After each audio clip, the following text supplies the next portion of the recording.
Morning, I call to order the meeting of the Elkhorn Butte Irrigation District Board of Directors for January 9th, 2024. Mr. Lack, would you please lead us in prayer?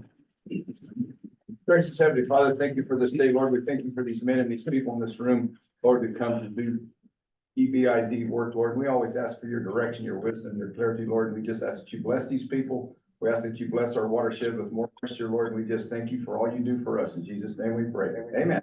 Amen. Mr. Hesslinger, would you please lead us in the pledge, please? I pledge allegiance to the flag of the United States of America and to the republic for which it stands, one nation under God, indivisible, with liberty and justice for all. Thank you all very much. Let's do introduction of guests. We'll start with those in the room. Starting on my left. Juan Caballero, EBID. J.R. Hennessy, District 4 OSC. James Narvaez, Gary Schickadam, so if I could indulge you for a minute, but I might. After introduction of guests, Mr. Schickadam. Thank you. Mike Riley, Office of the State Engineer, Hydrographic Facility. James Boyd. Jesse Boyd, no relation, at least that I know of. Water lawyer, New Mexican. Angelina Colquitt. AJ Carlson, EBID. Ryan Toronto, New Mexico Green Commission. Daria Pruitt, Office of.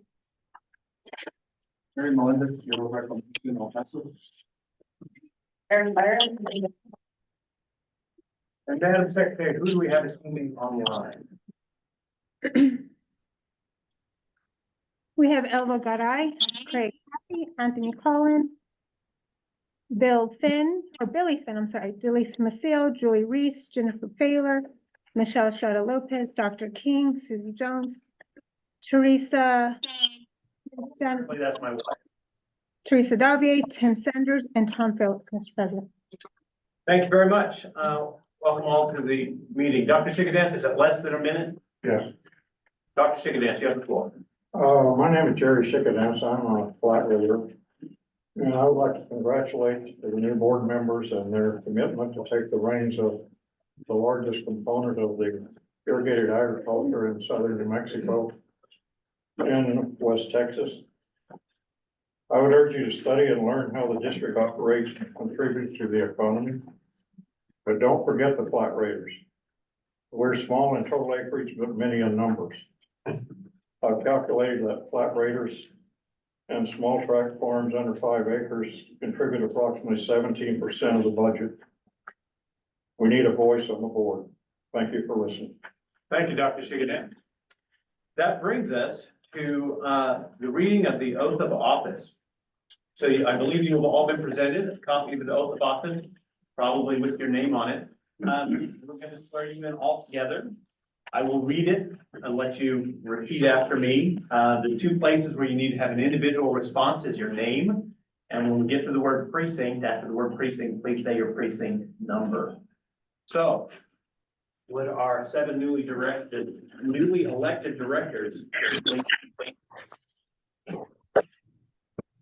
raise your right hand and right hand after me. Who am I missing? Henry. Okay. I state your name.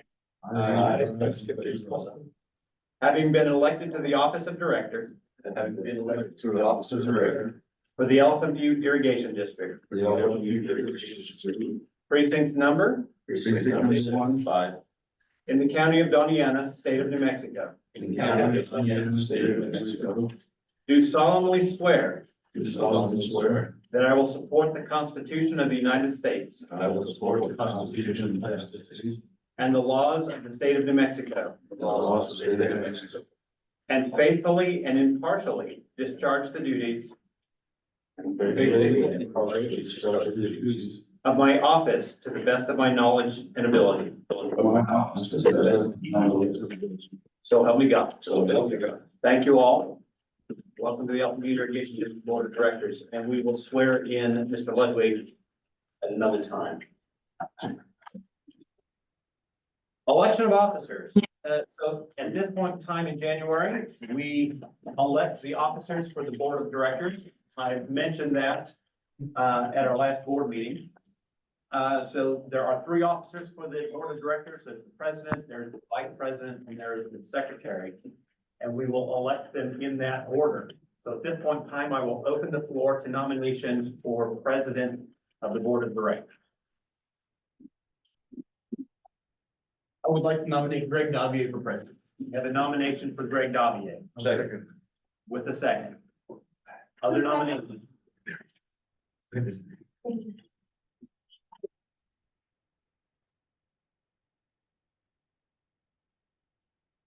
So Mr. Ludwig, I'm going to swear you in just a moment, but we are taking nominations for the office of president. At this point, Greg Davier has been nominated.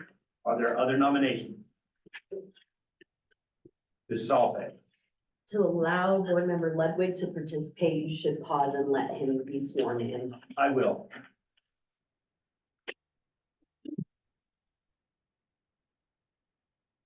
All right, hearing no other nominations, I am going to swear in Mr. Ludwig. And then we'll return to the motion on the floor. So I believe you have an oath of office in front of you. If you would stand and raise your right hand. The two places where you have a unique response is your name and your precinct number. Okay, So I, please state your name, Henry Ludwig, having been elected to the office of director.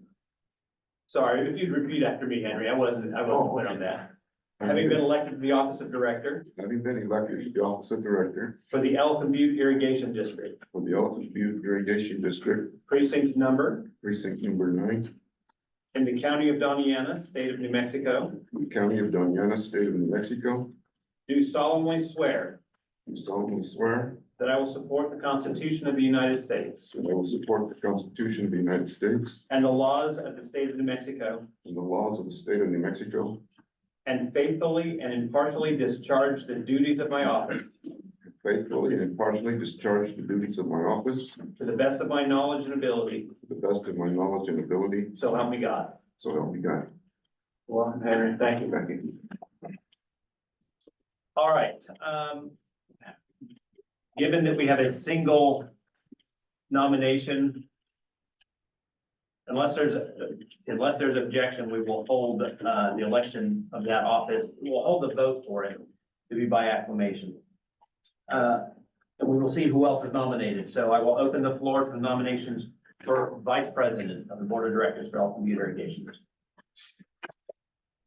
Mr. President, I nominate Rafael Rosa for vice president. I have a nomination for Rafael Rovirosa for vice president, a second for Mr. Colquitt. So the motion was made by Mr. Sloan. Other nominations? I'd like to nominate Randy Bry. I have a nomination for Randy Garai for vice president. I don't actually know that a nomination needs a second. We don't. No. Thank you. Are there other nominations?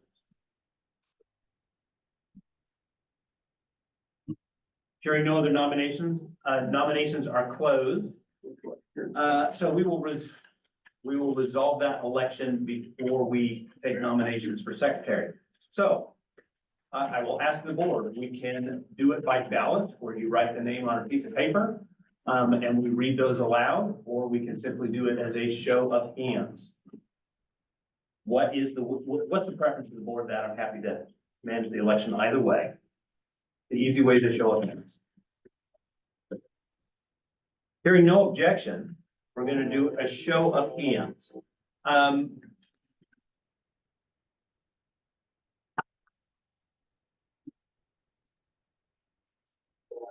I have to decide who to ask for first. Maybe that's not the best way to do this. I'd like you to be able to just all the votes happen at the same time. Balance the safest way. Yeah, let's just do a ballot. So it is not a secret ballot. And so if you would write your name first and who you are voting for second on a piece of paper. Myself included.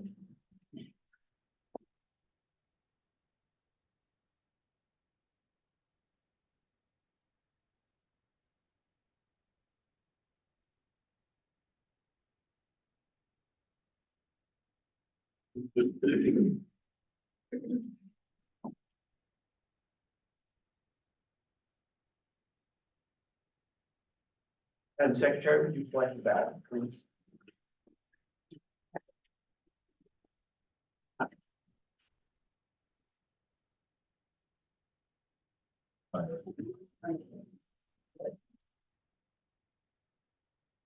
Felt this morning, I thought it was- No, you're fine.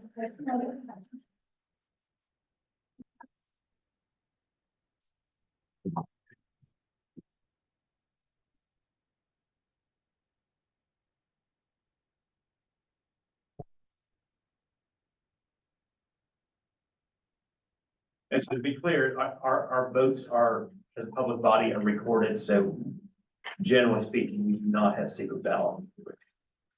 So I will be reading them and you will be tallying them.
No, and then it's not- I have a signature that looks like BE.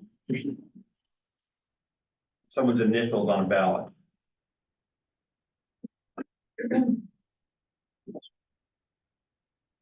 I think it's Randy's ballot. Okay.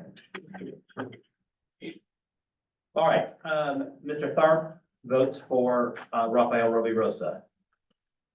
Mr. Sloan votes for Rafael Rovi Rosa. Mr. Colquitt votes for Rafael Rovi Rosa. Mr. Rovi Rosa votes for Randy Garai. I believe Randy votes for Randy Garai. Mr. Lack votes for Randy Garai. Mr. Glacial votes for Randy Garai. Davier votes for Rafael Rovi Rosa. Well, you have to break the tie. You vote when it's a tie, after the tie, then you vote. And Mr. Ludwig votes Oh, for I'm sorry. Rafael Rovi Rosa. So I will read them again if necessary.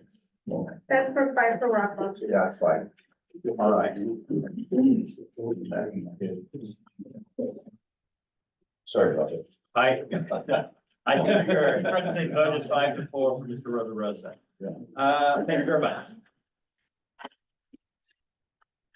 So that brings us to the election of the secretary. So the role of the secretary is generally to attest to the signature of either the president or the vice president.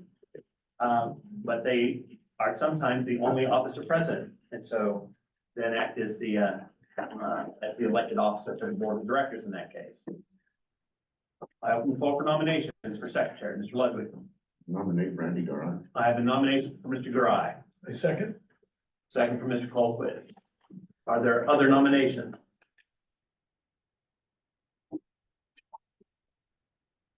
Then I move that we accept the acclamation.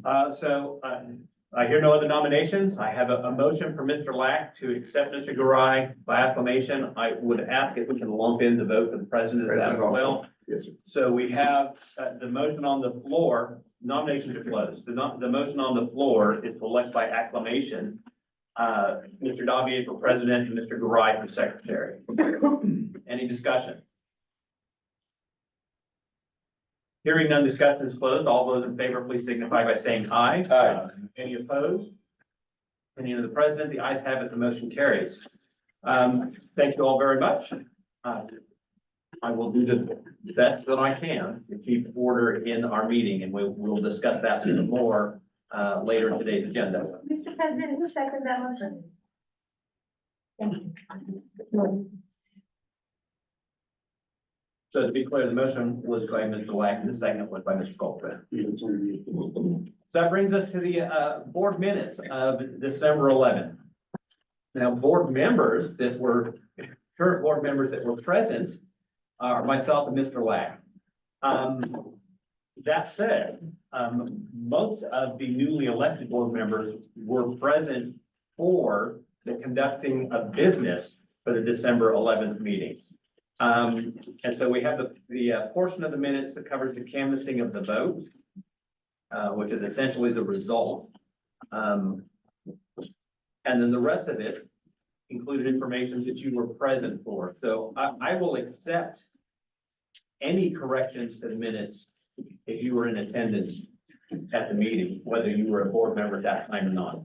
So the minutes have been presented in your board packet. Are there any additions or corrections to the minutes?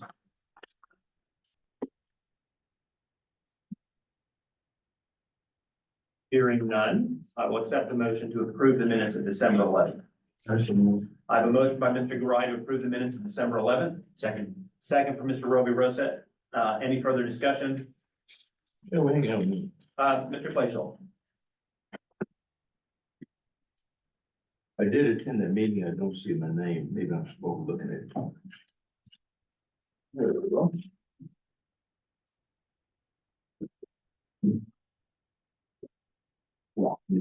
No, that is an important correction.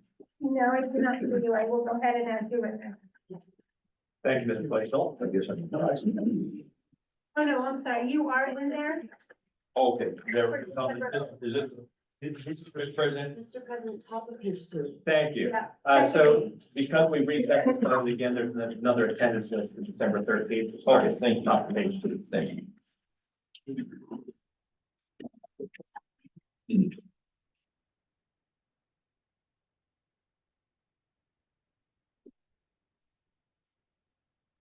Any other corrections?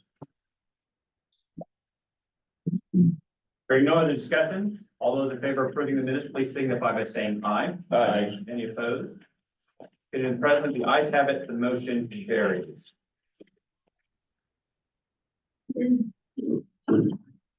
Open Meetings Act, again, every January, we also approve our Open Meetings Act resolution. It is in your packet.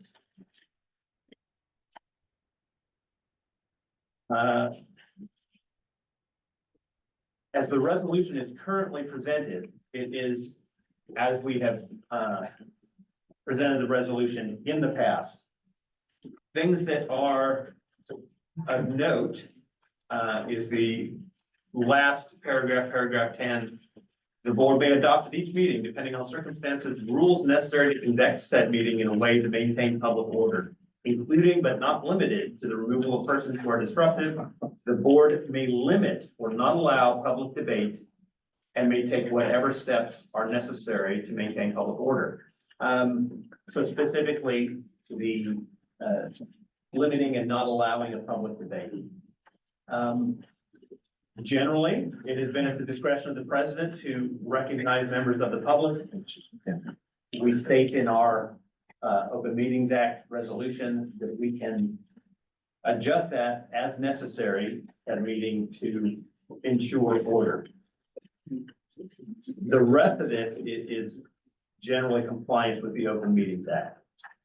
So I'm sorry, you all are looking for that. That's going to be in the packet that you received in Electronically. and as well electronically. in your It's board in here as well. Thank you. It's in there, page 16, 15.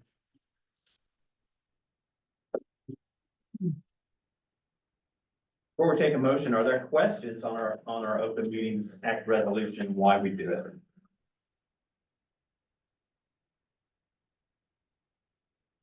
Okay. What is the will of the board? Which would mean, what, does somebody want to make a motion?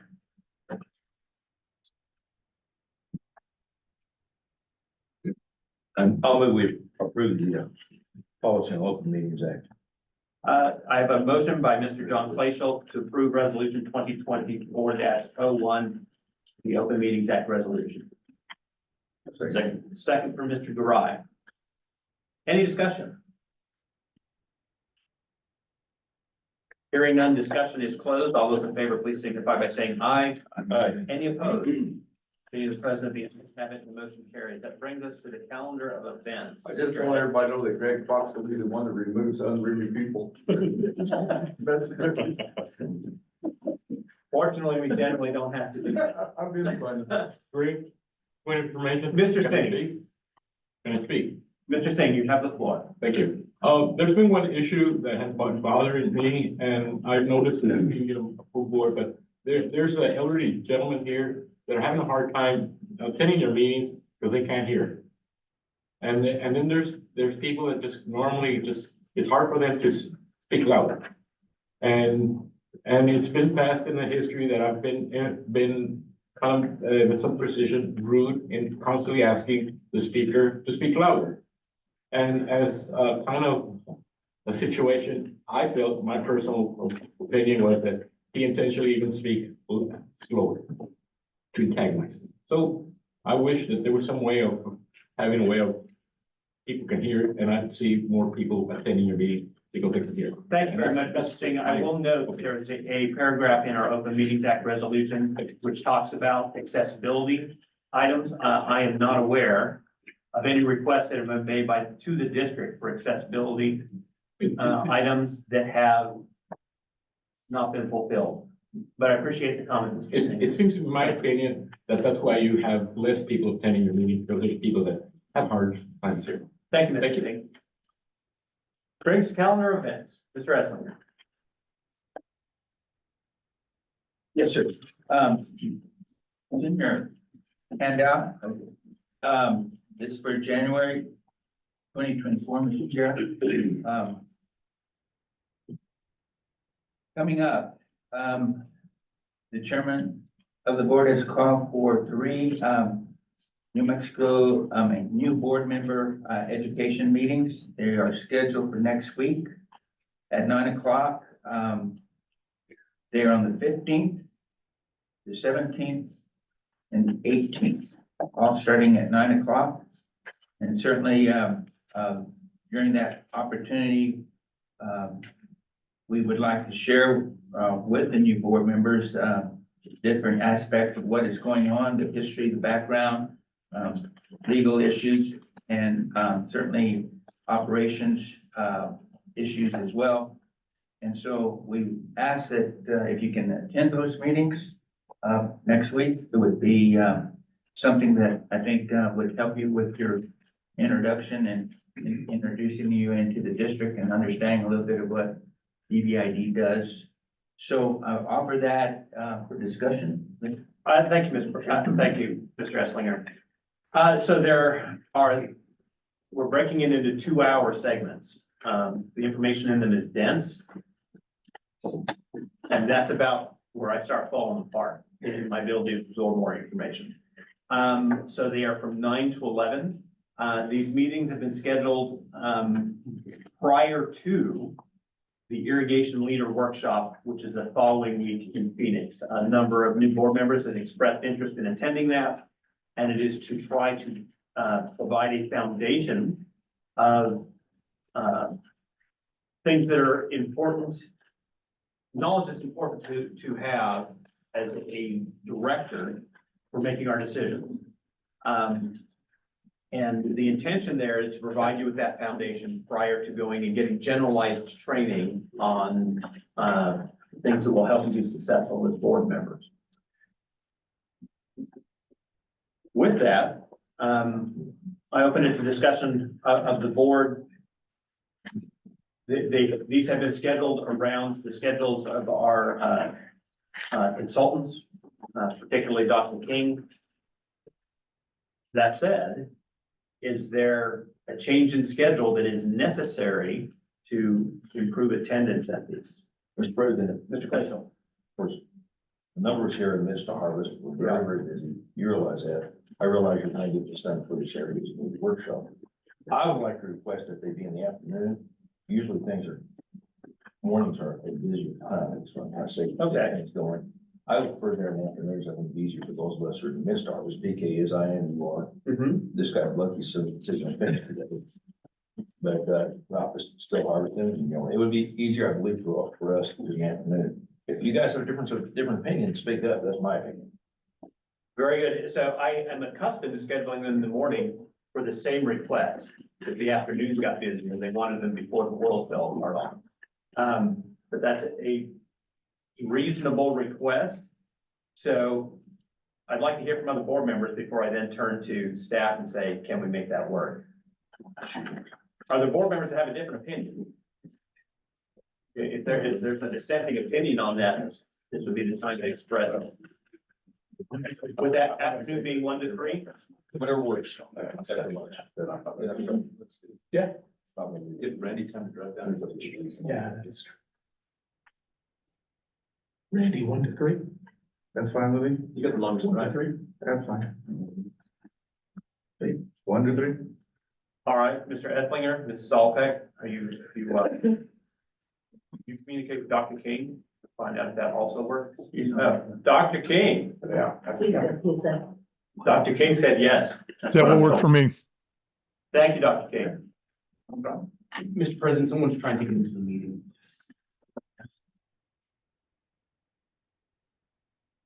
Thank you very much, Mr. Robirosa. Thank you, Madam Secretary. All right, so, we will shift the timing of those 3 meetings to be 1 to 3 as opposed to 9 to 11. Thank you, Mr. President. Okay. Please do. Okay. Thank you, Mr. Chairman. Also, on the 16th is our 30-day legislative session in Saturday. It begins on that date and will run for 30 days. On that date. Later on in the agenda, talk about how we might want to attend those sessions. Also, there's a regularly scheduled stormwater coalition meeting that is the second, usually the 3rd Thursday of every month, and it will be at the Doñana County General Building there on 292. And then as the chairman spoke, we will be getting ready to leave on the 23rd to go over to Phoenix, Chandler, Arizona, to attend the irrigation leader workshop. This time, based upon the minutes, we have 3 staff members going. Myself, Joe Franzoy, and James Narvaez. We have 5 board members that have indicated they want to go. Randy Garay, Rafael Rivarosa, James Sloan, and Preston Clark, and Greg Dobby. And we have and we have our legal counsel, Samantha Salpeck. Is that still on your calendars as far as you know, and are you all ready to go? I was planning to leave here at 9 o'clock in the company Yet SUV, so I can probably take, let's see, like maybe one more with me, and then whoever's gonna drive, if they're gonna drive yourself or take your wife, that's up to you. Just let me know if that's how we know you're getting there. I will be driving separately.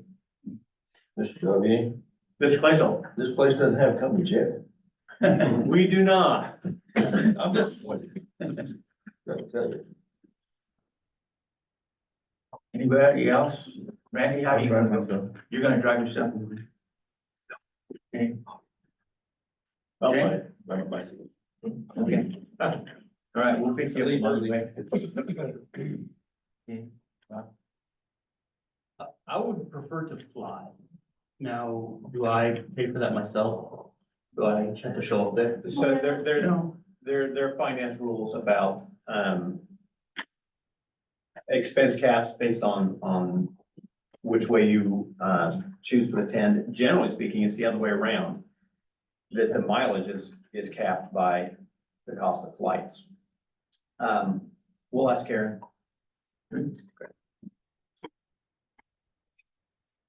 So, Rafa, you would like to go by, Southwest, okay, Whatever she. okay. And let's see, Greg, Randy, who am I missing? Preston. I'll grab myself. You're gonna try. Okay. Samantha, you're gonna already be over there? And then James, Joe, and myself will go. No, I could potentially drive myself, but no issue. okay. All right. Well, we'll get over there, Tuesday night and then all day Wednesday and half a day of Thursday, and then, you guys can find your way home. Yes. Mr. President, I just want to let the new board members attending your hotel reservations have already been taken care of. So once you set up your emails, let me know and I'll be boarding the confirmations. Thank you. Okay, and for the rest of January, it seems pretty quiet. Going into February, our regular scheduled board meeting will go back on schedule, second Wednesday at 9 o'clock on the 14th of February. The Stormwater Coalition will meet again on the 15th.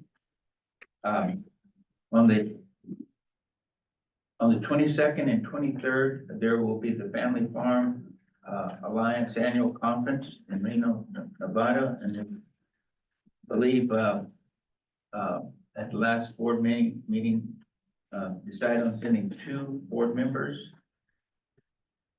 2 staff, and 1 legal. So just need to make sure we know who it is that's going, so we can get in.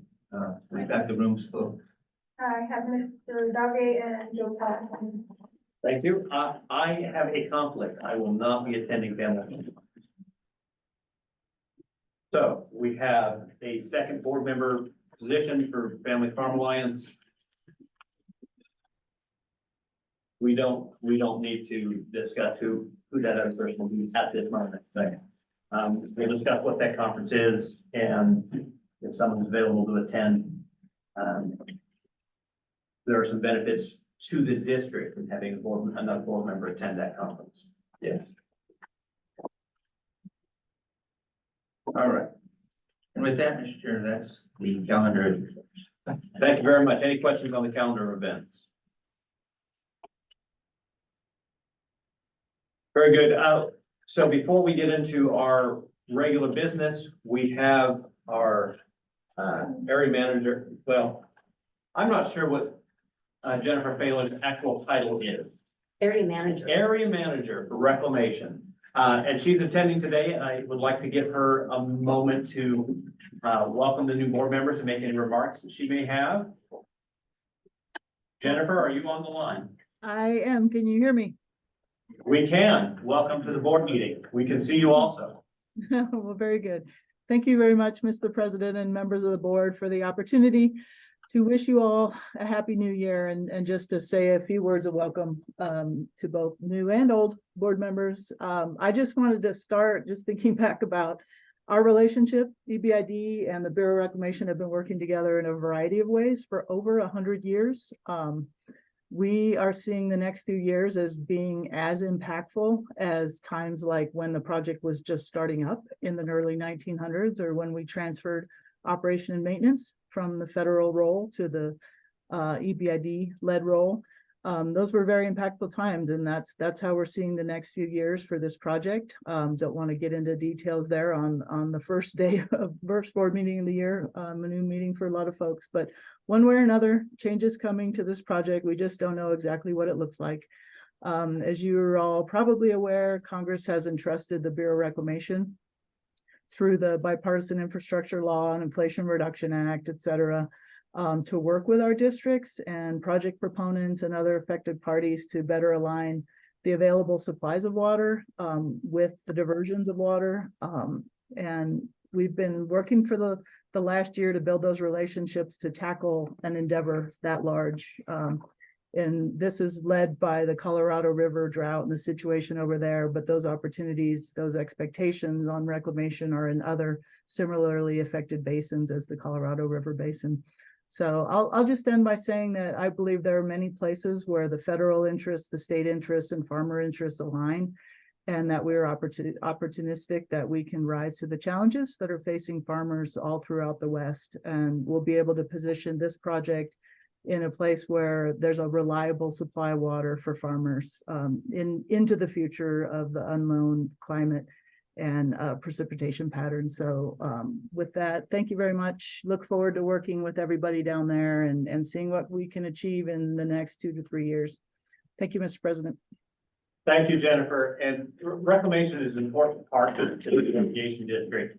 And Jennifer and her team in particular have been outstanding cooperative collaborators in finding solutions for our irrigation district. And so I appreciate her work with us, and I look forward to continued success working together in the future. Thank you, Jennifer. That brings us to water resources. Dr. King.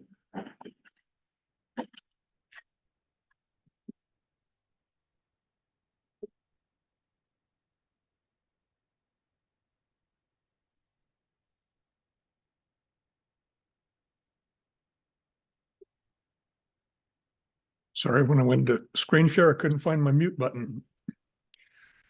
Can you all hear me okay? Yes. Yeah. Okay. All right, well, the season is starting to shape up here, so let's take a look at what we've got. First thing I wanted to do, I've given you provisional numbers for the end of the 2023 end of year allocation. And the allocation committee did approve these numbers, so these are final. Suppose unless we find a mistake, but once you go final, it's best to stop looking. We wound up on the year, and by the way, these are very consistent with the preliminary numbers I've been giving you for the last 2 meetings. We were allocated 241,000 acre feet. We used about 190,000. Much of that allocation came late, and so we did not allot it to our farmers. And we basically finished out with our allotment and called it a season. So we're left with 52,000 acre feet of carryover. That we have not done a 2024 allocation yet. So that is the balance of our account at this point, 51,804. EP1 carried over about 228,000. Recall that if they go over 200 and about 233,000, call it, any excess, any carryover in excess of that amount would spill into our account. So they didn't quite spill, but they sure got close. Mexico got a full allocation, but again, due to the late start to the 2023 season, they used about 46,000 acre feet of that 60,000.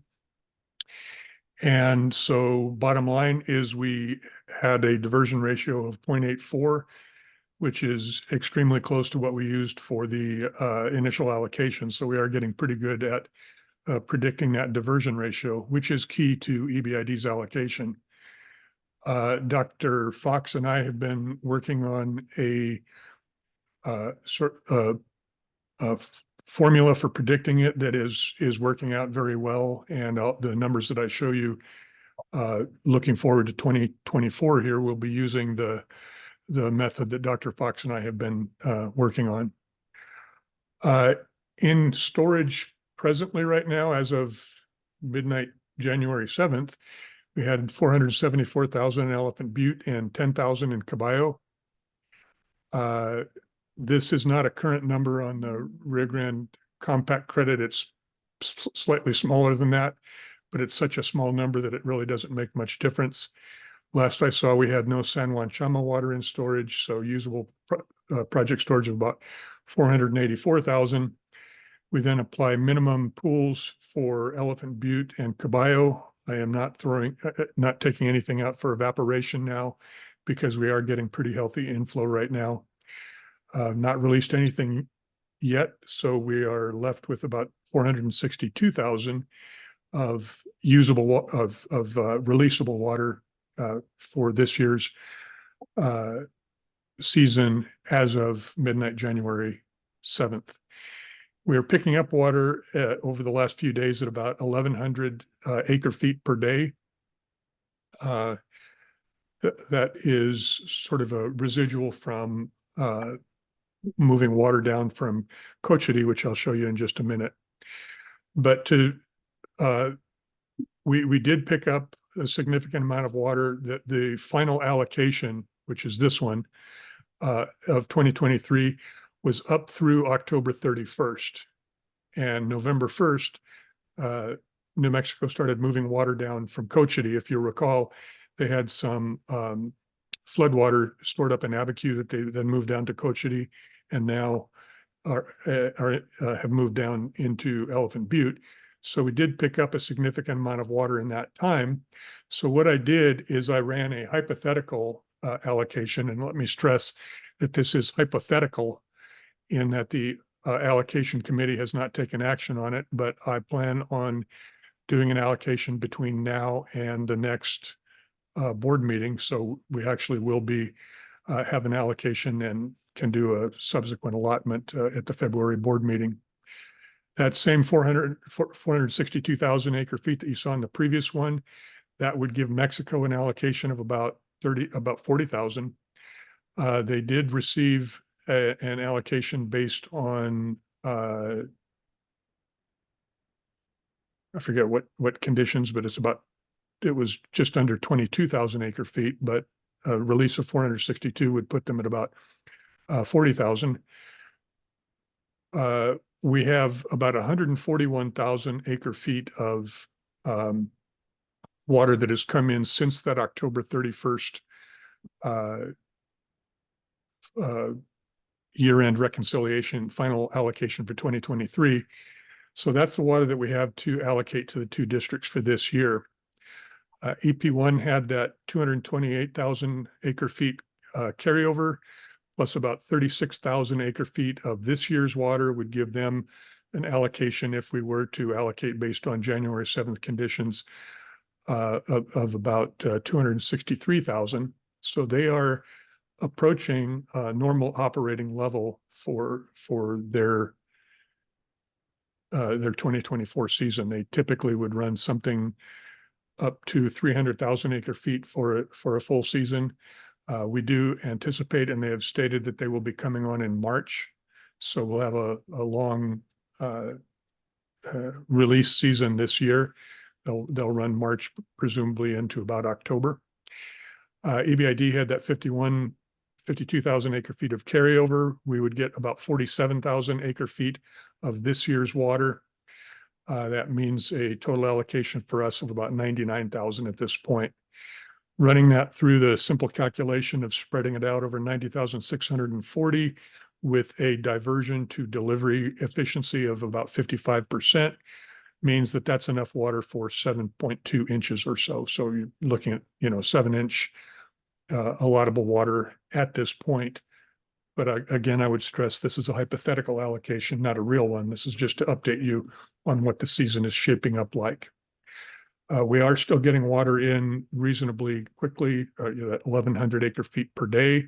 So this will presumably go up even before the snowmelt season starts to kick in. Looking at the river coming downstream from Cerro up near the Colorado state line, you'll notice that the river is running below average all up and down the river at this point. I do not have San Marcial in there because it seemed kind of weird, so I didn't put it in there. It seemed counterintuitive at this point. Sometimes there are gauge issues and things. So if it doesn't look right, it's probably not. So I left it out. It was higher than I could believe was real, so I skipped San Marcial down here at the bottom. But you see there's a big chunk of water coming out of Rio Chama still, and then fairly straight run from Otoe Gauge down to Elephant Butte. At this point, MRGCD remains shut off. The Albuquerque, Bernalillo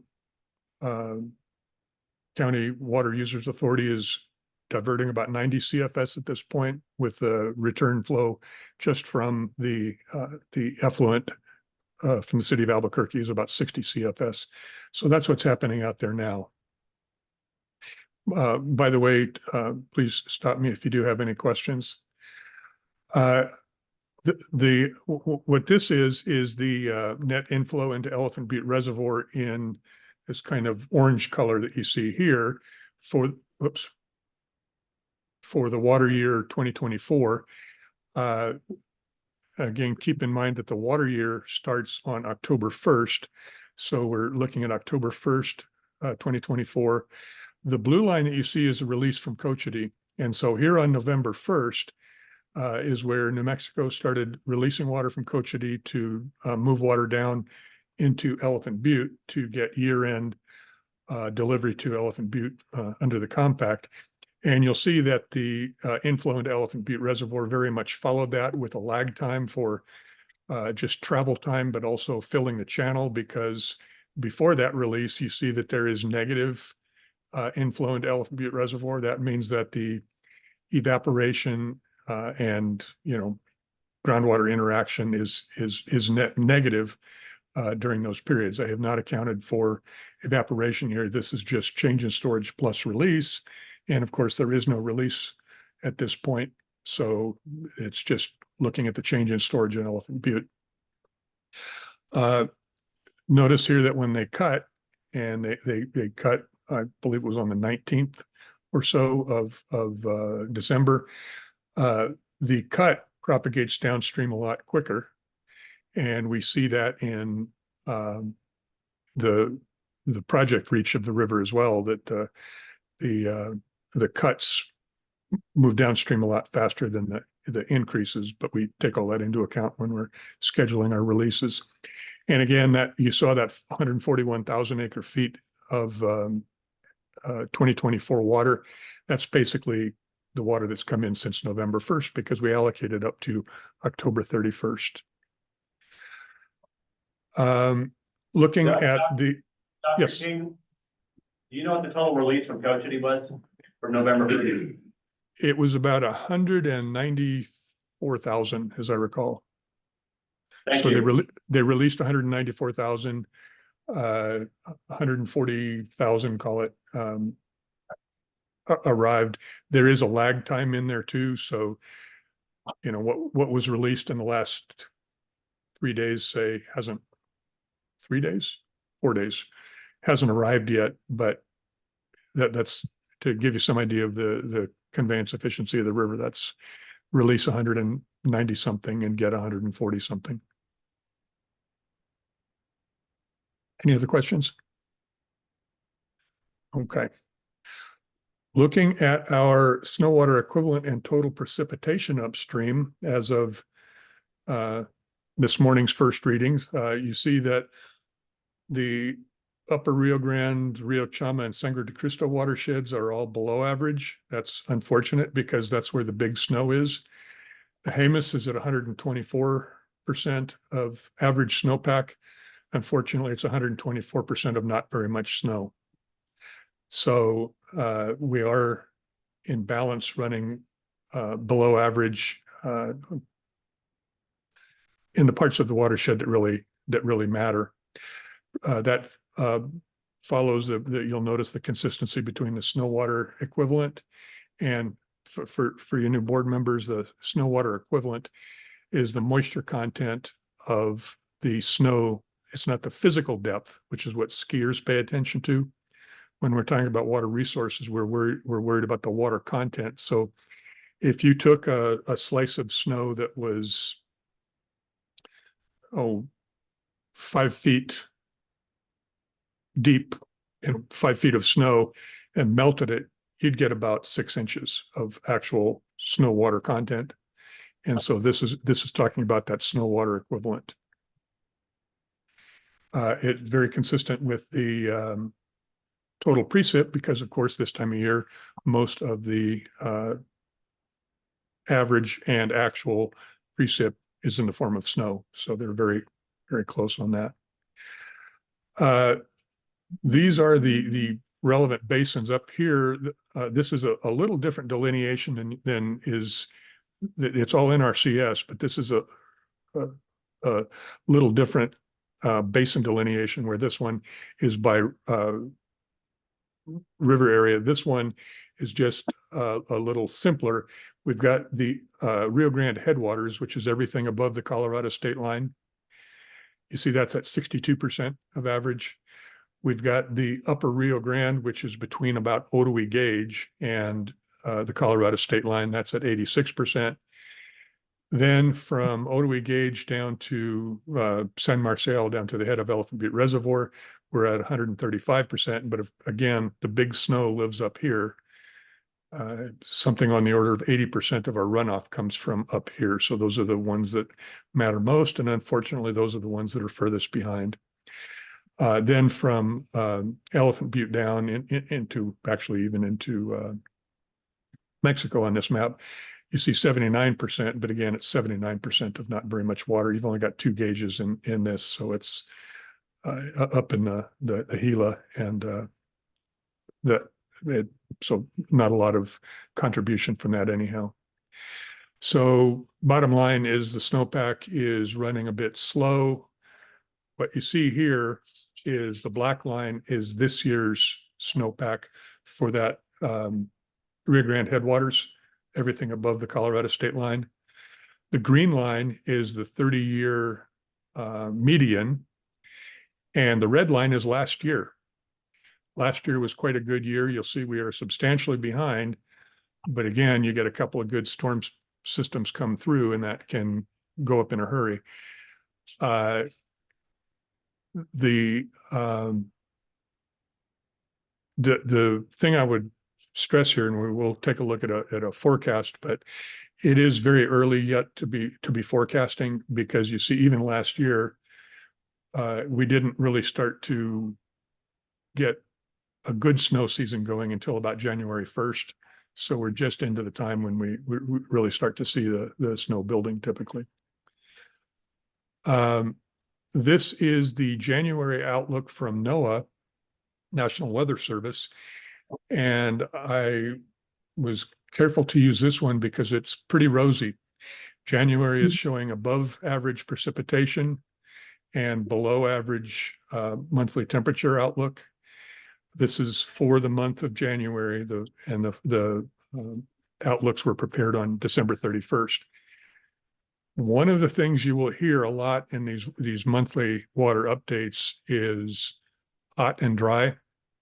Hot and dry, hot and dry. I sound like a broken record talking about the climate outlook, but here is one where I can say cool and wet. And so I definitely wanted to take that opportunity. If we look a little further out, this is February through April of 2024. You see we get more neutral. What they're saying is equal chances of above or below average on precip, and basically throughout the watershed, equal chances of above and below average temperatures. So it's what this is a very neutral outlook. Short term looks cool and wet, but as we get through the thick part of our snow season, it is looking neutral. And keep in mind that we are starting below average. We're starting this period below average. And average snowpack these days will lead to much less than average runoff. And that's showing up in the forecasts, as we will see. Our drought monitor, this is from last month. This is this month as of January 2nd. You see that if anything, it's eased a little bit in the Rio Grande watershed. And that is true also of the seasonal drought outlook. In the seasonal drought outlook last month, this whole area here up in the Four Corners area and into Arizona and Colorado, Utah, was persistent drought. Now they are saying that may improve a bit, which is better than persistent. And this outer part, the darker color you see here, they're predicting that that is likely to be removed from drought status. So a little bit of optimism there. That would be the storms we're currently getting, or I guess we're getting as of yesterday, and that forecast for cool and wet conditions in the coming month. Dr. King, that is an oddly straight line from southeast Arizona to the Panhandle. I'm not accustomed to seeing that on a drought outlook. Do you know what's going on with that? I'm sure it is. It's a complete artifact. The droughts don't act like that for sure. I couldn't tell you with their methodology. This would be one where I wouldn't be surprised to see an update during the month here that may make that a little less striking. Thank you. But I can't tell you what it actually is. El Nino, we are getting a little bit of change in the El Nino conditions. Once again, let me explain this very quickly. We've got time on the vertical axis going from a year ago up to the present as we move down on this. Going across here, we are looking at the equatorial Pacific from off the coast of South America over to Southeast Asia. And the temperature, the sea surface temperature anomaly is what is represented by colors. So the deviation from normal. And of course, these warmer colors mean that it is warmer than average, which means that leads to El Nino conditions. Cooler temperatures would mean La Nina. And if you recall, we were stuck in this 3-year La Nina, which kind of broke down here about April of last year. Things warmed up. And now things are cooling down so that we are headed for ENSO neutral. El Nino Southern Oscillation is what ENSO stands for. It is breaking down, so we're headed for neutral conditions in April through June of 2024. So again, we don't get the strong correlation between El Nino conditions and our precip either in the Las Cruces area or in the Rio Grande watershed that they do in California or even northern Colorado has a little stronger correlation. But at any rate, that's breaking down. So by the time we get to our monsoon season, if this trend continues, we may see a little less fireworks. Excuse me. Now, I promised you a runoff forecast. This is the first one of January. And again, since we do have new board members, let me interpret this for you. I'd take a look at 2 gauges, the Otoe gauge, which again is a compact gauge. It is just downstream of the confluence with Rio Grande and Rio Chama. And then San Marcial, which is at the head of the Elephant Butte Reservoir. Both are important in terms of the compact. They're also important in terms of our water supply to the project. What this is probability of exceedance. And so let me just pick 50% exceedance probability, and let's look at San Marcial.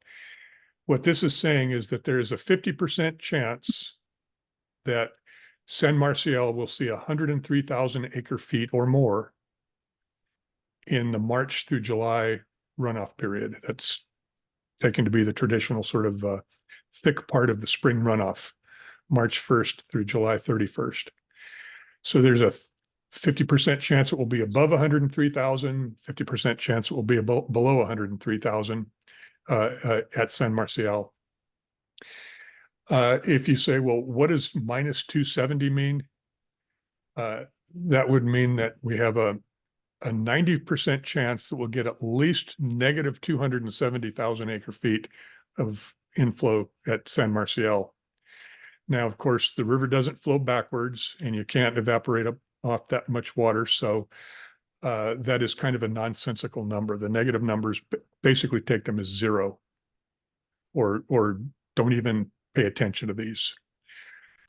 this is the first positive number, so that's the one, you would want to take a look at. You got a 50% chance of getting 103,000 acre feet in, a 50% chance of Otoe seeing 235,000.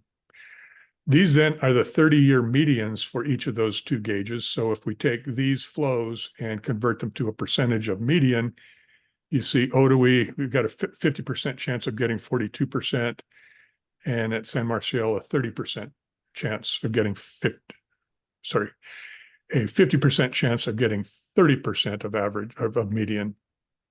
You'll notice these are all well below average, and that's because we are currently below average on what's actually on the watershed right now. You saw that as we were looking in the Rio Grande headwaters and the upper Rio Grande. And our snow season is looking kind of neutral, or the forecast for the coming snow season is neutral. Neutral average snowpack leads to less than average runoff, and that's why these numbers are so low, even though there is a bit of snow up there now. We are looking at well below average on the spring runoff. I bring this up, these numbers are still wild. What this is telling us is that our March through July runoff will be somewhere between 0 and 139%, which at this point really isn't telling you anything. You've got a 10% chance of getting 139% or more. As we go through every month, there's an updated forecast, and the range in these forecasts will get narrower and narrower as we get closer and closer. The information is better and better. The uncertainty reduces as we get closer and closer until July 31st. You have perfect knowledge and you know exactly what the flow was. So as time goes on, these will narrow down, but at this point, we're looking at significantly below average for our spring runoff as well. So let's try to put that into some coherent numbers here. What we know is that the forecast for the snow season is fairly neutral. We do know that we've got that 51,804 carryover in the bank, and inflow into Elephant Butte since November 1st is about 140K. And as you saw, it was continuing at about 1,100 acre feet per day. I expect that to slow down, and we could see San Marcial dry up before the snowmelt runoff season really gets underway. That carryover plus our share of the 140,000 acre feet is about equivalent to about 7 inches. So we're getting some water in, but again, it's sort of a one-time deal when New Mexico moved that big chunk of water down from Cochiti. That water year 2024, once again, we're going to be living largely off runoff, and again, that average snowpack is going to lead to less than average runoff. What I am anticipating is that we would have a lottable water on the order of 10 to 14 inches. Depending on when it arrives, you may elect not to allot it, as was done in 2023. And we'll talk when we get probably in the February board meeting, we'll start talking about that strategy. The allocation will come from the allocation committee, but the allotment is up to the board of directors. So we will try to educate you as best we can to make that very critical decision next month. And with that, are there any questions? Questions from the board of directors? Dr. King, John Flesh, I have one question. You said EP number 1 will probably go on about March sometime? Yes. There.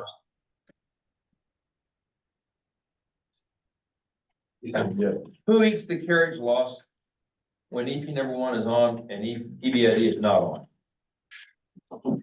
If they come on March 1st, let's say they come on March 15th, If Mexico does not come on at that same time, then EP1 will eat all of the losses.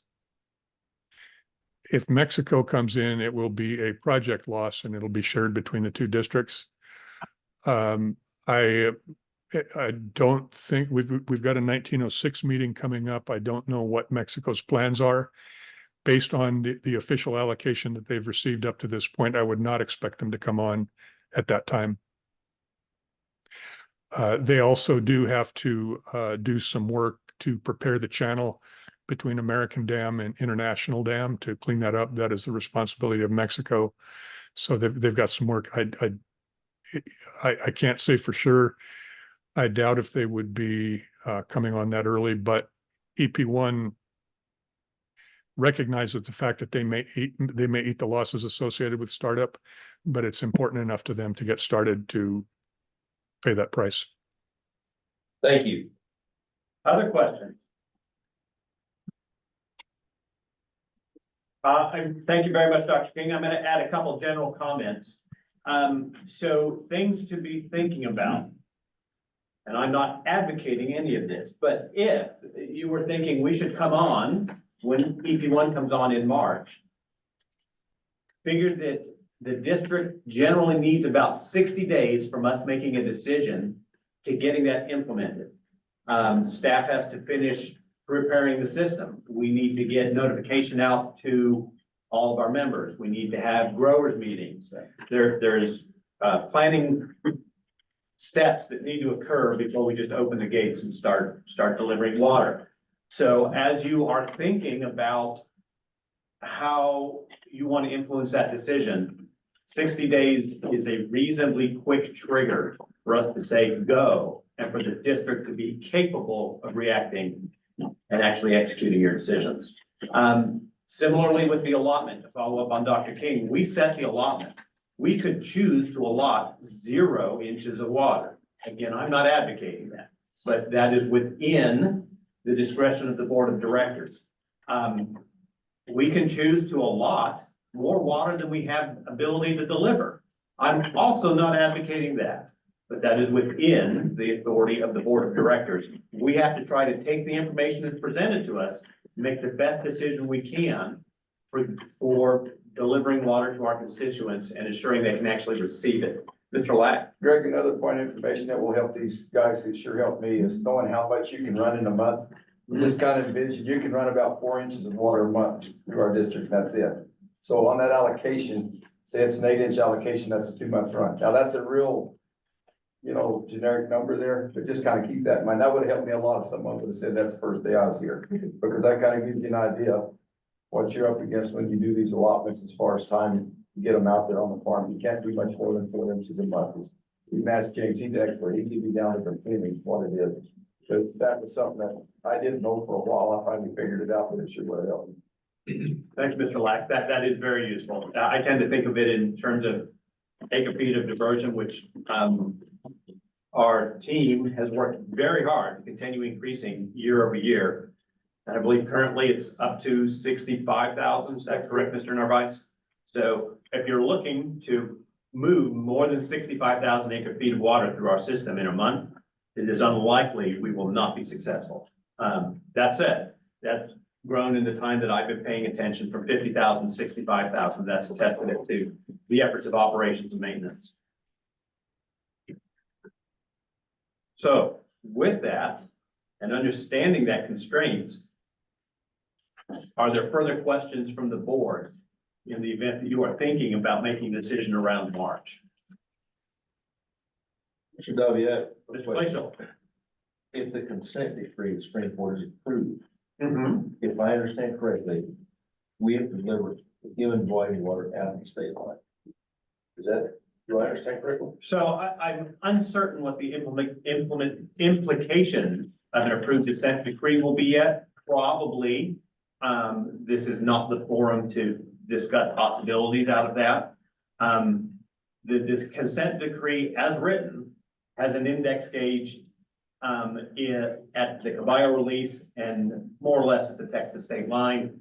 And there is an index saying for a given amount of release, a certain amount needs to make it to the state line.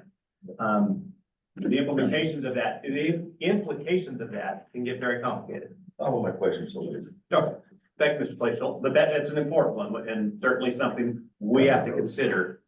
And Mr. water. President, Mr. President, Dr. King, I would probably recommend that you not worry about it this year. We're not expecting, I don't think we're expecting anything out of the Supreme Court until this summer.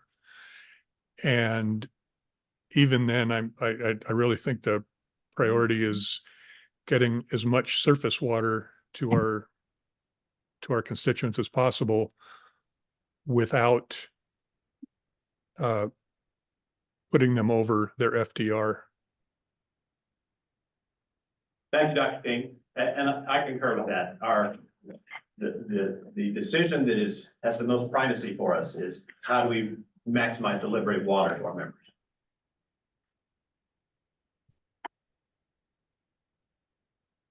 Thank you for the questions. Are there more? Dr. King's presentation informs my decisions about water more than anything else. Your mileage may vary, but this is the place to ask questions if you're thinking about how we get water to our members.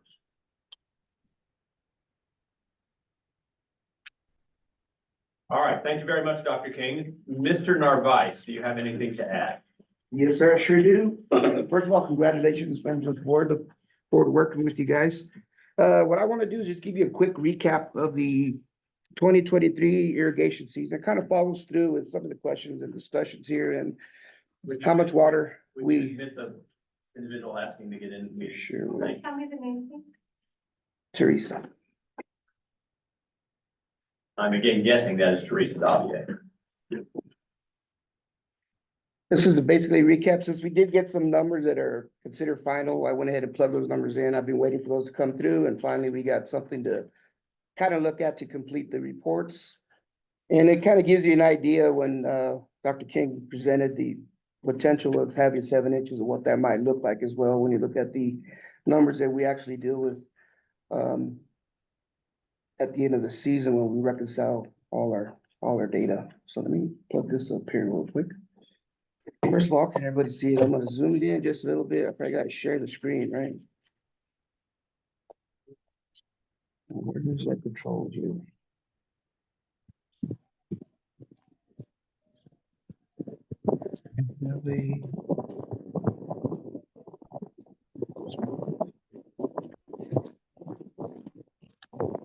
Okay, so can everybody see this okay? Zoom it in a little bit. Can Yes. you mute whoever's not muted, please? Three more ticks. Let's see. Can we please make sure everyone's muted? Looked like the one listed admin was not muted. Click on participants, James. Scroll down there.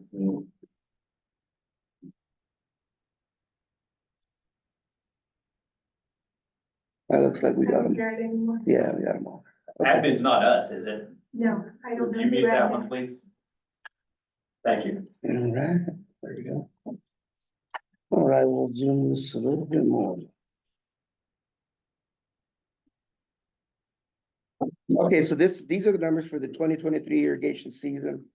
Remember, we did start up in the hatch area first.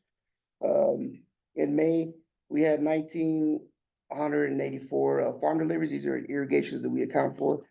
We irrigated 28,383 acres. The charge to the farmer was 11,434 acres. And the diversion to make this charge here was 30,586. I did go ahead and plug in the final allotment that Dr. King presented a little while ago, which was 241,355. So you can see that in there. And then pretty much full blown irrigation season went into effect in June. That's when all of our diversions were running pretty much to capacity. Farm deliveries, you had 48 farm deliveries, irrigated about 78,000 acres. Charged to the farm, 35,776, and diverted, this is a number that Mr. Davier brought up, 64,801. This number is a pretty significant number, and I believe that it's high, as far as one of our targets, I guess, to deliver efficiently is to get these numbers above a certain amount. And when we're running hard and fast, we tend to reach our goals as far as diversion efficiency and get that water out to the farmer. You can see that on the next month, we actually hit it again. That means that the farmers are ready. We had a lot of demand for the water, and we began to, really deliver water during that time. And now there's a drop off going into July simply because some of the irrigation, say for up north, were starting to go down a little bit because they had already started to finish some of the allocations going into the next month. But you'll see where some of that demand went down a little bit. There's also a little bit of rainstorms that may have affected it, but not a whole lot. But again, we delivered 3,759 irrigations, approximately 62,000 acres, 31,000 acre feet delivered to the farmer. Diversions, 65,000, which is another high number that we hit there. Going into August, of course, once we hit in August, we were basically essentially delivering only to the central and the southern unit. So we dropped down to about 1,600 farm deliveries, delivered 22,000 acres, delivered about 10,000 acre feet to the farmers, diverted 9,000 acre feet to our diversions. So that, based off of the allocation that Dr. King presented, we ended with that carryover amount of 51,804. That was a number that we kind of carried over. Now, remember when we were doing this irrigation and our irrigation planning in the beginning of the season, we did not know, obviously, that we were going to end up with a 241. So we basically forecasted a 14-inch allotment based off of 192,000. And that's what we worked with. And that's what we planned the season with, so that we could kind of get the notice out that how much water we had to move. So this was all based off of the 14-inch allotment set by this board. Delivered to Texas, of course, remember, we also do deliver to Texas. These are the Texas deliveries here on the west side. Total for the season, about 135 irrigations, 1,000 acres, delivered 530 acre feet. And the 6B account, these are accounts that El Paso delivers to New Mexico land, approximately 201 irrigations, 2,900 acres, and 1,300 acre feet. We also had 2 flat rate irrigations during the year of 2023. We scheduled those during the June and July months when we had the most water available to deliver out there, which makes it more efficient. So we did have 2 irrigations, and that's reflected below. Going back to what Dr. King said, now remember, this was a 14-inch irrigation season. If we're looking at 7 inches, you're talking about a month and a half. This was about a 90-day run based off of the numbers that we had. So the numbers that you talked about, Mr. Joe Paul is right, about 4 inches per month that we delivered. So based off of the 7 inches, if that's what it looks like currently, you're looking at about a month and a half irrigation season. So as we get further into it and water comes in and we can start to decide that, those numbers are important to let you guys make a better decision about when do we want to start and when do we want to finish, what's the best strategies, looking at water coming in and those kind of things. But as we get further in and we get more numbers that are a little bit more solid, we can make those, you guys can make those decisions based off of whatever we present to you. But this was the recap of the season. I'll give you one more quick picture of what we send out. This is these are our official charge sheet. This is kind of like our front sheet that we send out to the Bureau of Reclamation. And we also send it out to the EP #1. But this gives you the gross diversions and net diversions on each month for each specific diversion. This one here is, of course, a summary for the whole district and just numbers that we deal with. But over here are the official numbers that we send off.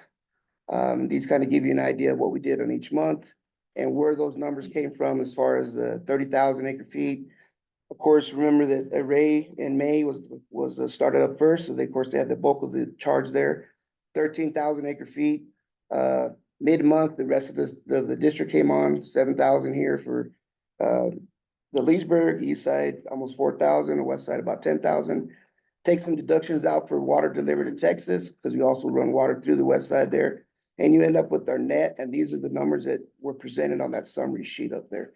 So this kind of gives you an idea of what we're pushing each month for each diversion. You can see when we're going pretty much the capacity, you're looking at these numbers right here. This is gonna be a number that we're pretty much running at, high demand.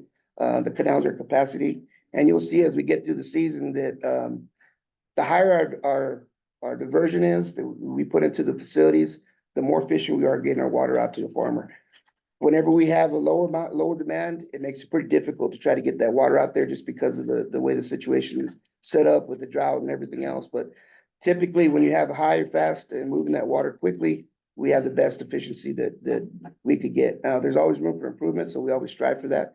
But here, you're looking at capacity. There was a rare time where we actually dropped off of a maximum amount of water that we're needing to meet those demands. Again, this is just looking at July. You can see where we were, another high month of diversion. And these are kind of breaking out the summary for each one of the diversions. Pretty much, like I said, we're at capacity on all these here. And then, of course, ending in August, where basically it was the central and the south is what we call it, which is basically the Leesburg and the east side and west side canals. You can see where we ended the season there. On average, the length of the season was about 90 days, and that was to deliver those 14 inches of water. So that is just my recap for the season. If there's any questions, I'd be happy to. Yes, sir. That's super, Dennis. Mr. Glacial. I know that the west side delivers water to Texas. Yes, sir. Does the east side deliver any to Texas? Yes, sir. Sure does. Okay. I'm curious about the Mexico acres that are delivered by Texas. How does that work? I mean, they diverted the American Dam. Well, we do, I mean, the state line meanders quite a bit through the system, right? Okay. Through on the west side as well, also on the east side. East side, not so much, because it pretty much ends at the highway 225, it goes to Gaston, I think that's Okay. criminal. Anyway, but on the west side, it meanders, the state line meanders through both lands. New Mexico splits. We have 6 Ps and 6 Cs in some cases. So it's more efficient for us to deliver water to Texas on some of the areas because it basically runs through our system, turnouts and so forth.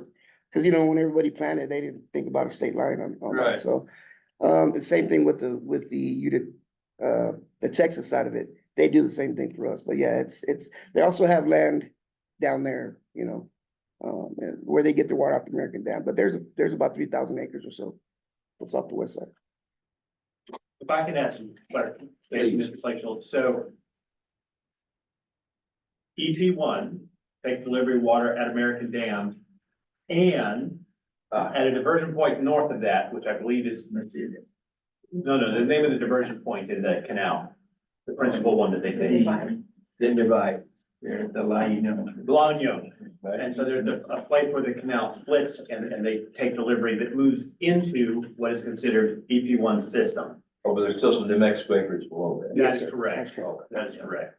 Yeah, so that's the water that's coming off, maybe coming off the east or the west side. And then, as he put it, the state line's all over the place. Yeah. It doesn't follow the river anymore. And, Mr. Esslinger. This glacial, 40 CFS, we normally put in the east side for Texas. And that delivery is around the Anthony Pecans, right there on the road, Washington Street. Yeah. And we have a gauge there that meters that water for them to ensure that they get their 40 CFS. The west side system takes 150 CFS, usually on a Texas order. It goes all the way down the west side, then just above Gadsden High School, there's a divide that Greg spoke of, and that's where we split the water.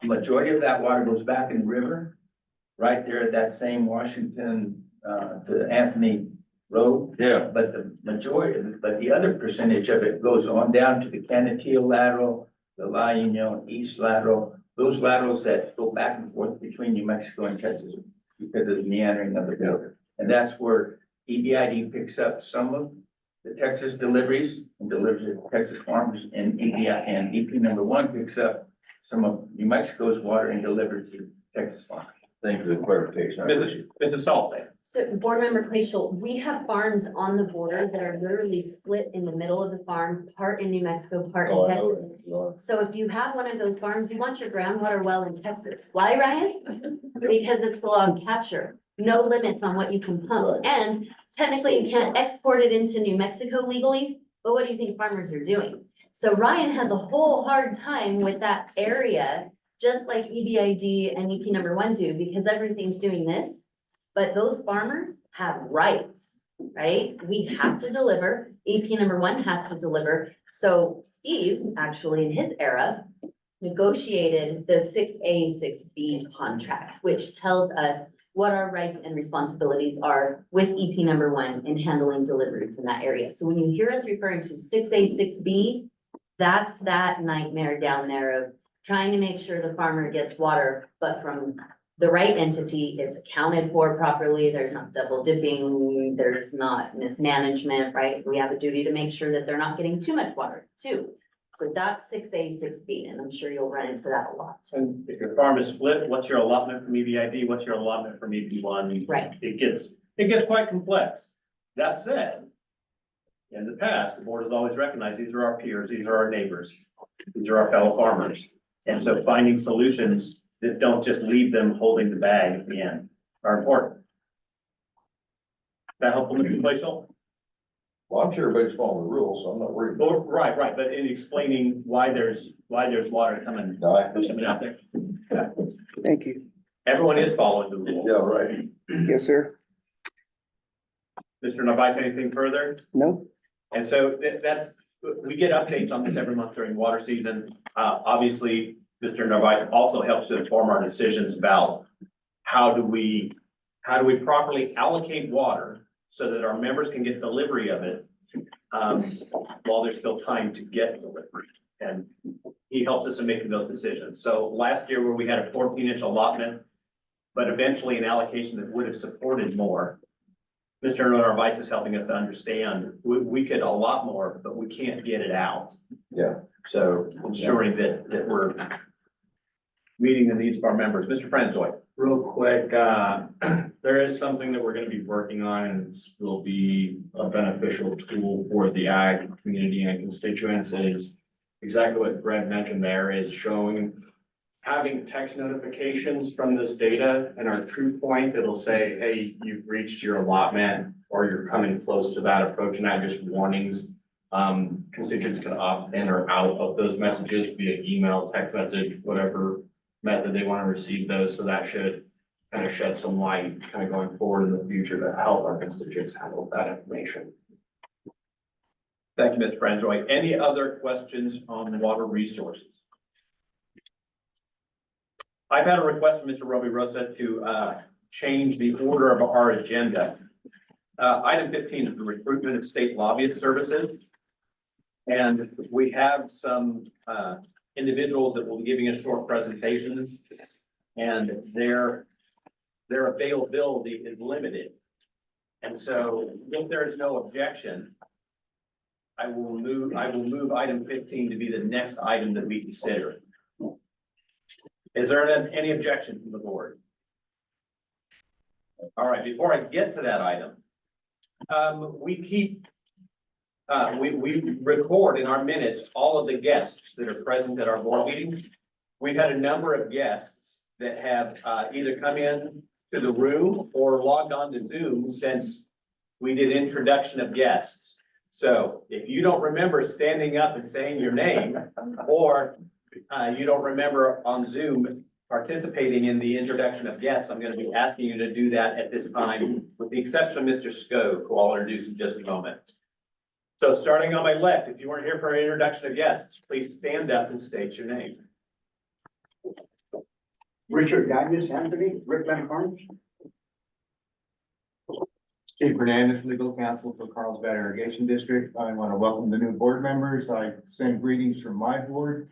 Also to tell you that our board meeting is scheduled for 1:30 today. So normally we're one day before you, but today you're making me work all day.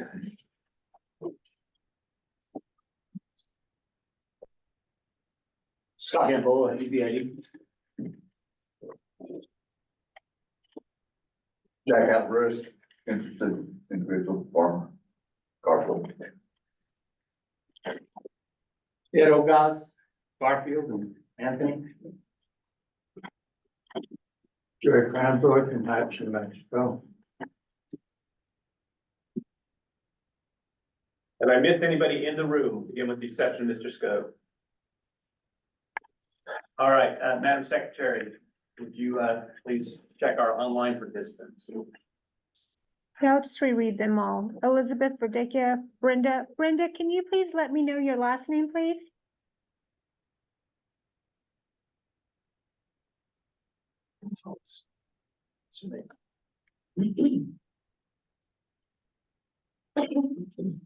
I have Craig Kathy, Julie Masil, Genevieve Allen. Who is letter H? They are no longer. I have Hayden Randall, Jennifer Baylor, Michelle Estrada Lopez, Randy Valverde, Rebecca Clark, Ricky Lee Chavez, Cheryl Smith, Susie Jones, Teresa Davier. She put it in her chats. That is Teresa Davier, Tim Sanders, and Tom Phillips. Thank you very much. Thank At you, this Mr. point in President. time, I'd like to introduce Mr. Bobby Scoe. So Mr. Scoe is the Rio Grande Compact Commissioner for Texas. He is currently the Compact Commissioner that represents the area that Elton Butte Irrigation District is within. And so I welcome him to our meeting. We appreciate you coming. Are there any remarks you would like to say, Mr. Scoe? No remarks. Thank you very much. Appreciate the invitation. That brings us to item 15. So, Mr. Roby Rosa, if you don't mind, I'd like to hand the floor over to you and you can introduce the topic and folks that are in attendance. Okay. Thank you, Mr. President. We have been looking for a state lobbyist to represent us in Santa Fe. And after looking around, I found 3 firms to give us presentations today for an under $60,000 contract to monitor legislative session for this year. And the plan is to thereafter go through RFP and find a long-term host. So I have invited Ricky Lee Chavez and Randy Valverde to speak first. They will give a 5 to 10 minute presentation and answer any questions. Thank you very much, Mr. Roby Rosa. So Ricky Lee Chavez and Randy Valverde. Randy Valverde, and they'll be presenting together. Yes. So with that, Ms. Chavez, I believe I see Mrs. Valverde present. To be sure that they can get unmuted, and you have the floor. Thank you very much. Is everyone able to hear me? Yes. Great, thank you. Good morning, everyone. Good morning, board and board members and attendees. Thank you for hosting myself and Randy Valverde. We are appearing via Zoom separately as there are some meetings at the Capitol today, and we appreciate your willingness to let us appear virtually. We are excited at the opportunity to potentially represent the Elephant Butte Irrigation District. We have taken some time to review what we can in the public sector about your entity, and it is very exciting, some of the work that you're doing. My name is Ricky Lee Chavez. I'm an attorney by trade, and I founded Capital Counsel and Consulting here in Santa Fe at the end of 2018, officially launched in 2019. I have been doing government affairs relations type work for 10 years. Before that, I worked at the Roundhouse as a legislative assistant to the Senate Majority Leader, then Michael Sanchez. We have a robust book with Capital Counsel and Consulting. That being said, we do not have any conflicts that would prevent us from representing EBID. And so we did take some of that due diligence to do that.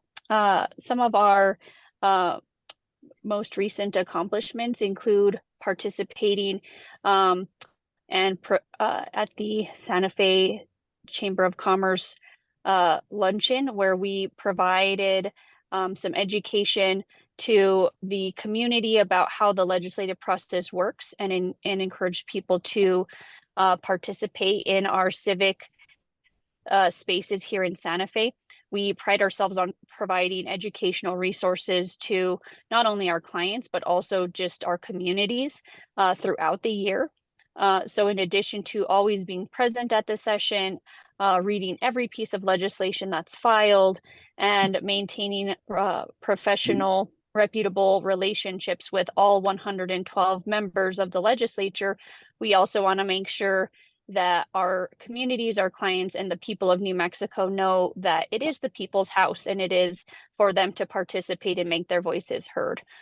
We also, last year, were awarded the Female-Owned Business of the Year Award in Santa Fe through the Santa Fe Chamber of Commerce. And this year I was recognized as one of the 40 under 40 of the Hispanic Chamber of Commerce. We have really dedicated ourselves to community service, not just in the Santa Fe area. Randy is from Las Cruces. I'm from Tierra Maria. So we are lifelong New Mexicans. We've been both here our entire careers. We've both attended state universities and we both graduated from the University of New Mexico Law School. We are excited at the opportunity, like I mentioned, and we did provide some materials to Rafael for the board's consideration. Those materials include a little bit more background about us through our resumes, also a deep dive on the services that we provide through Capital Counsel and Consulting, some examples of the materials that our clients can expect to get, such as interim reports about funding opportunities, as well as tracking reports about any relevant legislation that we think the board should be aware of. So that's who we are. I'd like to leave some time for questions. I believe that Randy is having to split some time with another meeting. If she's able to, I'll turn the floor over to her. But if not, I did get a message from Randy that said she did get kicked out, but she's going to try to get back on. But in the meantime, I am happy to take any questions. Questions from the board for Mr. Chavez?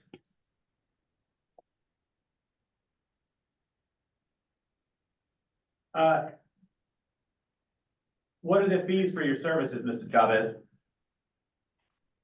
That's a great question. Our usual fee is $10,000 a month. We did provide in our packet to the board some accommodations for what was communicated to us that you all would be looking for, especially in this session. And so we think that we've provided a proposal to you all in writing that is considerate of what you're looking for and is lower than what our usual service fee is.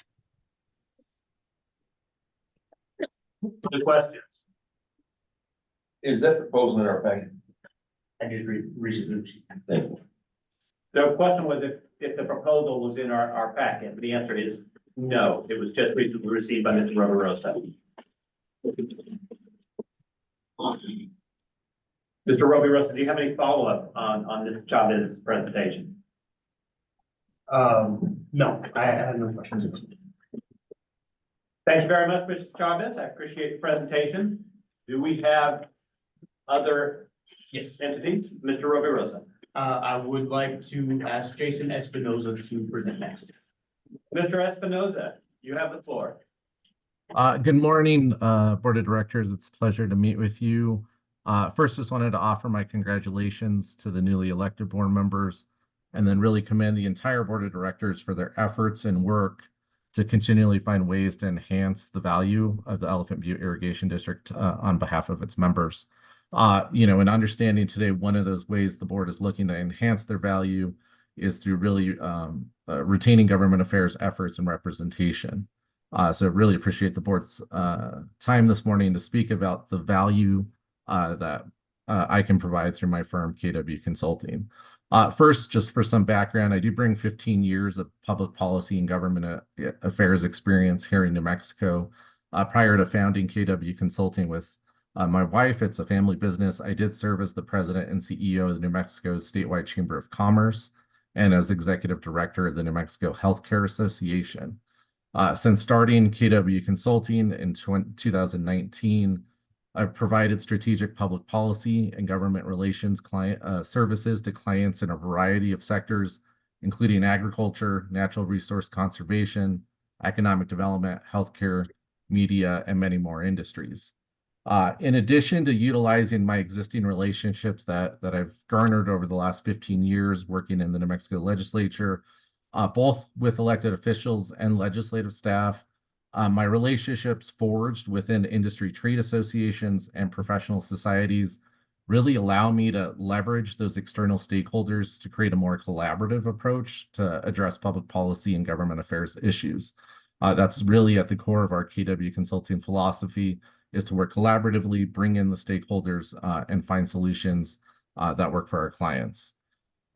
Additionally, one of the things that we truly believe in too, and I know it's on the agenda when you guys are talking about succession planning, we fully believe in our role as government affairs professionals that really one of the main jobs we have is to facilitate the relationship between the board of directors, the staff over at EBID, to the elected officials, staff, and other stakeholders, to ensure that the organization, the client, has the influence and the effectiveness that they need to be successful long-term, rather than just having it solely with the contract lobbyist.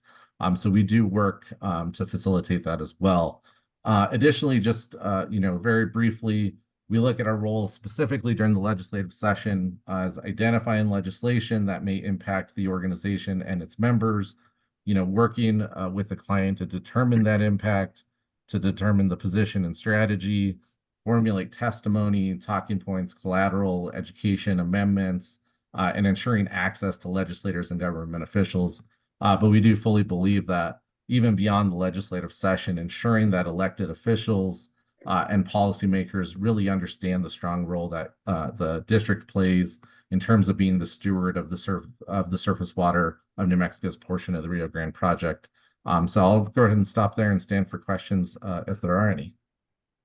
Thank you, Mr. Espinoza. Are there questions from the board? Same question you asked. How much does he charge? So I have a question from Mr. Plaistel and Mr. Colquitt. What are the fees for your services? The fees for your services, we did submit those as well, and I'm going to assume they're not in the packet because they were sent along this morning. We did, based on understanding of local procurement and the need for the district to secure or to retain government affairs professionals, we did submit lower than our priced fee. It was around for an annual fee of $36,000.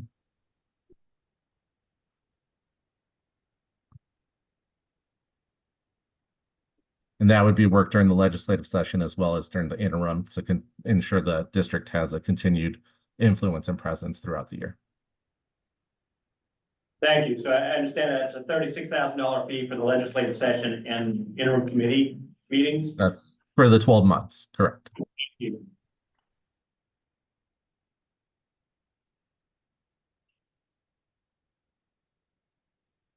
So it's been previously mentioned from another firm that they've done due diligence in searching for conflicts. Are you aware of any conflicts that could potentially impact your representing the irrigation district? Board of Directors, great question. Did do a review of our current contracts, and we do not believe there are any conflicts. Rather, some closely aligned organizations that we can leverage and work together. Thank you. Other questions from the Board of Directors?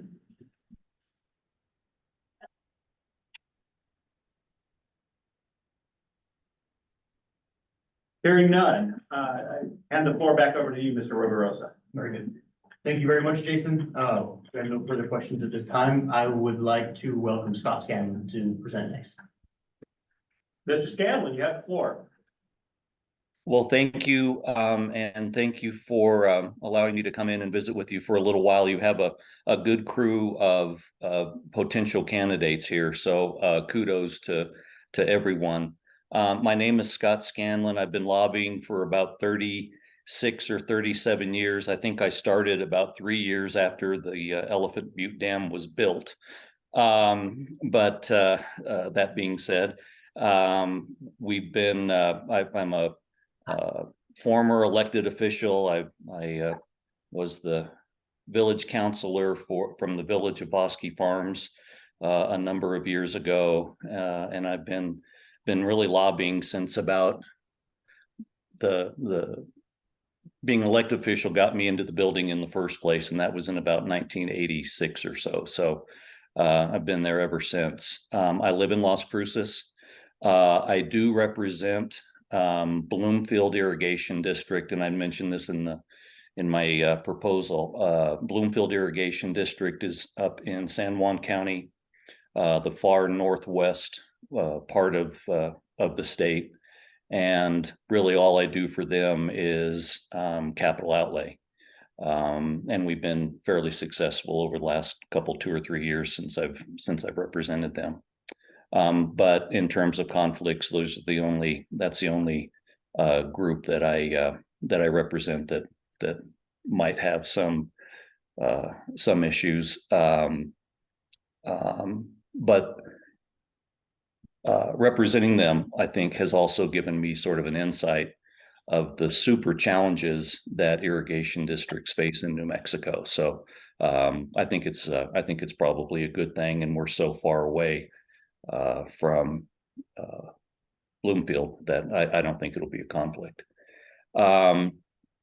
Again, I've represented a number of clients over the years, both municipal clients, local governments, businesses. I think I drive by all of the lands on the way from Las Cruces to Santa Fe whenever I do go to Santa Fe. So I think I'm familiar with the area. I think I'm familiar with the issues of southern New Mexico and the challenges that we have. Now, in my proposal, I did propose it as a monitoring contract. That was my understanding. So monitoring of legislation, monitoring during the interim period of pertinent interim committees. And so that means that I would watch, and then if something comes up, we'll notify you either by text, email, telephone call. I would do a weekly report during the session, and just keep in communication with you as things pop up in Santa Fe. But again, on a monitoring basis. So I think that's it. I think you've heard from the three of us now, so I will be quiet and just open it up to any questions that you might have of me. Thank you. Questions from the board? Same question. So it's been indicated, same question. What is your fee for, as I understand it, monitoring the legislation and committee agendas as well as the weekly report during the session? Yeah, the fee that I propose is a $6,000 fee for 2024 plus New Mexico gross receipts tax. Thank you. Other questions from the board?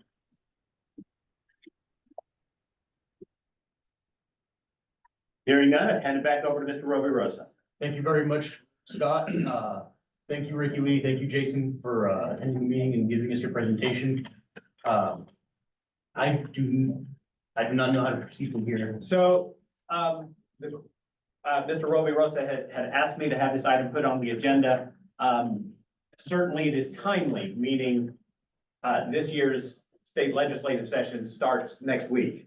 And so understanding our options and lobbying firms is important if the board decides it wants to make a decision on engaging one. What have we done in the past? In the past, EBID has hired lobbyists that have represented EBID at the legislative sessions. Currently, that is a task that has fallen on that Mrs. Solpeck's firm. She has coordinated our meetings with legislators, with other government officials and administration. Recognizing the amount of workload that we assign to Mrs. Solpeck, it makes sense to find places that we can reassign those. She was the easy button for a long time. And so when we lost the lobbyist, she picked up where there was a void. It's open for discussion from the board. What are the board's interests in engaging a lobbying firm? Mr. Colquitt. this is quite a span of cost. We getting the same thing? Who do I ask that to? Cause I mean, hell, you're looking at 6,000 per year, all the way up to 120,000 per year. Yeah, We getting the same thing? Mr. Roby Rosie. Every one of the lobbyists have sent us a packet to review. Would everybody be in favor of sending this to a committee and then calling an emergency meeting to make a decision on this? Or shall we discuss it later on this meeting when we get to item 15 again? And then decide later on during the day? That's a good question. So one of the options of this board is to refer it to committee. Recognizing that time is of the essence, and that would require at least that committee to meet again rapidly. Mr. Clayshall. I think they need to dismiss Mr. Scanlon. Oh, thank you very much, Mr. Scanlon. We do not have any further questions for you. Thank you.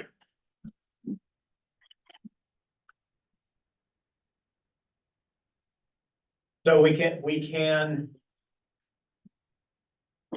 table this item until later in the agenda. That is an option. We can take action now, which can be everything from directing staff to review and prepare a contract for one of these firms. That would require a special board meeting in order to approve the contract. We cannot award a contract without having the contract agended and available prior to the meeting. Or we can refer it to committee, in which there'll be further discussion and committee recommendation back to the full board. All of those have various timelines. The quick timeline is to say, no, we don't want to do it, and then we move on. That's the fastest. And then the longest one is to have the committee review it, refer it back to the board, and then sometime in the next 10 days, try to make a decision. Would it have to be that long, or could we schedule a board meeting for Friday to decide this board legislative adjustments to this? So we can schedule a special board meeting. So our Open Meetings Act resolution. I have to apologize. I have to ask you to take your call outside because we're being recorded. If someone could get his attention for me, please. Thank you. So the meeting's recorded, so if anyone's talking during the meeting, it impacts people's ability to hear it later. We can call emergency meetings if the situation warrants it. The question would be, would that qualify as an emergency that warrants the public not having 72 hours notice? Can we schedule a standard board meeting now for Friday? So that would For the be, sole purpose of approving the contract. so. Oh, that's a good question. Yeah, so it requires 72 hours notice. So, I'm going to ask Mrs. Stolpeg, if we schedule a special board meeting for 1 PM on Friday, do we meet the notice requirement? Business days. Business days. So no, it's gotta be, earliest could be Monday. Okay. So I think we should send this to committee and try to schedule a board meeting for Monday to approve the contract. Very good. So so sending it to committee is a request, and so, yes, I will form a committee in just a moment, and I will,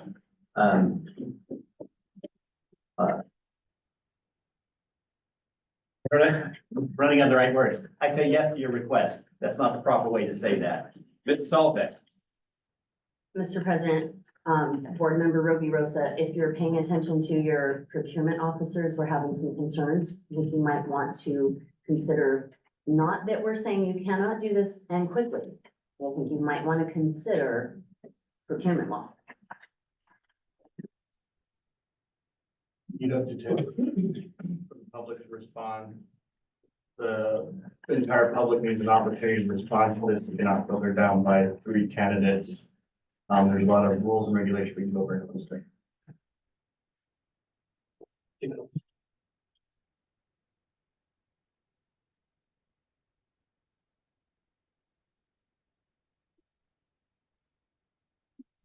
So if this is an under $60,000 contract, it still has to follow certain rules and regulations for. Yes, only under 20,000 would not.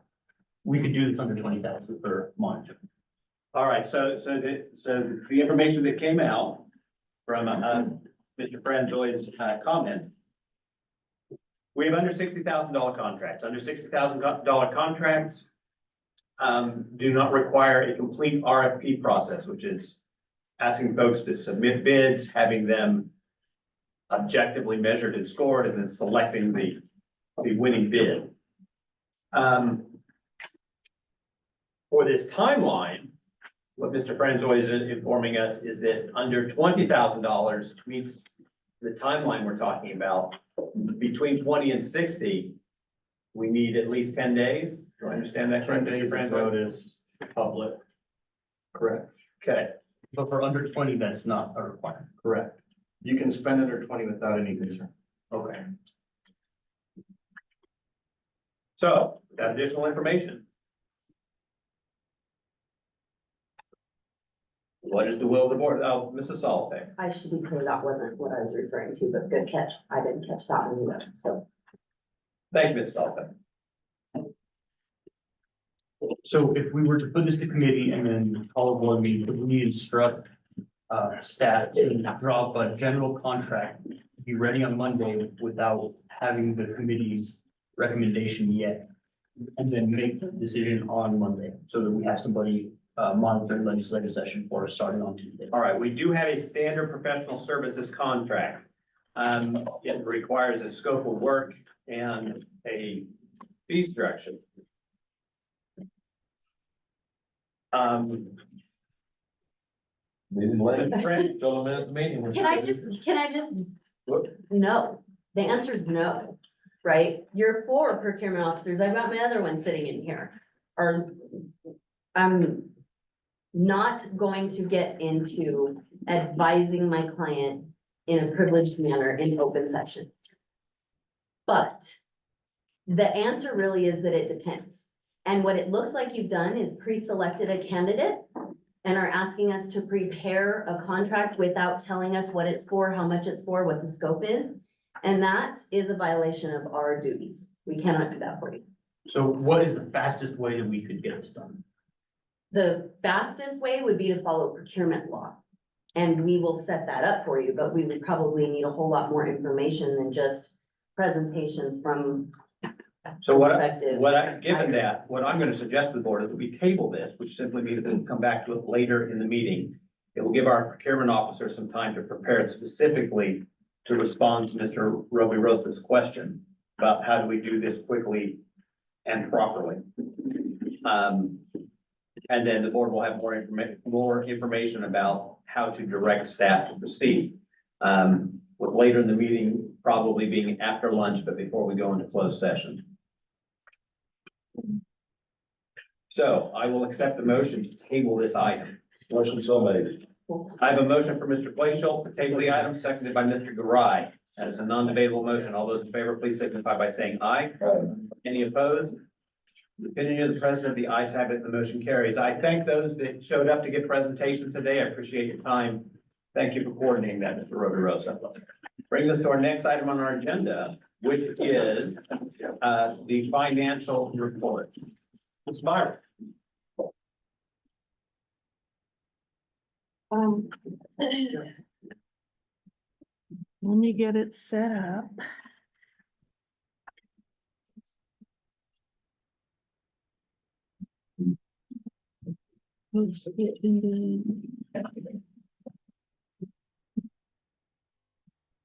Mr. Franzoy, how did you get to SharePoint? SharePoint login. Hmm? SharePoint login. What are you trying to pull up? Well, I believe you're going to give the presentation on the. So, and then I have the same, my cash is on the same folder. Okay, so you got the second option. sign me out.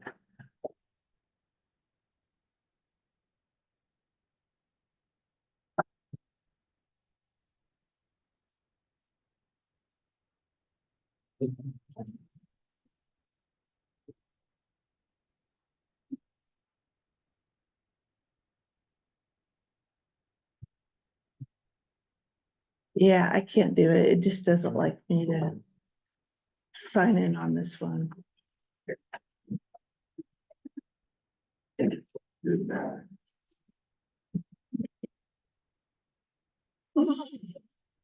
It's never like to be on it. You had caps lock on. Yeah, but even when I don't.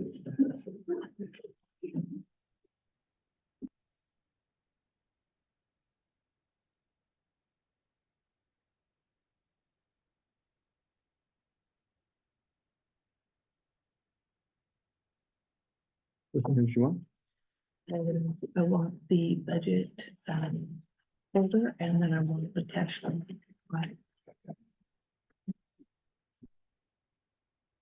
You know, and I gave from here. Well, where's the finance? Here with finance.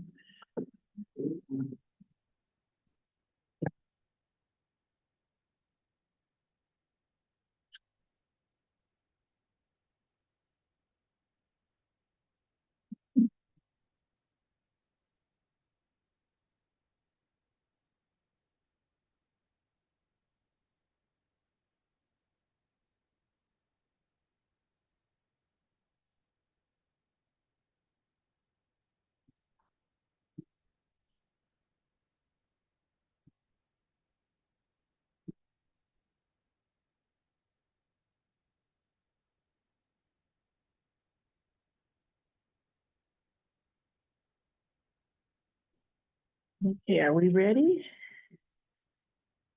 Or should I wait?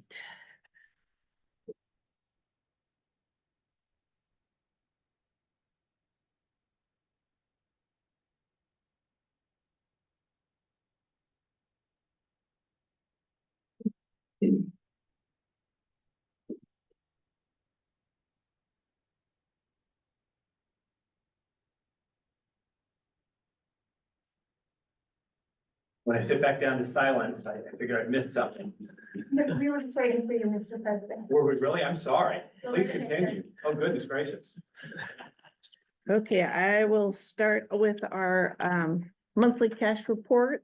This is generally speaking required. The cash in the bank as of today is 959,000. Our investments are at 5.8 million for a grand total of 6.8 million. However, our book balances are, we have a cash balance of 462,000.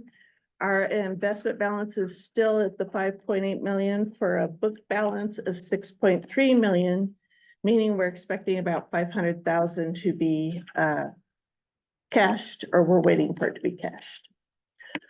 Our investment activity for the year to date, which is starting November 1 of 2023, is we had a balance of 3.1 million. We've got an interest of about 15,000. We transferred 2.7 million of current year assessments to the investment account. We did transfer in to our operating account 100,000 at the very beginning of November because we needed some money until the assessments started coming in, and that leaves us with the 5.8 million. This compares to last year. It's on this date of we have now 500,000 more than we did on this particular day in last year. One thing to note is we look like we've received about 50% of our assessments, and this is at a slower rate of collection than last year.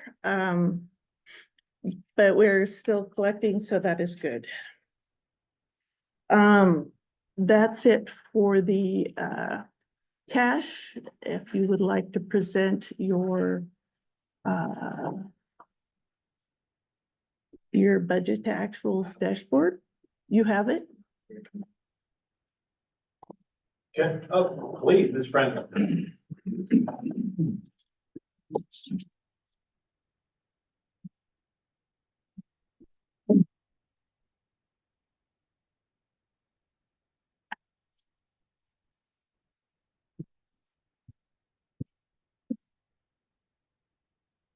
Okay, I'm gonna minimize this. So can everybody see this okay? Would you like me to zoom in on each kind of quadrant here? Probably, right? Okay. So here's kind of our annual outlook here. You can see that we only have the month of November and December financials. These are off just slightly by about 12 to 13,000 a month. I have a slight error that I need to figure out. Something's not quite in there. In addition to that, grant expense is reduced. That's not in there. That was spread out monthly. That's why we're seeing a huge variance between our budget and actuals. Capital outlay, same situation with that. It was spread out on a monthly basis. What I had instructed and advised the last board to do, I guess advise a better word, is that we will be doing quarterly adjustments to this so that we, as this is the first rollout of this model and interdepartmental budgets, will be kind of adjusting so we can fine tune it and keep it more in line with next year. So I'll get into some of that here shortly. To be clear about that, he's talking about timing of expenditures. And so we have grant expenditures that aren't spent in equal portions over the 12 months. Correct. And, you know, capital outlay, purchasing of machinery and equipment, we don't know when those are going to happen. It's kind of difficult in a government entity. It's not as straightforward as, you know, being in the private sector. So November has been updated from last board meeting. Those numbers are pretty much finalized with the slight adjustment I mentioned earlier. December will be adjusted going forward. As we get more information in, we'll be adjusting the December financials. So another big variance, we can get into these per quadrant, is staffing needs is a huge reduction in our budget. And we can see kind of, if we tune down to this quadrant right here, and I select the 2 months, you can see from labor and fringe benefits, we're down about 200,000. The reason for that is due to open positions that we had budgeted for that are not yet filled. Our grant expense is down significantly. That's to what Greg Stavier's point was. We don't have the timing exactly of when we expect to receive those funds or expend those funds or be reimbursed for those funds. Operations, we are reduced there. That's just kind of our operational expenses. A big ticket on that was that we don't have our fuel in for, I believe, the south yard. Contractual agreements were down there. That's going to include, you know, legal consulting, fees of that nature.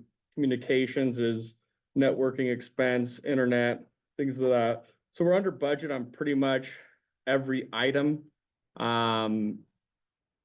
except for board expenses. And there is a slight discrepancy there that comes from contracts that were allocated to the board, since those contracts are under discretion of the board. Those have been moved, but you'll see an adjustment next month that this will be a little bit more fine-tuned. I might, under direction of the board, eliminate these grant expenses since we're reimbursed for those, to where it essentially nets out to zero. So you guys can track more of company operations and specifics there that are unrelated to grants, but I'll leave that up to you guys. Yeah. That is a good point. Okay. We could go through the expenses by department. Maintenance, obviously the largest bucket of EBID's expenditures. We're seeing a big reduction in their expenses. However, as I mentioned earlier, that's primarily due to the purchasing of heavy equipment and machinery and the vast number of positions open in that department. I believe there's 9 to 12 positions that we budgeted for to hopefully fill by the year. Administration is reduced. The big driver of that is going to be kind of the timing of these expenses. As mentioned, engineering is pretty much in line. We didn't hire our project manager, so that's why that engineering is under budget. For irrigation, that's in line. We expected to see that. Most of those employee salaries and wages are flowing through maintenance as it is their off period. So that's why that's pretty in line with their expenditures. Board is under. The reason for that is because we had budgeted for in-house legal counsel. We have not yet filled anyone for that position. We don't even have the position open, so that is something we could look into, but it was budgeted for, so we're under budget there. SCADA, pretty much in line. I think the difference with that budget right now is due to some purchasing of technology, computers, some software and stuff for them. We wanted to kind of revamp the SCADA department a little bit as they're going to be pivotal going forward. Finance department is under budget. The reason for this is because we were anticipating hiring a temporary financial clerk. So due to us not filling that position, and it doesn't look to, and Karen can correct me if I'm wrong, that we're going to fill that position this year. Finance is under budget. HR and safety is in line. Most of that is being taken care of into what I'll segue shortly after this, and groundwater is in line. Do we have any questions so far? I know it's a lot to digest, but go ahead. Where would legal fall into this? Legal would fall into board expenses because legal is instructed by the board of directors. And that is all legal. What else falls under board? The board fees, legal, travel, booking of hotels. I could show you right here. Can you break down board? Yeah. Legal, travel, hotels and all that? Yeah. And Here you go. To clarify, if this is correct, legal is not just Mrs. Salbeck. We have expert legal services that are under contract, and that would fall under that. Correct. So I can break it in these bigger buckets for you. If you want finer detail, we can discuss that in closed session. Mr. Franzel, Yes, sir. is this report published to the EBID website? No. It was our expectation that we might do that in the future. I have not been instructed to do so, so therefore I have not. Is there any privileged information in this report? Yes. But I could eliminate that out for the publication of this report.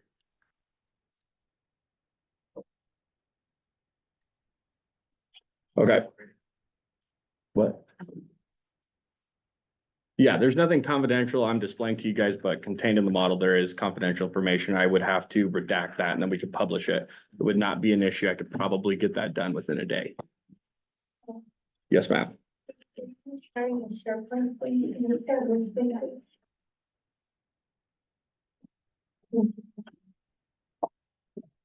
Mr. President, is something we would have to discuss, or is it something that we could vote on now, requesting a publish, this report? So I don't know that it requires a resolution from this board, although direction from this board would be useful. So the board has not directed staff to expedite publishing of this as a website.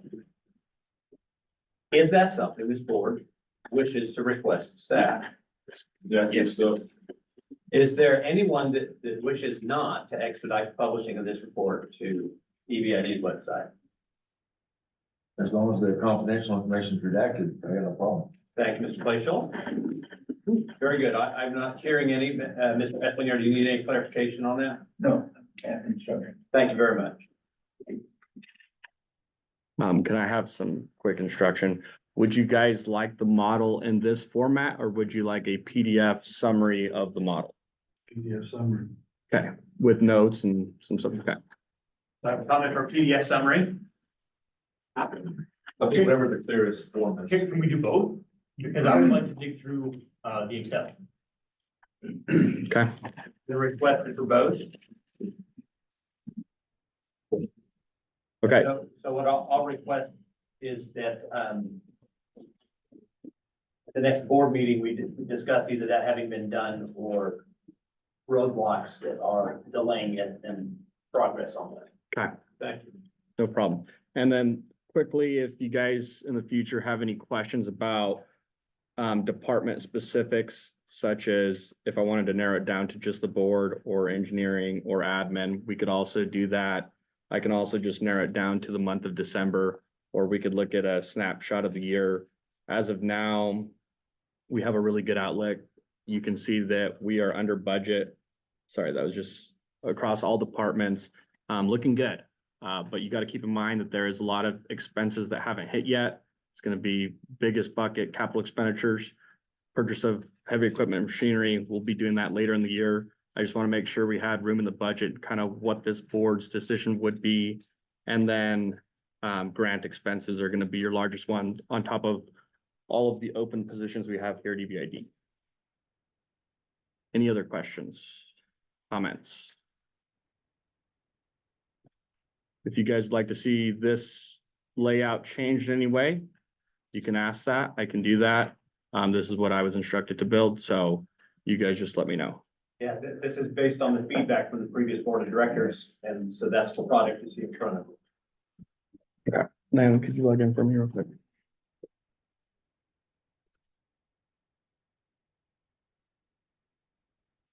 Next, I'm gonna have Naomi log in because I have special privileges.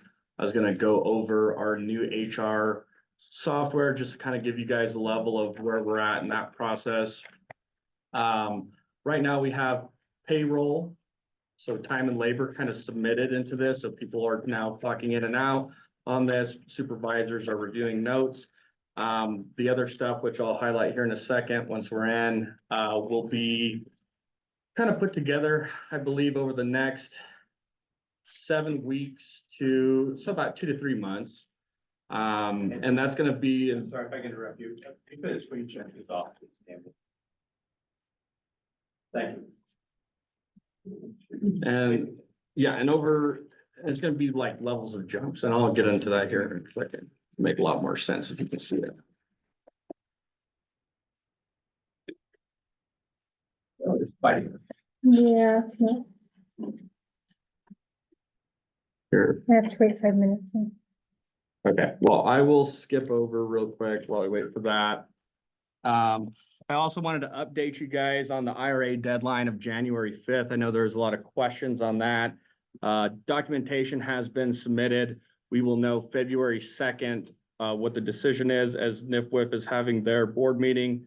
I wanted to give a special thank you to the BOR for their help with that, as well as NIFWIP, Samantha's law firm, and Zach Libbins engineering firm. Thank you. Was there any questions on the IRA? I believe you all received that in email? No? No. Okay. No. Now that you're sworn in, you'll receive it.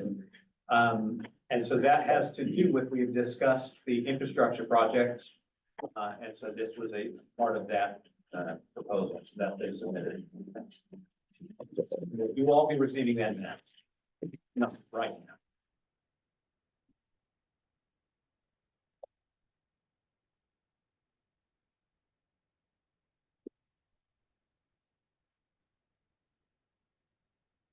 Anybody guess what that is? No, Wait, stop. come please. on, right? Grandpa's sitting right here. I mean, So this will be, my view, it's a little different than everybody else's, but this is where, employees can clock in or out. They can submit their notes for the day.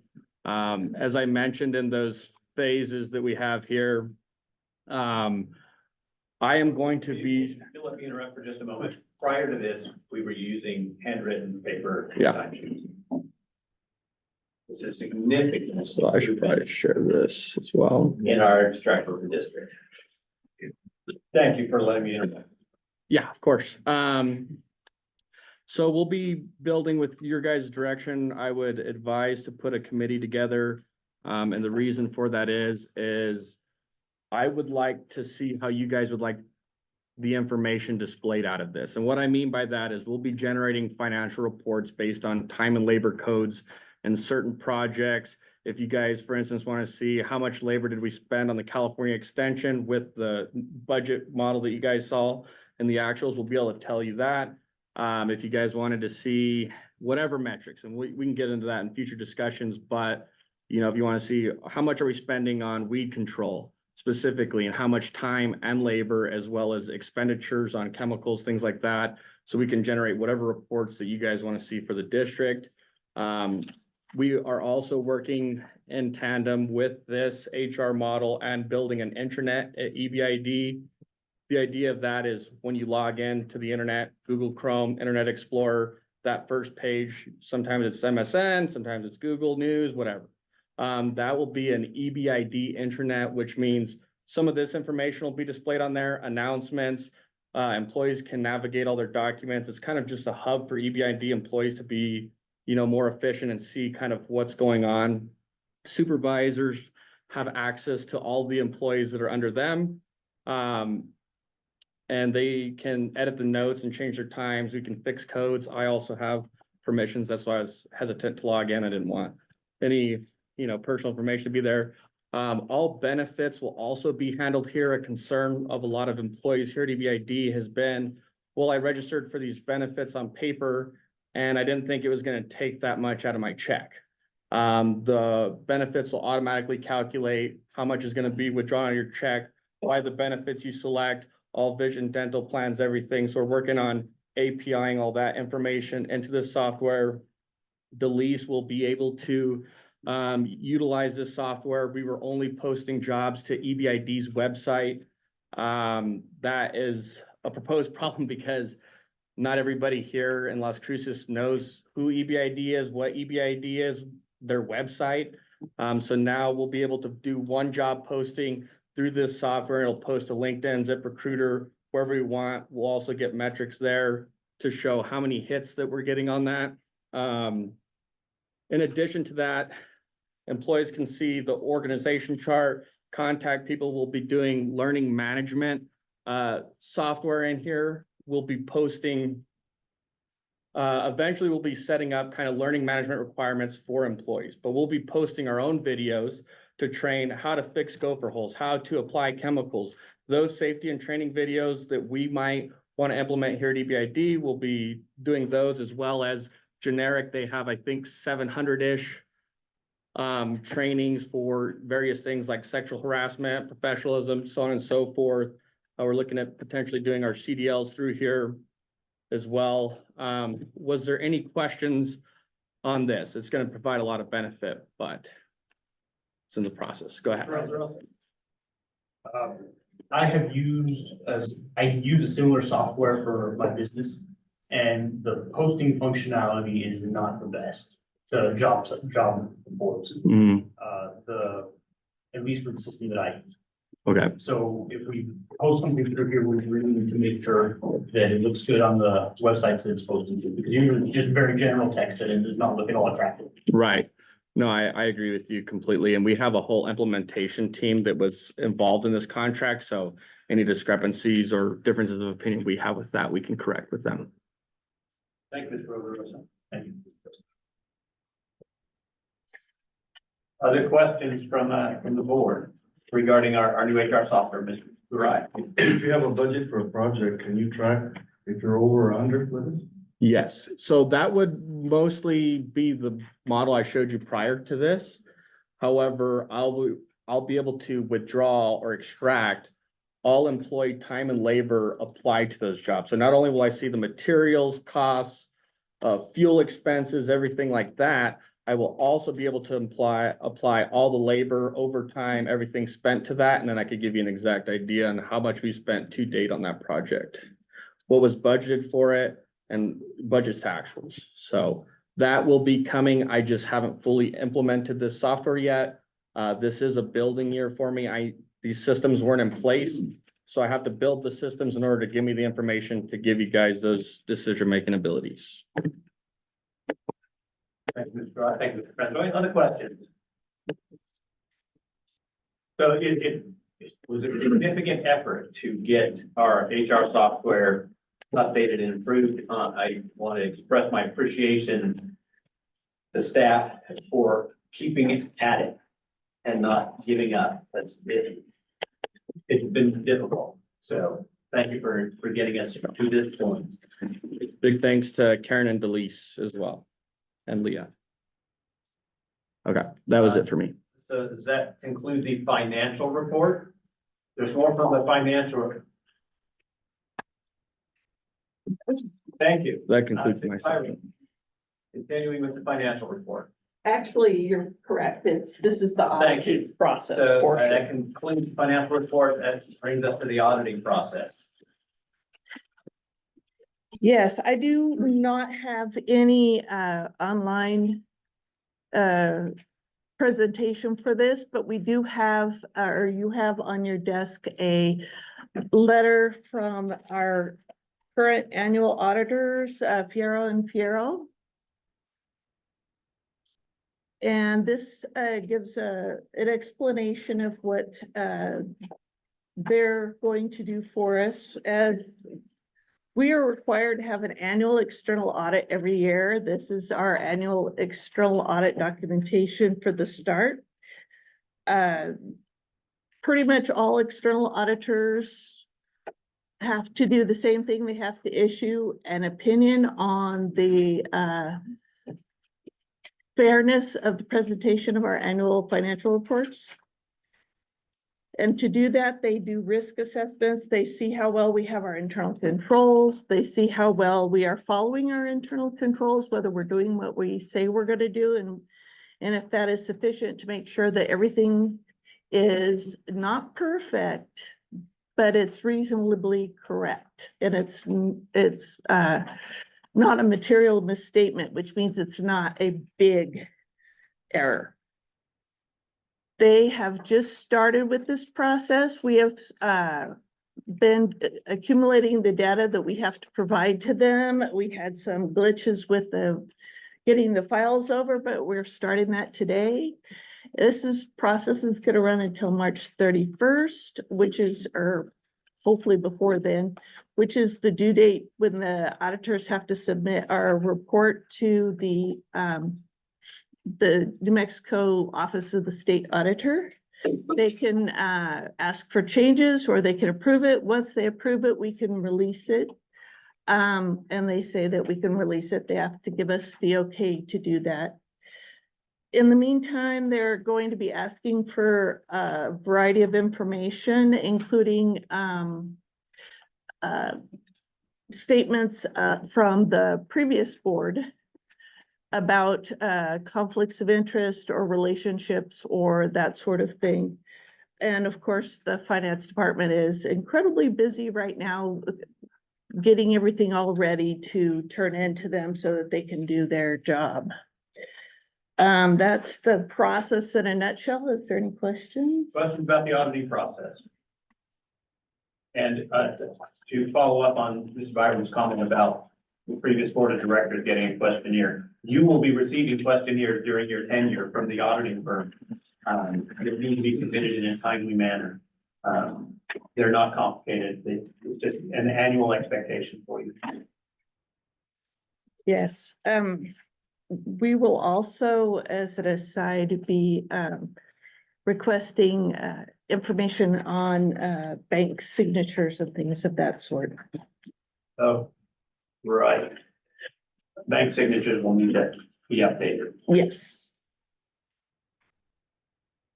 There are many things that probably need to be updated. Be prepared for that. And that's it. Thank you very much. Any further questions on the auditing process? Brings us contract renewals, Ms. Byron. The first listed contract renewal is for the expert services of Neil Ackerley. This is year 2 of a 4-year contract. We are limited by procurement law to have a maximum of 4-year contracts subject to appropriations. Given that this one is in year 2, the procurement's been done. This is just for the renewal. It's for expert legal services. Yeah. Historian. Are there questions about why we engage a historian? There are. So You are likely to see many legal briefs in your time as a member of the board of directors of EBID. In nearly every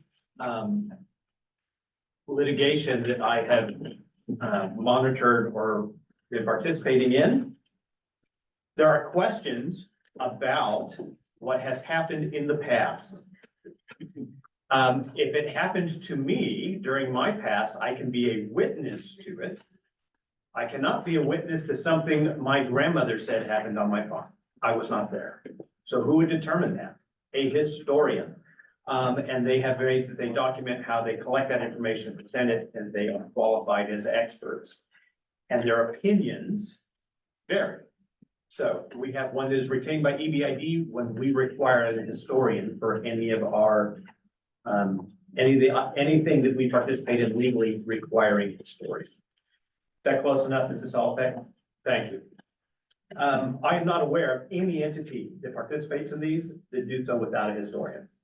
The contract sets a limit on how much we can expend with the individual in a year.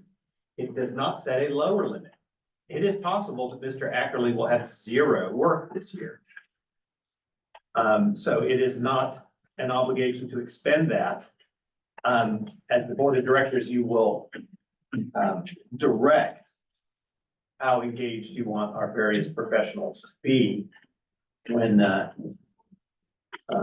working in these various legal environments. Does that answer the general question? Is there anything more specific? Yeah, Mr. Dovey, Mr. Clayshaw? have you been satisfied with his performance in the past? Yes, I have been. Thank you. What's his cap? You said either 0 or what's the cap? Ms. Byron? The cap is $60,000. That's a state cap for the procurement levels where we would need to go for different procurement methods to obtain the services otherwise. Mr. Sloan? What was he paid last year? I do not have that off the top of my head. I could find it out. Mrs. Alpec? 2 clarifications. This is not an under $60,000 contract because it's expert services, and in any Thank you. given year, I might have to go into a courtroom for a month at a time. And so the experts for expert services are not under 60,000. This is just if he shows up, he gets paid. If you look at the scope of work, it says kind of what he does. Last year, I met with him twice.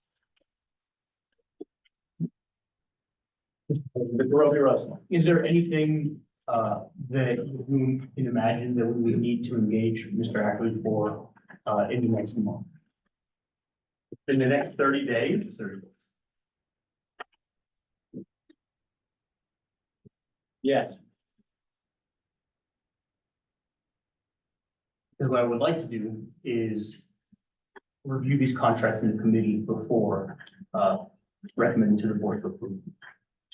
So that is a reasonable request, Mr. Roby Rosa. What I would suggest is we don't have to disapprove his contract in order to do that.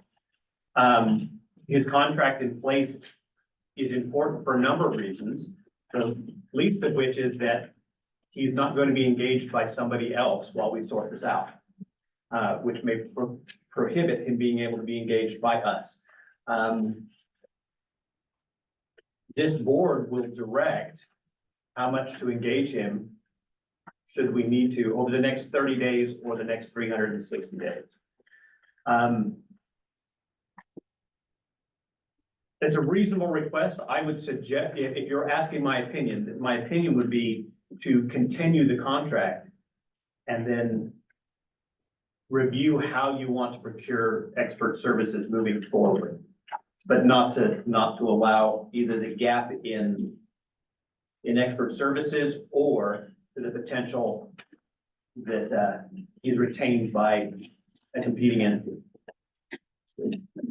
President Davier, on some of these people that we have brought through the years that have performed well, and he asked the question, has this person been good? Answer was yes. In my opinion, we should keep these people in place until someone else takes their place. Now, if you got someone else that's better than this and you want to review that on your own and bring it to committee, I'd say, man, get after it. But if you don't have someone to replace him, don't kick him on the side of the road because we might need him, especially with this new session coming in. We've got a ton of stuff coming up that's contractual, history, is very important. Because what did we do? One of the things we lost with this board was, Jerry sitting here. There's no longer anybody's been in here very long at all. If there's anything that's needed right now, is somebody that has a little bit of history based where we're going. And I think that's gonna be very important for you new board members to hear is what happened, 5 or 6, 10 or 20 or 30 or 40 years ago. Because we don't have that now. We had that before, we don't have it now. It's okay to move forward. But at the same time, if we need somebody to go back in history and say, this is something that's real important, don't overlook it. We sure don't want to throw this guy on the side of the road. Thank you, Mr. Lack, Mr. Sloan. Mr. Duggan, how long has he been, under service with EBID? So, Ms. Saltek, Mr. Dr. Ackerley had worked for the law firm back in the 90s, 80s, maybe even on some early stuff. He took a hiatus for a little while. I hired him back in 2014, right before I left, and then I brought him right back on again as soon as I came back and we started having a need. There was a period there from about 2017 or 18 until a couple of years ago that we did not have him on contract, and we renewed that. That was something that kind of fell through the cracks there at the time, but he has been working for EBID for a while. and reminds me, Ms. Byram, this is the second year of his renewal. Yes, this is the second of a 4-year procurement. Mr. Hernandez, I believe you have some additional information you can add to that. Yes, I do. Thank you, Mr. President. I hired Neil Ackerley when the district was able to obtain its rights of way back. The Bureau was gonna charge us for an EIS that was 4 times more expensive than we got Mr. Ackerley to do it for us for. And that's when he started to get background and knowledge and history of the district. So we kept him on after that point in time to go back, research documents if we needed something, either for the Bureau or for litigation. We kept him. He took the sabbatical on his own, not that we let him go for any particular purpose. Thank you, Mr. Hernandez. Mr. President, Mr. Rovirosa. My only concern is that we are making decisions on the contracts without having spent much time here. So if we were to approve these contracts, how would their hours be administered? How would we assign work to these contractors? So the contract at hand is the contract for Mr. Ackerley. So that's all. I'll address the one that is in front of us. And so with that, the work for Mr. Ackerley is assigned by Mrs. Solopek at the direction of this board. So in approving the contract, are we giving Ms. Solomon the ability to hire him for as many hours as she needs, or does she ask us if she can hire him for these amount of hours and then does it? That's a good question. We are giving her the contractual ability. She will do so at the direction of this board. Mrs. Altman. So to clarify, everything I do comes to you. You're gonna have a long afternoon today, right? Because we've got a lot to cover. We will cover things like, who is my client, right? I represent the entity. We all act at your direction. So you're not actually directing employees. You're not actually directing experts, because that would not be okay for you to do. But you direct general manager and general counsel. We deploy that, but you saw our budget. I can't, if I'm gonna spend all of my money on Neil, I have nothing to spend on Phil, for example. So we're constantly adjusting internally. We have this big issue coming. Let's bench this expert because we need to fire this expert up. And so it's really a matter of what's coming our way at any given time, what we're trying to respond to, but everything comes to you first. So I am sensitive to your concern that you don't necessarily have a basis to make this decision. I'd turn that on its head. You don't necessarily have the basis to not approve this. I would instruct you that it's probably safer, if you wanted to wait to get a little more background, to wait till after closed session. But again, when a contract comes to you that has gone through procurement, management, and legal, It's here for the purpose of, we have something behind the scenes this is necessary for, but it may not be aired out in public. And if you would ask me, do I believe it's appropriate and necessary to engage a expert historian? My answer is yes. As is, Mr. Lax. And, your opinion may still be different after you gain more information, but,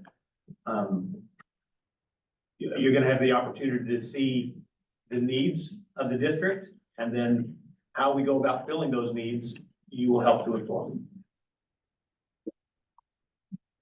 Is that helpful? Yes, thank you. These are good questions, and I recognize that it's making your first board meeting go long, but I appreciate you asking them and not simply holding your time. Thank you. Further questions on the contract record services from Dr. Neil Ackley? Hearing none, what is the will of the board?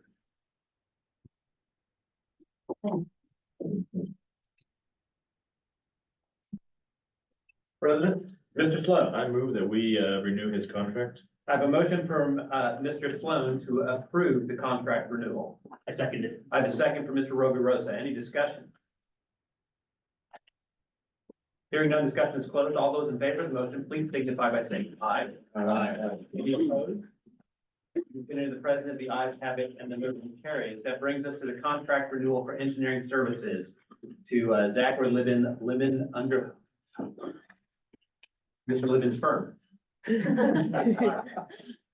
His firm, Libin Underwood Engineering and Surveying. Thank you. Tongue twister. This is a similar kind of situation, except for that it is definitely a $60,000 and under procurement for services.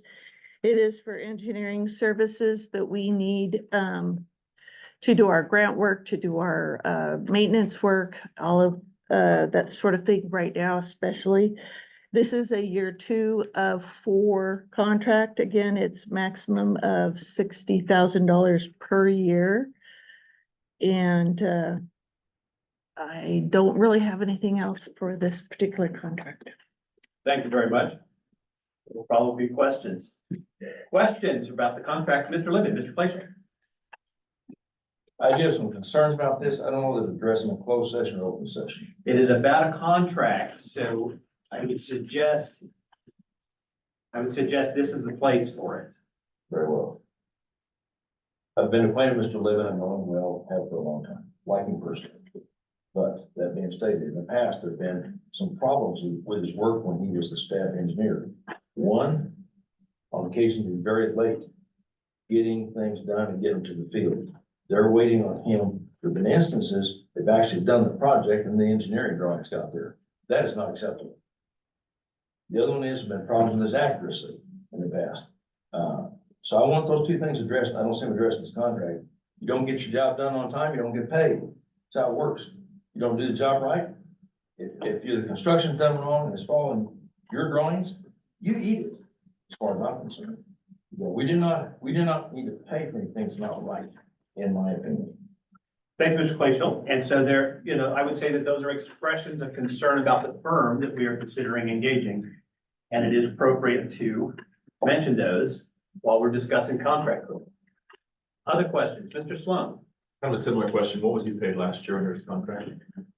He was definitely paid less than 60,000. I think it was closer to 25. I would have to get you the exact number. I don't know. Mr. President, Ms. Altaveros? Libin Underwood Engineering was paid $15,471 for fiscal year 2023. Oh, and 15 cents. Thank you. Oh, and I'm sorry, Mr. President, for Ackerley was $0 last year. Thank you. So the district does not currently have a district engineer. We are in the process of trying to engage a district engineer. There are many things we do which require a PE review. We are a cooperating entity with Bureau of Reclamation And there are things that simply require PE. And so having an engineering firm to do that is important. Neil Ackerley was used twice last year, but he made zero money. How's that work? We had 2 meetings. He must not have sent a bill. Oh, okay. I don't know. I don't do his billing, but I can tell you, if you look at my bills, you saw 2 meetings with him. Yeah, okay. I don't know. Now, we're talking about living those. Correct. Thank you very much. That's fine, John, but I wanna speak up for living here. One thing, John, that, and I know you've had some, we all have issues with engineers. You know, we use them all the time and there are mistakes made. First of all, when a mistake is made on an engineering firm, the accountability of who checks those out of the person who comes behind him and looks at that contract, right? Say you put a contract together. I don't know that the contract that you're saying he missed was given to him wrong to start with. My son-in-law's a civil engineer just like that, and he's got that P and all that stuff. I can't tell you how many times they get these things squabbles, they end up in court, and the information they were fed, they done. But when it got to the place where they put it on the ground, either it was given to them wrong or it was done wrong. Now, that can be put all on the engineer, or it can be put on the people who give him his work.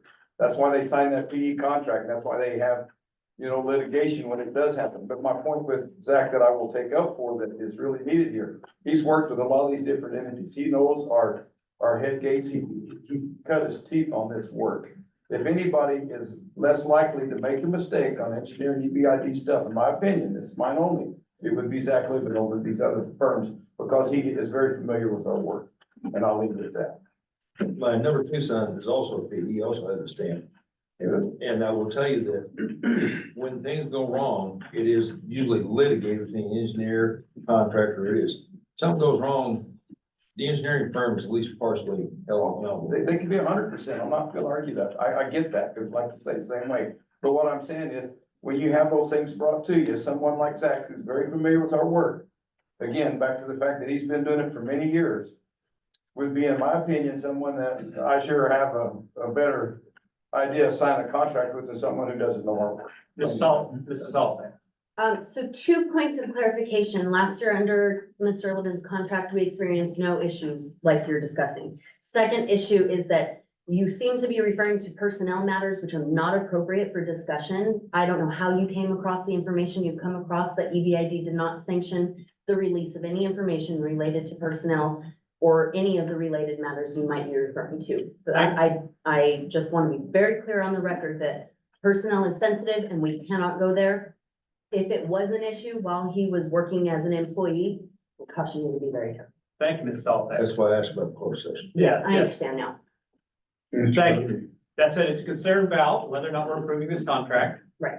Jermaine, Mr. Garai. You say you're currently looking for an in-house engineer, correct? Mhm. If you find one, are we bound the whole year or yearly renewal with this man? So again, with these contracts for professional services, it gives us the ability to direct work to them. It does not give us a requirement to direct work to them. They don't have all the work. Can I just elaborate really quick on Mr. Francois. So based on what Greg's saying, I don't think this has been clear because there's been a number of questions on this. If you guys renew the contract, it means that you can engage that individual to the board's discretion, right? Or you can engage Samantha to engage that individual. If you guys say, we don't want to work with this person, that's fine. You guys charge $0, right? You guys say, we want to engage them on this project or this project, then you guys engage them there. If you say we want to RFP a different contract, you can use that contractor in place, right? So to be clear, approving these contracts just means you have the ability to engage this individual and not the ability not to, right? Thank you. And does that mean that if we assign any outside work, they can only go to them, or we can assign them whatever we want and not assign whatever we don't? It depends on what's drafted in the RFP scope of work. So this is not from an RFP though. So in this particular case, there is a scope of work under Mr. Libet's contract, and we cannot engage him outside of that scope of work. If we have another firm, if we had 6 firms under contract, you could engage the ones you want for specific projects. But to be clear, we as a board of directors do not directly engage consultant for professional services. Management does that. We influence management's decisions as the board of directors. We don't make those decisions for him. We are not managers, and so, to be clear on that, we don't specifically say, go engage this firm for this number of hours to do this task. That would be beyond the scope of our role as governors. Is that helpful, Mr. Clayshaw? Yes, it is. Mr. Plum? More from Mr. Etzlinger. For the next 30 days, let's just say, do you see the need to use Mr. Libben as the contractor for the next? Yes, I do. For the next 30 days? Yes, sir. Again, the umbrella over this district, when it comes to any kind of engineering decision, is based on the fact that we need a professional engineer to stamp designs, and certainly, some of the decisions that we have to make regarding the infrastructure we build. Zach left the district as a professional engineer, and so we utilize him to oversee what is happening in our engineering department right now, as far as what we design from our design engineers in-house, as well as from our land records people in-house, where we can utilize Zach to make a final determination that whatever he sends out, he has blessed it with a stamp. We also have covering with utilizing Dr. Bill King. He can also, he's a PE, and he also has another blanket of coverage if we have to go to a point where we need two opinions. And so certainly it is coverage for you all's protection that whatever we do to build, we're building structures right now in the field that need design. They're stamped by a PE and approved by a PE. And so that's why we're utilizing Mr. Libben's contract and his services for basically just giving us cover for the things that we do every day. That's why I need him for the next 30 days. You say you're looking for another engineer. Yes. With this engineer that you potentially could hire, would he have this stamp? It's difficult to find an engineer outside that isn't gonna cost you a lot of money to get with a professional engineer license. Where we've been successful is bringing up engineers and then giving them the education to get their PE. And sometimes what's required there is you get a license, and you can get that right after you graduate, and you can go for the PE license, but then you need an internship for about 2 years before you can actually stamp anything. So what's happened with those in the past that have come up through the organization, they come up as engineers, and then they gain their education to get their PE, and then they come to work for EBID as a professional engineer. Okay, two concerns, like I say, are timeliness and accuracy, and my bottom line concern is to make sure this organization gets what they're pushing for. That will continue to be as long as I'm here. Yes. Thank you, Mr. Glacial. So I will note on the compensation under this contract. Mr. Libben's firm is well under market rate. Mr. Libben has presented to us that he wants to ensure that all the buttonholes are properly closed from the time that he was the engineer in the period of time, in some short period of time after he left. We have used him because we need a professional engineer. We have, at this point, found it difficult to obtain one at the district. We talked about the internship. One of the difficult parts is if you have a high-quality engineer and they've interned under you as a PE, you are likely to try really hard to retain them. And so it is a very competitive environment to get a PE to leave that and come to work for you. Mr. Rosa. I would like to add, that under section 4, there's a termination clause, that we can, terminate with written notice 30 days prior to, the date of termination. That was in response to Mr. Grant's question. Thank you. And we also have the ability to just not assign additional work. Further questions on the contract in front of us, which is contract to live in Underwood? I do have one more question. Mr. Roderosa. Mr. Esslinger, is the primary reason that is the primary work assigned to, Women Underwood, basically reviewing and stamping, designs that are made in-house? Yes. Yes. Thank you. I can support renewal of this contract. But, you know, I'm gonna be kind of keeping my eye on it. Thank you very much. That is an excellent comment, Mr. Glacial, and it is reasonable and diligent for us to scrutinize contracts. Mrs. Albeck's comment notwithstanding. Further question? Hearing none, what is the will of the board?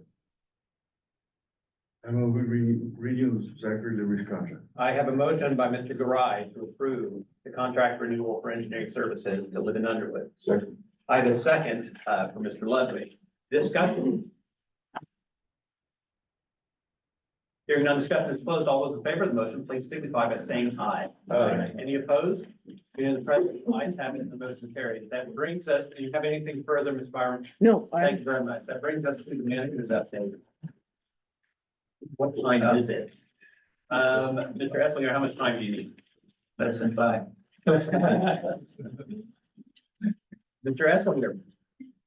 Yes, first, I just want to, bring your attention to a calendar that's in your board books.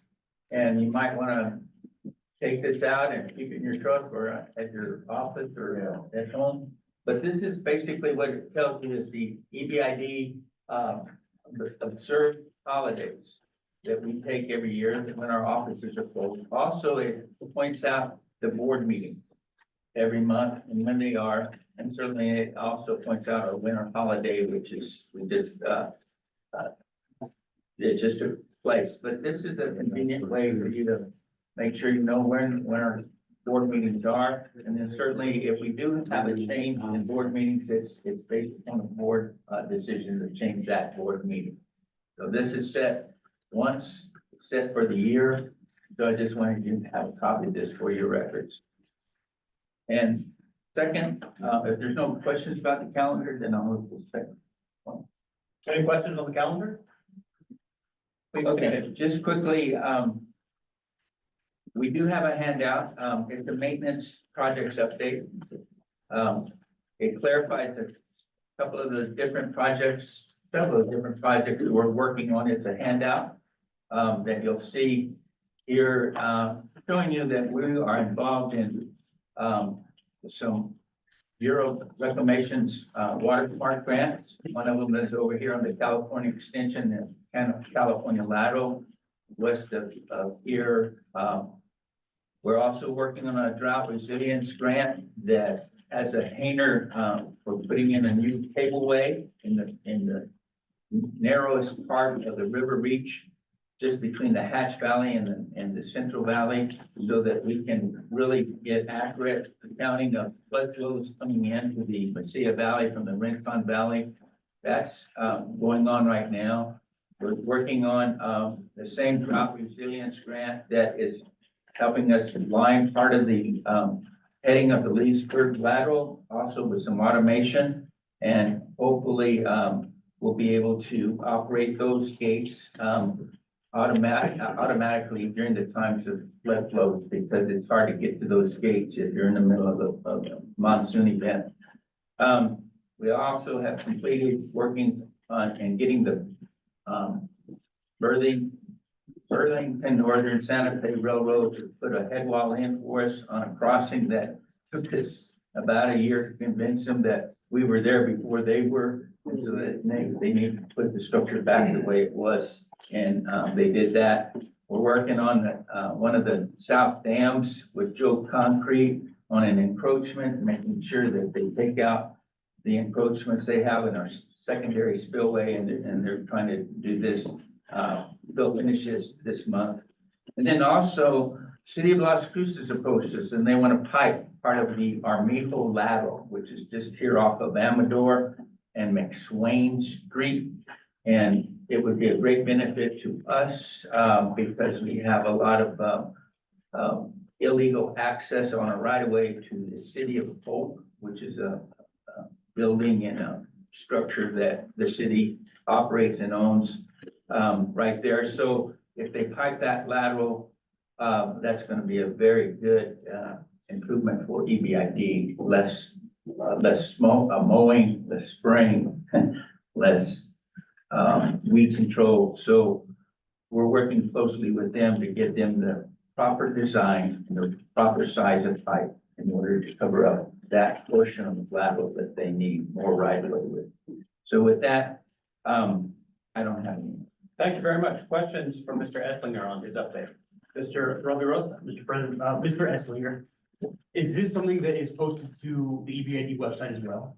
In other words, is there a page where there are continuous or as needed project and maintenance updates? This sheet will be posted to the website, yes, sir. It's something that, we've, found that's, helpful to our constituency, and so we put these out, as they are in progress. Take them off as they are done. And very well. I think this is something that a lot of farmers would like to see more of. Okay. If project or if individual projects could be updated as needed. I think that everyone has that. I can make that happen. Very good, thank you. Other questions from Mr. Esslinger? Hearing none. Behind, they're on the way. Oh, then we will continue. So the food is not here, so we will not be recessing yet. That brings us to engineering. So, who gets the lucky? Okay. Do we have anything in maintenance project updates other than what Mr. Esslinger covered? No, that covers what. Thank you very much. So special use permit. Yes. This month, I believe we only have one.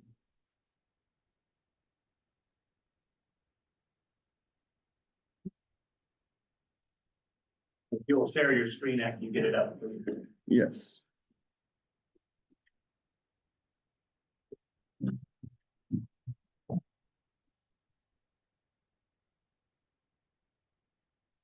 All right, so today we only have one permit for Mr. Bill Porter and Porter Farms. Is to construct, operate, and maintain 2 harvest gates of the right bank, left bank at the approximate station 749 plus 37. And 2 harvest gates across the right bank and left bank at approximate station 730 53 on the Garfield Main. We have our standard conditions for our harvest gates. And as you can see on the map here, that's gonna be here, right here near Rancho Bonito, and Ted Brown Road. Staff recommends approval of the harvest gates, and if we're open to any questions regarding the harvest gates. Thank you very much. So it's a short list this month. This is from members of EBID. Our policy allows for members of EBID to request the waiver of land use fees for their permits, for their licenses. And I believe they have done so in this. Yes, case, that's correct. Yes, sir. Questions regarding the permit or the license? They're licensed. Please remembering that, the license. What was the term of those 5 years? This one, I believe, is 10, and I believe we have standardized all of them to 10. Yes, correct? that's correct. So all licenses are up for renewal at the end of 10 years if for some other reason they haven't had to be reviewed and renewed prior to that. So a change in condition could cause us could cause a license to just automatically terminate if they violated somehow the conditions of the permit. Other than that, 10 years and they have to be reviewed. Other questions? Mr. Rovirosa? What is a harvest hall? So I have an explanation for that. I have several of these adjacent to our property. So for us, they are an EBID constructed and a member funded structure that usually prevents vehicle access, such as that gate, to an EBID structure. They require locks. They're required to be dual locks, and EBID has various ways that they do that. EBID supplies their lock, and you supply yours. Ostensibly, they are to keep people from accessing farm property during harvest, inappropriately. Very good. You're welcome. Mr. Esslinger. There is where our canal system and our infrastructure create shortcuts across, especially in the city and some places out in the rural area. And so the traffic that is unwanted, going through farms, can be stopped by, a request from a farmer for a harvest gate. So the harvest gate is primarily to protect the farmer's harvest, but certainly it can slow down traffic that should not be on a canal bank anyway. It's private, it's not public access. So we found ourselves putting up more harvest gates in the recent years since there is more ATV activity, motorcycles, dirt bikes, that sort of thing. So we do go out and inspect where the requests are being asked for the gates to be put to ensure that it does fit the policy, which is in your handout. There is an actual installation of gate policy that the board has approved back in 1988. I would say we have two gates in one location on our farm that we're really happy to have in harvest. We leave them locked all year long because it's a shortcut across EBID property to get somebody's house. No, you go the long way. And so the license does say that it, is needed. They have to be remained open during water operation season. But oftentimes EBID would prefer to have them closed this way. Other questions regarding the one permit you have? Do you need a motion to approve, sir? I do. Motion to approve. I have a motion for Mr. Fleischer to approve license 2023-L-270. I have a second for Mr. Garai. Any discussion? Hearing none, discussion is closed. All those in favor of the motion, please signify by saying aye. Aye. Any opposed? The opinion of the president, the ayes have it, the motion carries, the license is approved. At this point in time, lunch is here. So we are going to recess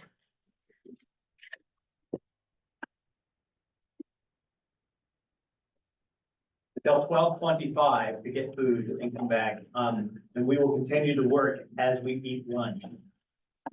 So with that, we are at recess. Madam Secretary, would you please pause the recording and mute our stuff?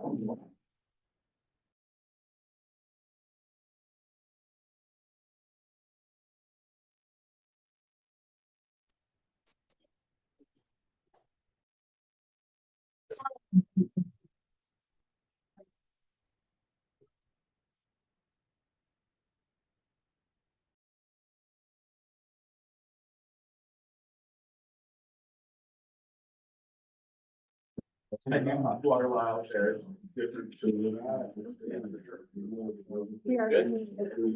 very much. We are back in order. If you have to, please continue eating. Time, I'd like to take a moment to introduce. I'd like to take a moment to introduce Mr. Bobby Scoe. Mr. Scoe is the compact commissioner for the state of Texas. I'm working with Mr. Scoe since his appointment. He's been an excellent cooperating partner with the board of directors, and I appreciate his attendance today. And at this point in time, I would like to allow him to introduce himself to the board of directors. He is not on the agenda, so we may not engage in a discussion with Mr. Scoe, but we can certainly listen to him, and I appreciate the opportunity to do so. Mr. Scoe. Well, that takes it from me, because my first thing was to say, what questions do you all have of me? A lot of what we can talk about, I know probably the most important thing everybody is where's the case, what's going on? I know one of the questions that was posed earlier was, should the consent decree be, blessed? And, does that mean that there's a state line obligation, to deliver a certain amount of water? And the answer to that is yes, but there kind of always has been, through the operating agreement. The water was just, it was just gauged at a number of different stations. So in a move for simplification, a state line delivery seemed like an acceptable thing rather than have checks along at different locations. That brings in the American Canal water and things that I know New Mexico had issues with. So that's a pretty simplified answer. I don't know if that does any justice to hear that or not, but anything more? In a lot of you guys I do know or have gotten to know somewhat and things. I am a farmer in the Lower Valley, so I understand the game that you all play because I play that game too. And I'm a pecan farmer, I'm a cotton farmer, fourth generation down there doing that. You might ask, one of the other things that might come to mind, why did we settle? Why did we move to settle? I will tell you some of the things that I felt like were going on. If we go to court, we leave the judge with not a lot of remedies to fix the problems, other than coming into New Mexico and saying, you guys are gonna start shutting wells down. Those wells keep you all alive. Felt like a settlement was a good way for you all to be able to work towards rectifying and remedying and coming up with the water. I know James's dad was very much opposed to any sort of fallowing that was gonna take place. You can't move away from the fact that there's a hard demand up here for a certain amount of water, and there's only X amount of water available. And with that, how do you get that to the places that it needs to be? There's a big demand and a little bit of water. So I felt like a settlement was beneficial to both of the EBID and to EP1, because it would be devastating for the judge to rule in the favor of the state of Texas and come into EBID and say, y'all are shutting and what other remedy would he have? Because he's not gonna go to the city and shut the water off to the people. We all know that as farmers. So coming through in the United States, coming with dollars to work remedies and things as far as fallowing programs and things have been good. The state of New Mexico came along, and you all have a very good, I know he is north of Elephant Butte, but the state engineer, Mike Hammond, is a very good guy. He was here during he was around during the operating agreement, and whenever it was put together. I know there's folks that are in favor and not in favor of the operating agreement and what it was, how it works, but it was actually a bunch of farmers that got together and came up with a workable solution, and it's worked for a number of years. This just expands and in my opinion, cleans a few of the things up in the operating agreement that put some guardrails on what can and can't happen, and simplify things. One of the things that Greg was very instrumental in, and like I say, the guys at EP1 don't speak to me anymore, is evaporation on carryover storage. And I know that was a big issue for you and a lot of people throughout the since 2006 till now. So this is kind of an odd session. I have another commitment, and we're not gonna be able to make closed session, and I apologize for that, but that's kind of some of where we are. Like I say, I don't know if anybody has a particular question to air that I could answer or not, but Samantha? I knew Samantha would have. Mr. President, when it comes to work, I wanted to take the opportunity to thank Commissioner Scope. While the settlement obviously presents some concerns for EBID, we're generally supportive and we very much appreciate your efforts in settlement discussions to look out for our interests along the way. And while we can't get into how specifically that played out, it's important for the public to know how instrumental you were in ensuring EBID was protected. So thank you. Well, the solution didn't need to be, it didn't need to be Texas wins and EBID is destroyed. That doesn't, I live here too, and I have to come and be able to face you guys and Well, you things like represent that. us too, and you've done that well, thank you, because not all commissioners have, I just want you to know that. We had a great one before me and Pat, That's in Pat Gordon, and he left some big shoes to fill. I will definitely tell you that. Pat, so used to belong to New Mexico. Some of the guys in Texas would say that, definitely.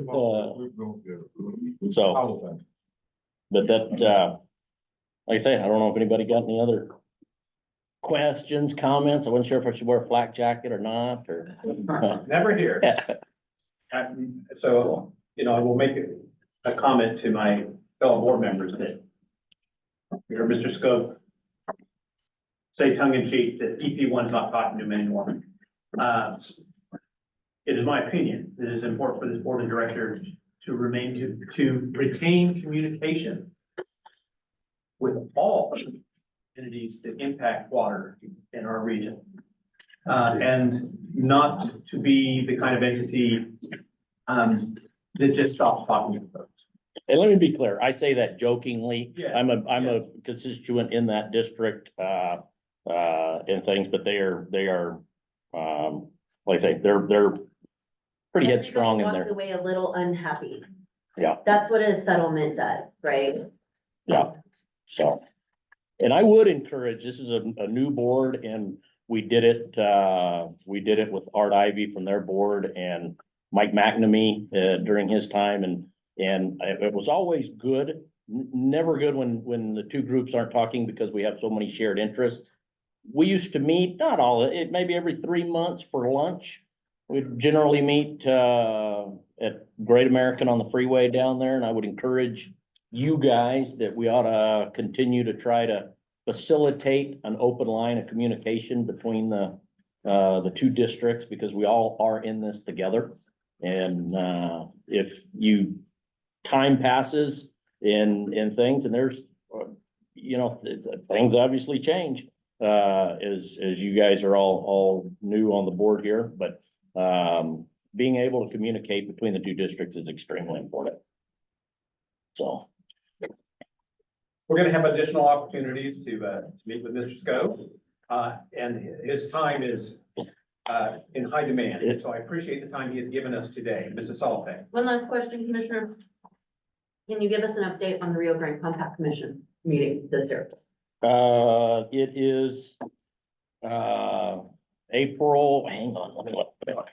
I have it written down in my truck. Mostly just the location is what I'd like for you to tell them. I wanna say, don't quote me, and I talked to Susie on the way up here, and Colorado didn't have a problem, New Mexico didn't have a problem, so it's gonna be April, I wanna say 23rd and 24th, whatever, there's a Thursday and Friday at the end of the month. If you look on your phone. I'm on the edge of my seat for location. El Paso. El Paso. El Paso. Huh. So. Well, that's profound. Well, Pat did it in Austin. Pat did it in Austin, and I'm sorry, I don't have to travel all the way to Austin. Yeah. That's a pain in the neck and things, and for everybody, that actually is here, this is where, it is, we ought to have a meeting here. That's interesting news. Commissioner Scope was there for my meltdown in settlement discussions about traveling all over the place when the conflict is here. So. I was there for a number of meltdowns.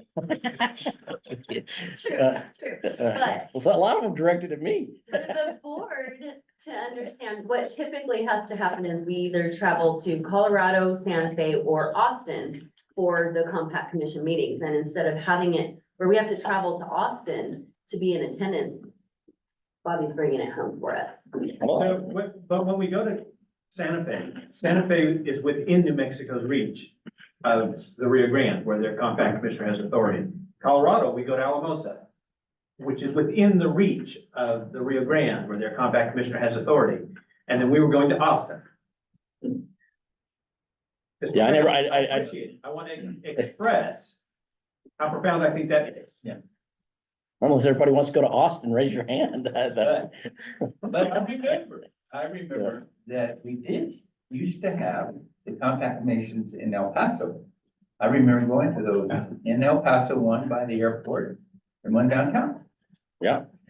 And I don't know where we're gonna have it. I was trying to, you gotta go through the whole deal of find the venue and then what the state will pay for, what they won't pay for, and all of that kind of nonsense, but I would like to try to do something downtown where it's easy to stay. I know we have a reception the night before and have the meeting, and it's not one of these drive all over Hell's Half Acre to try to figure out So the where we're going. expected date is Wednesday and Thursday, the 24th and 25th. No, I believe it's a Thursday, Friday. It's usually Thursday, Friday, so let me, All right, that's the 25th, 26th, I do believe. Hang on, I might have had it on. Like I said, I know they were just in New Mexico. She said it responded to yesterday that it either was. 25, 26, or 18, 19. Usually it's later in April or early May. I'm gonna tell you 25 and 26 of April. So.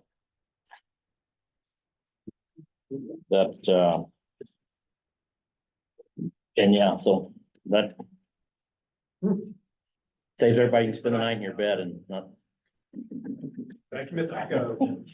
I want to express the board's appreciation to you coming today or sitting around for several hours and taking an opportunity to address us. Thank you, Mr. Oh, I apologize. I got another commitment at 2:30 to not make your closed session and be able to get into deeper discussion. I probably already said too much. We're good. We got close, but we're good. Yeah. So, all righty. You guys got a long afternoon, so I'll get out of your hair. Thank you, Mr. Scott. You bet. Yeah. And thank you to the board of directors for your indulgence in allowing Mr. Scott to have some time. Thanks. Thanks, sir. Yes, sir. Take it. Yeah. See you. Item 13. Item 13 is recruitment and succession planning for treasurer manager. Over the past year, board of directors has discussed how we want to handle the recruitment of the next treasurer manager of the irrigation district. To be clear, Mr. Ethlinger has been gracious enough to come back and give us some time. We need to do our job in establishing the process for selecting the next treasurer manager. Previous board of directors made the decision to move action to a time that would involve whatever board was elected in December. So that brings us to today. Things that have been discussed are whether or not we should hire a executive recruiting firm, whether or not we should do that in-house again. What we should set as a timeline. That process has not yet been established. So my request at the last board meeting to have this on the agenda was to ensure that we at the very least start discussing what we want to see from that process and hopefully provide some direction to staff as early as today about what our expectations of that process is. So with that, I generally open this to the floor. Gary, what is your idea for the future? What do you want to do? Thanks, BK. It's a loaded question, but yeah, what is it you see for yourself? Not be here. I want to see what's and do what's best for the district. And under your direction, I'll do whatever you want. My heart has been, my career has been really with EBID, but I know my time needs to go away and probably need to retire at some point. I clearly just want to help you all transition. I want to be a service to you. I want to be able to help give you all my knowledge that I've had and gained and pass it on to you all. There's networking, there's people that I know that you need to know, so that you know how to get in, sometimes in the front door and not always the back, but I also know how to get in the back door too. Okay. With people that I know. So I just want to be able to be of service to you and be able to give you background, give you historical information.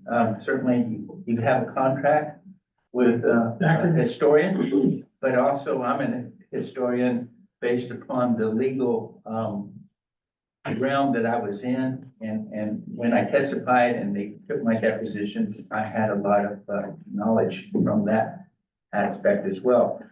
So that's what I wanted to do.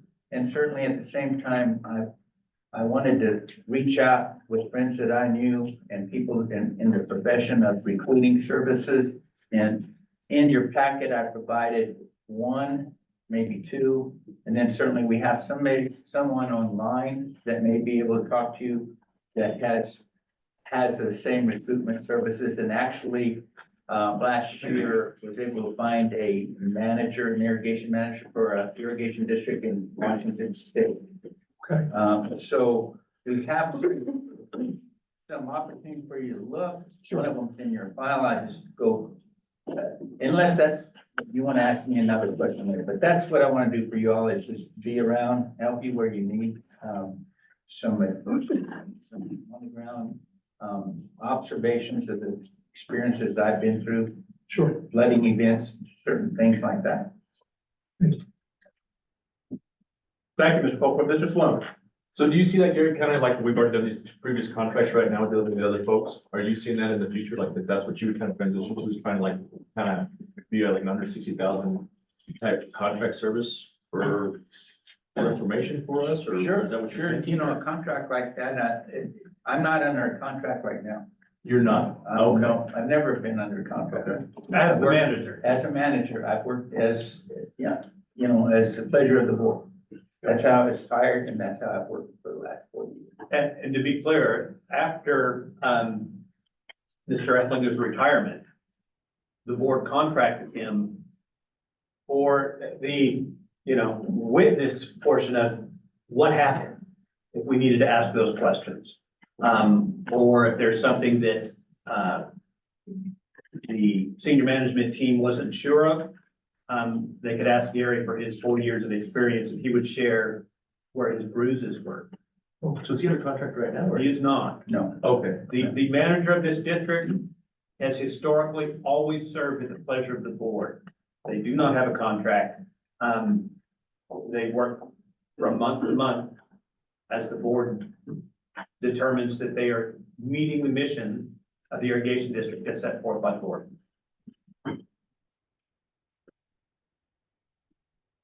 That doesn't have to be the way in the future, but that has been, in my time, the actions of the board.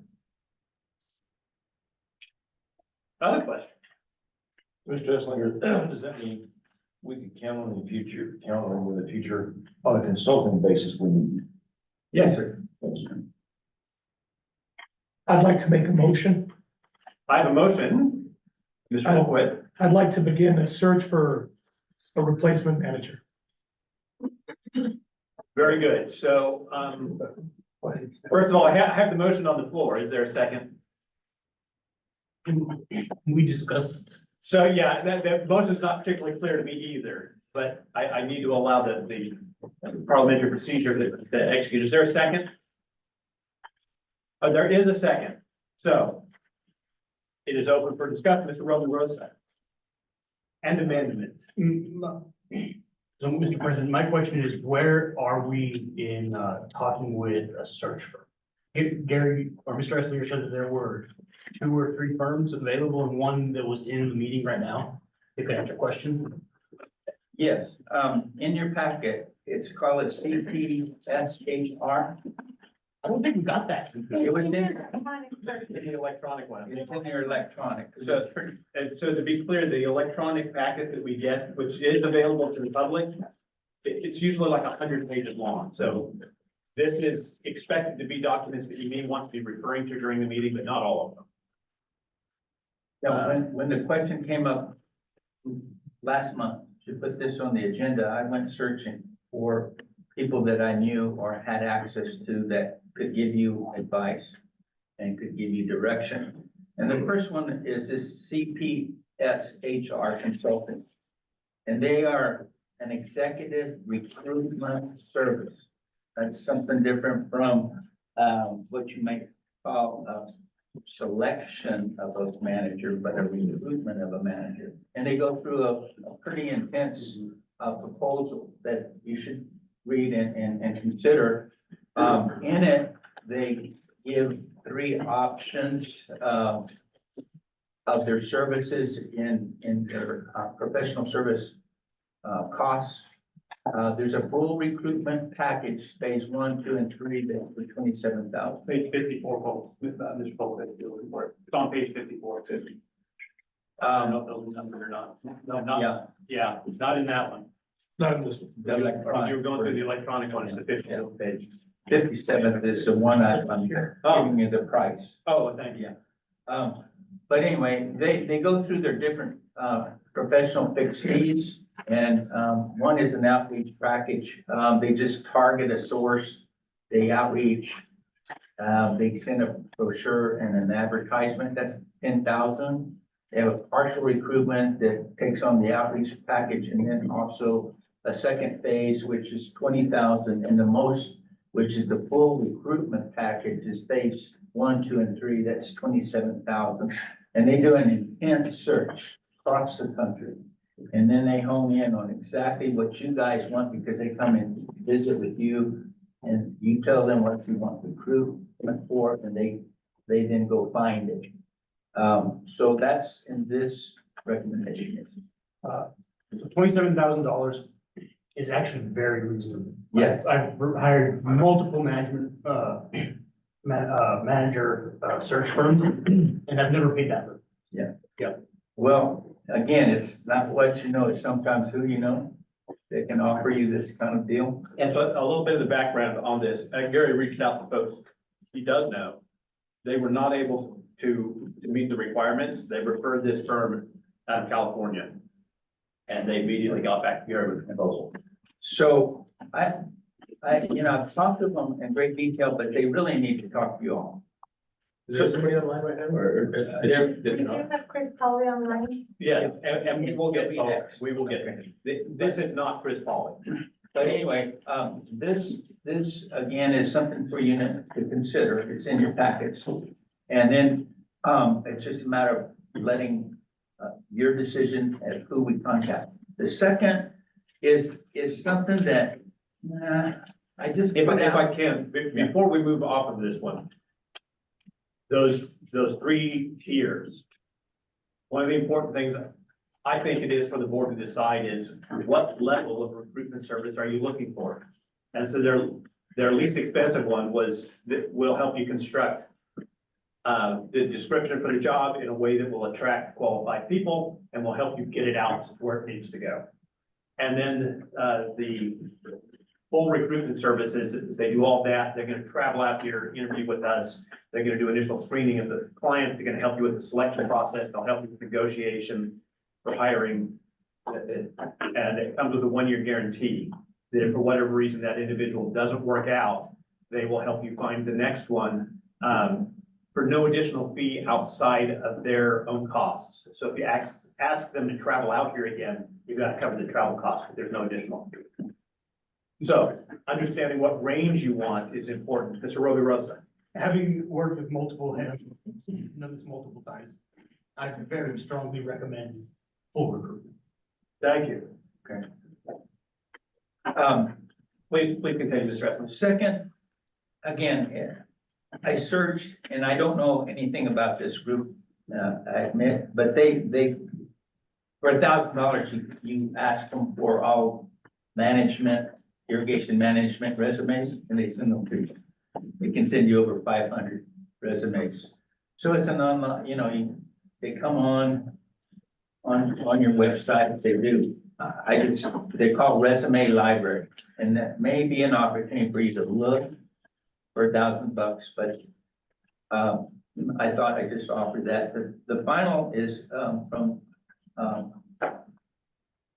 the lobbying firm we use, Water Strategies, and the owner of that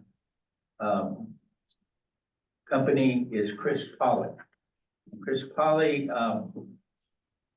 I've known him for a long time, 25 years, and he is certainly one that is interested in the best thing for an irrigation district, boards, managers, and certainly has done a great job in representing us in Washington, D.C., as well as taking on other opportunities like the workshop that some of you will attend next week. You'll be very impressed with the agenda that he set forth and put together, as well as the items that are discussed that are very interesting for managers and for staff and for board members. And so that will be offered to you next week in his leadership workshop. But since it's kind of hard to find an irrigation manager, you just don't find them usually readily available. They take time, and lots of the irrigation managers I've known over the years have grown out through the district. And so to find one qualified that's an engineer, a lawyer, a manager, a human resource person, it's sometimes unique. And Chris took this on last year as a challenge to find an irrigation manager for a irrigation district, large irrigation district, similar to our size, even larger in Washington State, Kennewick irrigation district. And he took on this challenge to try to help them find a manager. And I have Chris online to speak to you just about what he does and his services that you're willing to. Absolutely. We're going to hear from Mr. Polly, but before that, I just want to be sure that if there are questions right now from the board, I want to give you the opportunity to ask Mr. Esslinger or each other. Hearing none. Mr. Polly, you're able to unmute yourself. I see you. Good morning. How are you gentlemen doing? Very well, Mr. Polly. Thank you very much for taking the time to see us. So folks know, I've known Mr. Polly for several years now. He is our DC, he is the head of the firm that we consult for our DC lobbying and monitoring efforts. He also, as Mr. Esslinger alluded to, is actively involved in many of the irrigation conferences and water-related conferences in the West. That said, I've never spoken to him about recruitment services. Mr. Polly, you have the floor. Thank you, sir. Appreciate the opportunity to zoom in to the board. We've had the great opportunity to represent EBID for many years, and so we appreciate that. I'd also like to introduce Mr. Dylan Keene, who is also online. You can see the gentleman. He is our legislative director, and I asked him to join us on this call. A couple things about us. We both are from Nebraska. We have farming and irrigation backgrounds. My family has farmed in Nebraska for 5 generations, irrigates center pivots. Mr. Keene's family has been involved in the well drilling business. He has worked on the Hill, as have I. Of course, my time up on the Hill was many years ago, but we are happy to present today and answer any questions you have.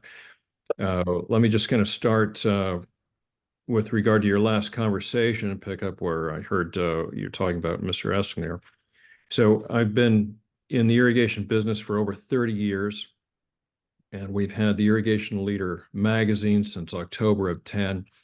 We know lots and lots of folks, and so because of that, our client, Kennewick Irrigation District, came to me and asked if we would provide executive search services, or headhunting services as commonly called.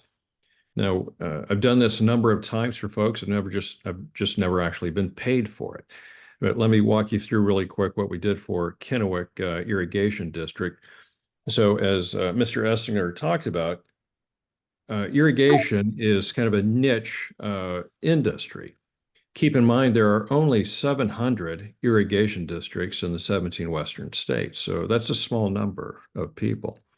And most of the managers, like Mr. Essinger, have been there for many, many years. And so when an irrigation district has someone retire or they leave the position, that creates a vacancy that is difficult to fill. Sometimes you hire within, that's common. Other times districts like Kennewick Irrigation District look from without, and they want to have quality folks come forward. What we did for Kennewick Irrigation District was we used our magazine, we provided a full-page ad. We also used some of the services out there, which I'm sure many of you folks are familiar with. Indeed, we used that, and anyone that's ever used Indeed as a service is well aware of its pluses and as well as its challenges. We combed through all the resumes. We do have a bit of an idea of what irrigation districts are generally looking for. And of course, we had extensive conversations with the current manager, the previous manager of KID, as well as their board members as to what they were looking for. So we went through a number of resumes, made phone calls. We came up with 10 candidates that we put forward to the board. They decided to interview 5 of those individuals. And then they set a date for the interviews. I went up, I sat through the interviews. They started at 9 o'clock in the morning. They finished at 6:30. They also had 2 panels of folks doing interviews. One was just regular employees, and the other were union representatives. So they had a total of 10 employees, 2 panels divided by 5 each, and then the board. So they had those 3 interviews that each candidate had to go through. And then at the end of the day, they listened to the employees, got their thumbs up for the number 1 and number 2 candidates. And then they made a decision that evening and announced their candidates then. So it was quite a process. A few things, a few improvements we'd make to it, but by and large, it worked well. So let me just pause there. Any questions about that folks might have? Questions from the board? Mr. Rovirosa. Chris, what was the timeline on, from beginning to end? That's a very good question, sir. So they solicited my services June, and we did the interviews August, I believe 21, something like that. So essentially 3 months, about 3 months. Now they'd gotten a bit of a head start on it, but they weren't getting candidates that they wanted. It was becoming a big problem, and so they kind of switched gears. Now they had that August timeframe in mind. They just thought it was going to be a bit easier. So they kind of brought me in as a, this isn't working. Let's try something different in June. I think if they were to do it over, they would probably have at least 3 months. I mean, you could do anything, but I think about 3 months is what they would probably want to go with. Very good, thank you. Yes, sir. Thank you, Mr. Rovirosa. Thank you, Mr. Pauly. Other questions? Mr. Pauly, Let me ask you, Mr. Lack. Chris, in your experience, do you have a number of how many managers come from being built from the inside out versus from the outside brought in? Do you have a ratio to that in your experience of the people you've seen replace managers in these different water districts, these 700 districts? Oh, I would say anecdotally, and this is just my opinion, gentlemen, just my opinion, I would say 75% of the time, folks come from within. Okay. 75% of the time. Now, when they come from without, that means it might be the irrigation district across the road. I understand all that, but I needed that number in my head because we've gone through this deal before and we've experienced a bunch of things, and I would say that would be at least a very accurate number. My mind not even went 80-20, but thank you. Yes, sir. Since no one asked it, but you'll probably be wondering, what did Kennewick Irrigation District pay me for this? So if you go to headhunting services, and I know some of you folks might have used that in your private businesses, you'll see a wide range, but 15, 20%. In the IT world, they'll charge outrageously, 50%, but people pay that because we have no idea what IT is or how it works. And what that is of the gentleman's salary, of the position that you are trying to fill, that's the percent of the salary. Now, I didn't feel good about any of those numbers, and I've been working with KID for many years, not as long as EBID, mind you, but a number of years. And so we agreed upon a 5% fee, which I thought was equitable and fair for the amount of time that we put into it. And the board was very pleased with that.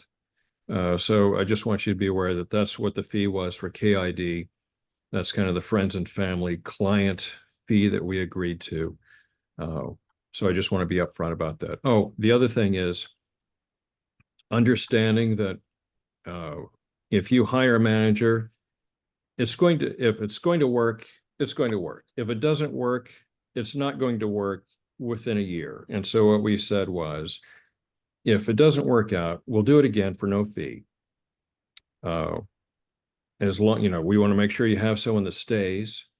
And so if it doesn't work out, I want you folks to know we'll keep at it until you have someone that stays at least a year.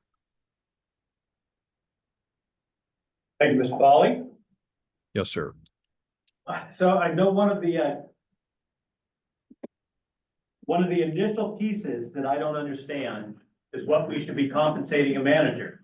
So is the discussion of that part of your service? Yes.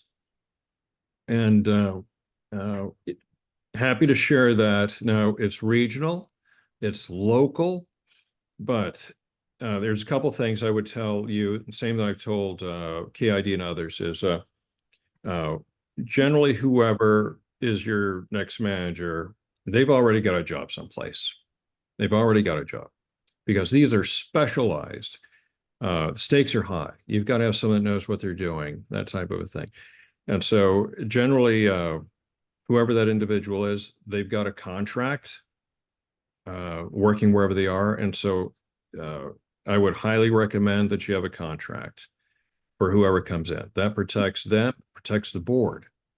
And I'm sure I'll defer to legal counsel, but it is always better to go into mitigation than it is to open court if there's problems. And so again, I'll defer to counsel on the value of contracts. So that's the first thing.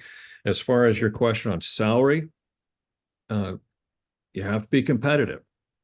Now, the position at Kennewick Irrigation District, and this is all public, that was advertised between, based on experience, I think between 180 and 225. They came to terms at 215, something like that, plus a vehicle and some other bells and whistles. But anymore, you're looking at the twos to be competitive in a number of areas. But again, this is regional, it's local, it's state. But my general message to folks is you're in the twos, or you're knocking on the door of the 200,000s. And that's not including your benefits package. Thank you, Mr. Polly. I wasn't specifically asking you for that for free today, but thank you. I was just wanted you to know if you'd help us sort that out in our process. Well, I think it's best that you folks have all the information so that you can make the best decision. But we've worked together many, many years, so there's no secrets here. Thank you. Other questions from the board?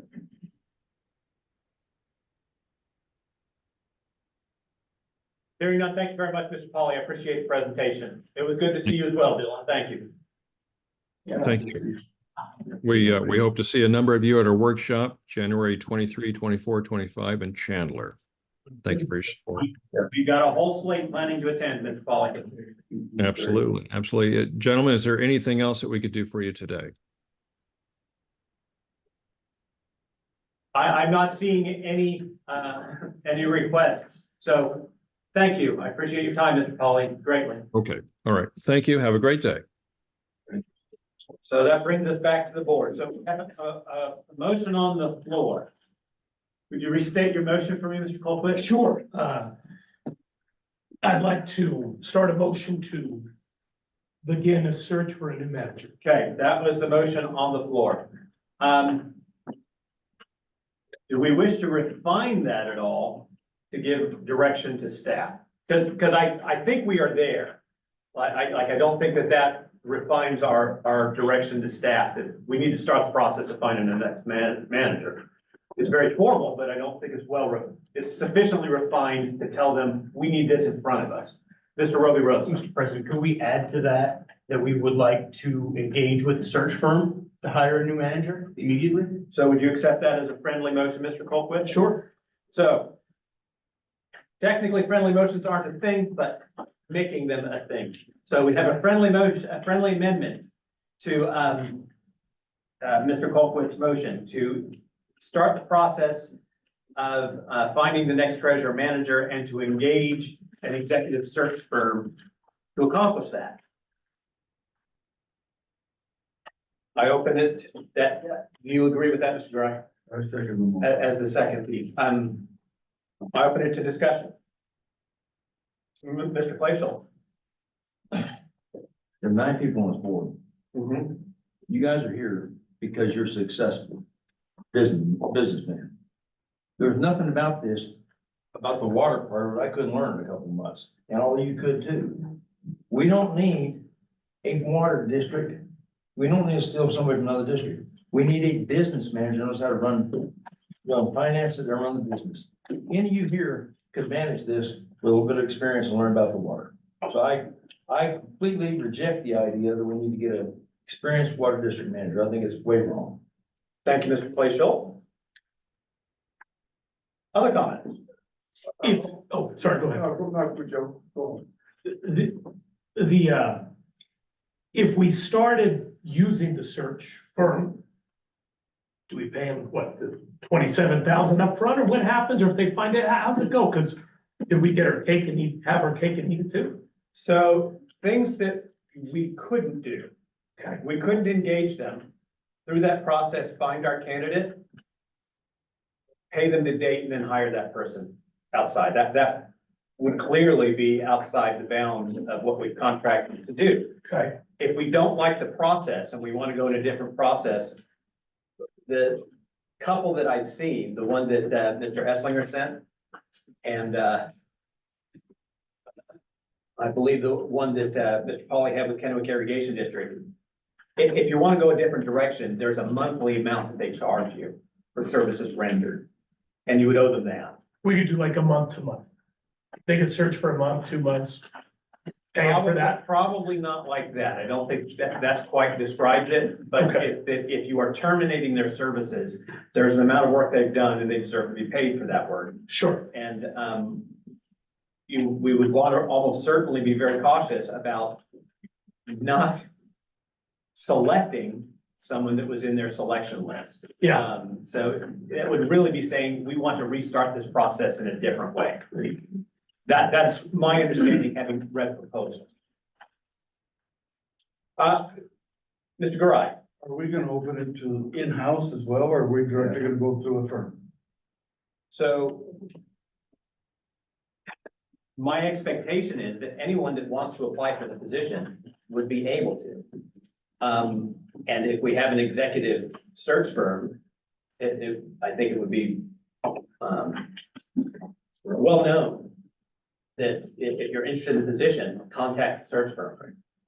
So would I prohibit somebody internally, me personally, would I think, no, we'll get somebody outside? No, I want to look for the best candidate for the job. I don't know where they're gonna come from. That would be my opinion. You want to get James and then you. But that's one. Yeah. I like what John says. Only I was gonna say is like, for instance, with this Chris Polly, you know, I think we could guide the guy exactly what you're looking for. I mean, if he's gonna use search firms like Indeed, that's an open, anybody can apply for that type of position. So I think if we have control of defining the scope of work and looking at who we want to get and not getting our search real narrow on who we're looking for, what do you think about that? Yeah, I do not think we need to narrow it to an irrigation district manager.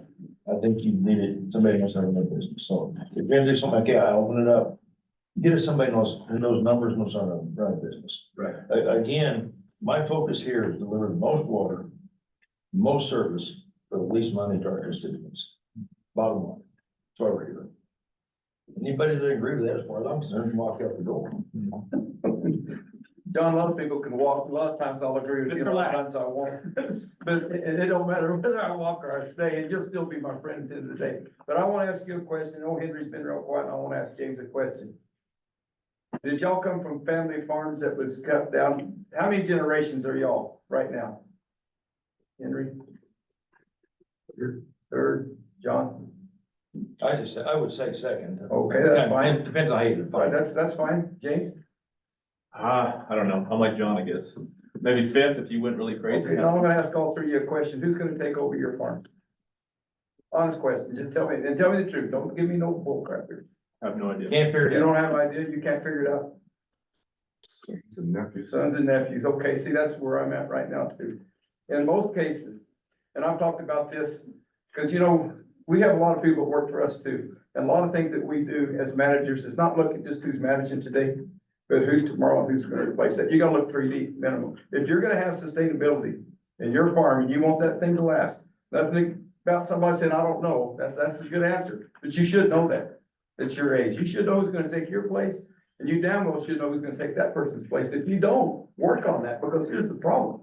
You're one heartbeat away from being done. You get that? So I think it's real important that when we make these decisions right here about things that people are gonna take over, that you take over somebody that's already knows your chemistry, they know your history, they know where you're at. Now, I'm not saying that we have to have somebody from in-house, but our whole design here at Real Valley, at our house and right here at this place, we get people, we bring them on and we train them properly to take over for that position one day. Now, it may not be somebody that someone else likes or somebody that they think can do it, but ideally, you better have in your mind someone who will take that process over and be the leader when that person takes out and there's a big void in that leadership role. And you heard the numbers. What did he say? He said 75%, and I'd say it's closer to 80. Like Henry said, a son or a nephew or someone within that structure that's already in place that understands everybody. They know the players, they know the enemies, they know every place out there where there's a mine that could blow up and how to get around it. And I think it's really important that we have those people also be able to be a part of that search when they be replaced, when you take a manager to be replaced. It's just a thought here, but I just wanted to do that just to let y'all think about what's happening here. Because you can go outside and get somebody different. And we tried that in this last time, biggest wreck we ever got into. But all I'm saying is that you have to have somebody that understands exactly what it is, what you're wanting to accomplish and what you're trying to get done. Deliver water as cheap as you can, as much as you can. I like that, John. That's all, that's everybody's hope that's on this board, in my opinion. It should be. Well, it should be. How do you get that done? And you're right. You gotta have somebody that understands that and gets that done right. But there's an old formula that some of these ag teachers used to say, you know what it was? That tease each other. It's miles times money equals quality. You can go to Iowa and buy a show sticker, come down and get your butt beef right next door. It's not always true. It's not, that formula ain't always there. The best one will win every time. And that's what we ought to be looking for. Who's the best candidate? And I'll shut up with that. Thank you, Mr. Lack. Mr. Ludwig. I have a question directed to Mr. Ressler. I guess El Paso Water Improvement changed managers in the past year. Yes. Do you know the process they use? Excuse me? Do you know the process they use to select them? I believe that the process they used was the board selected an employee that had worked for the district before. He was their engineer. when the manager that they had, left, retired, board president went to the engineer that used to work for the district that had come back and they hired him. Mr. Franzoy.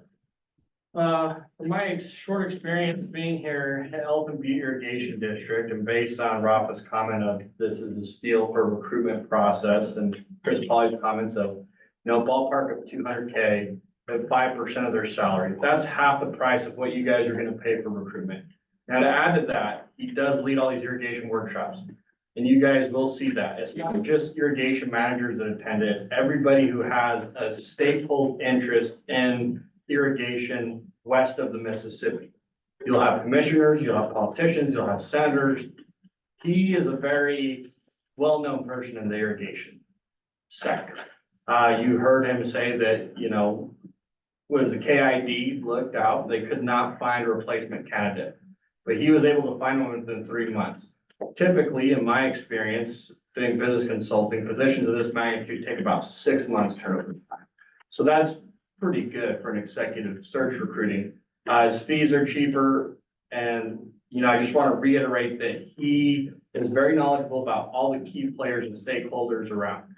Other managers of irrigation districts, whereas headhunters might not know that. You heard in the description that they are going to have to find out to search for him on Indeed. He can just publish in his magazine or talk to other irrigation leaders that he already has access to. He has a whole Rolodex of them that attend his conferences, right? So I think that from my opinion, from what I've seen in this irrigation district, that is a pretty good avenue to go to that can expedite the search process versus hiring a headhunter outside.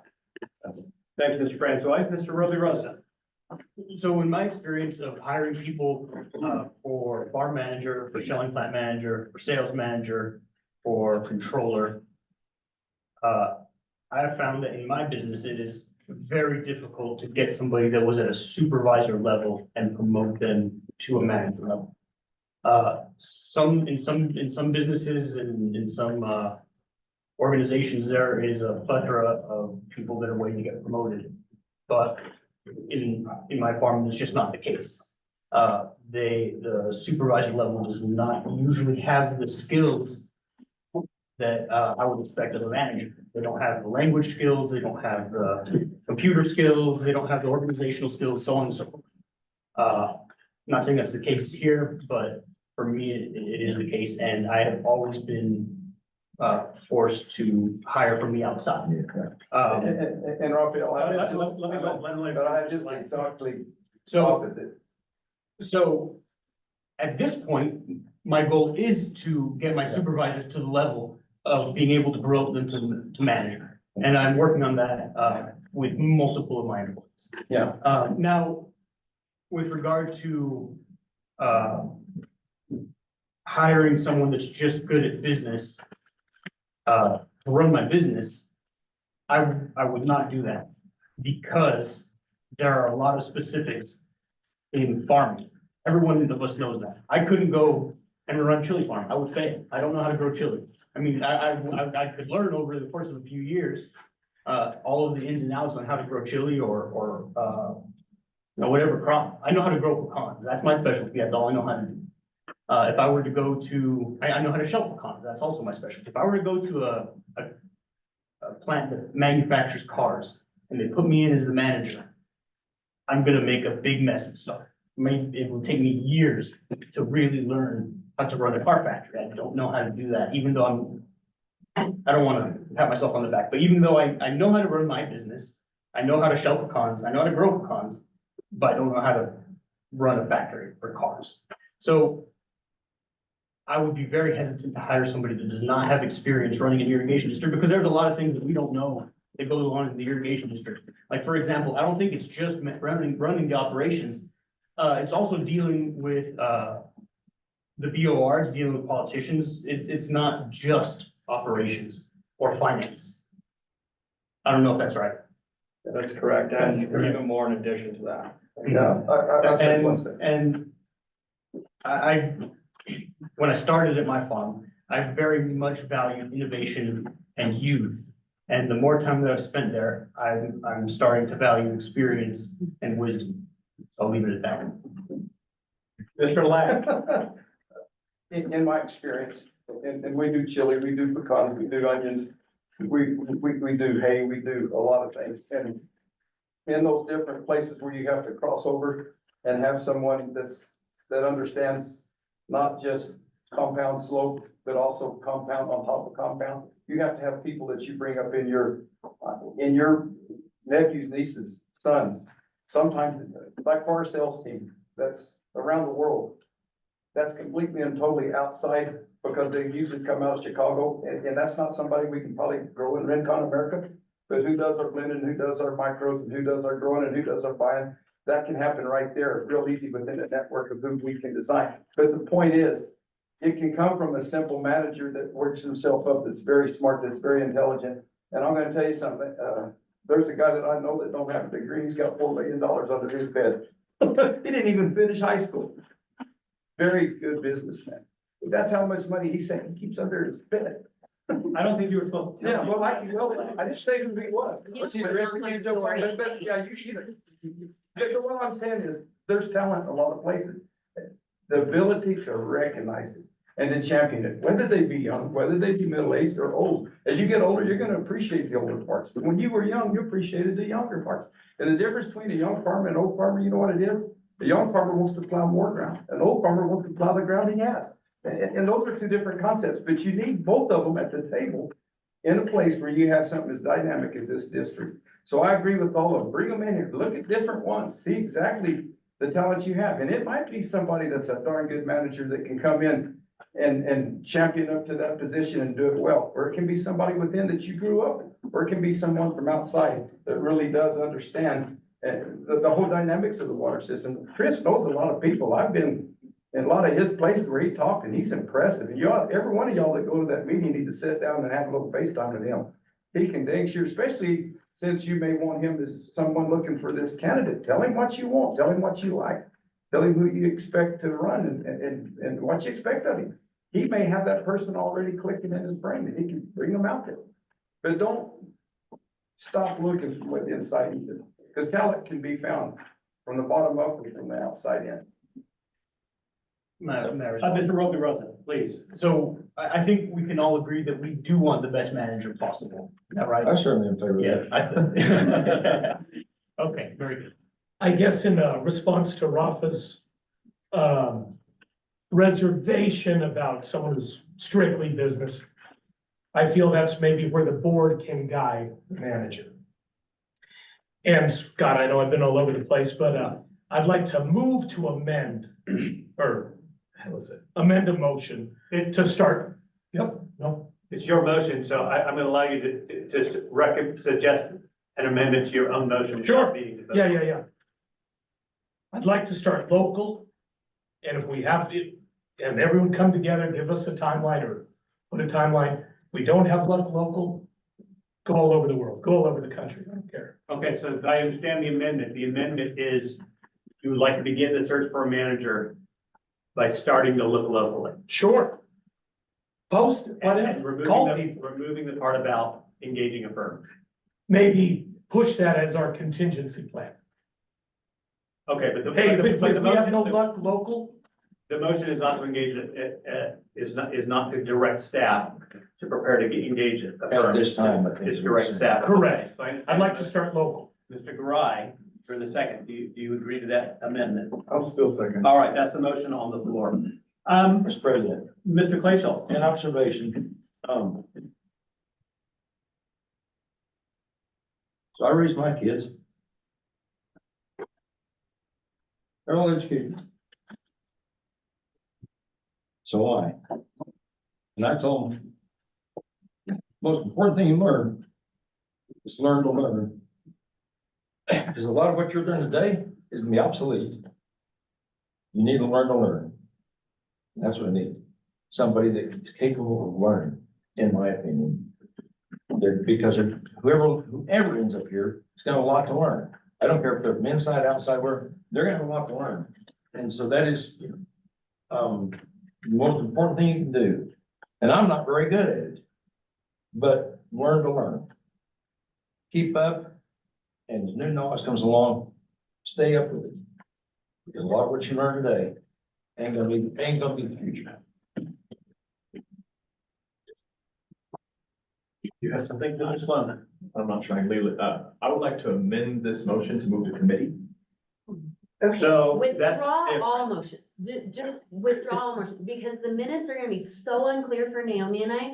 Pull everything off the table, have your discussion and Start over. and start over.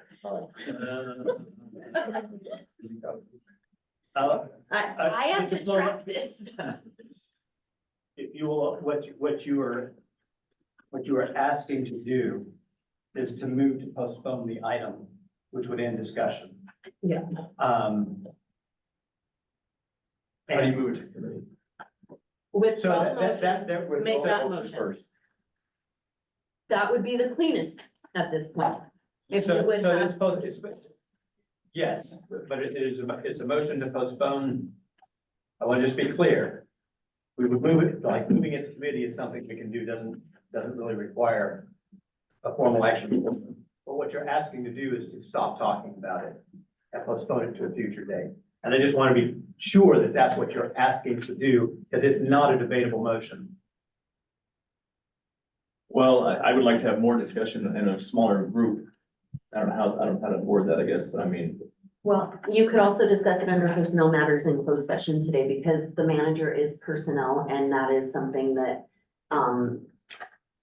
so discussing within a small group can become problematic, right? If you're setting policy or, you know, things like that. So if you're suggesting that we're gonna go on to the next agenda items, set up those committees and roll on.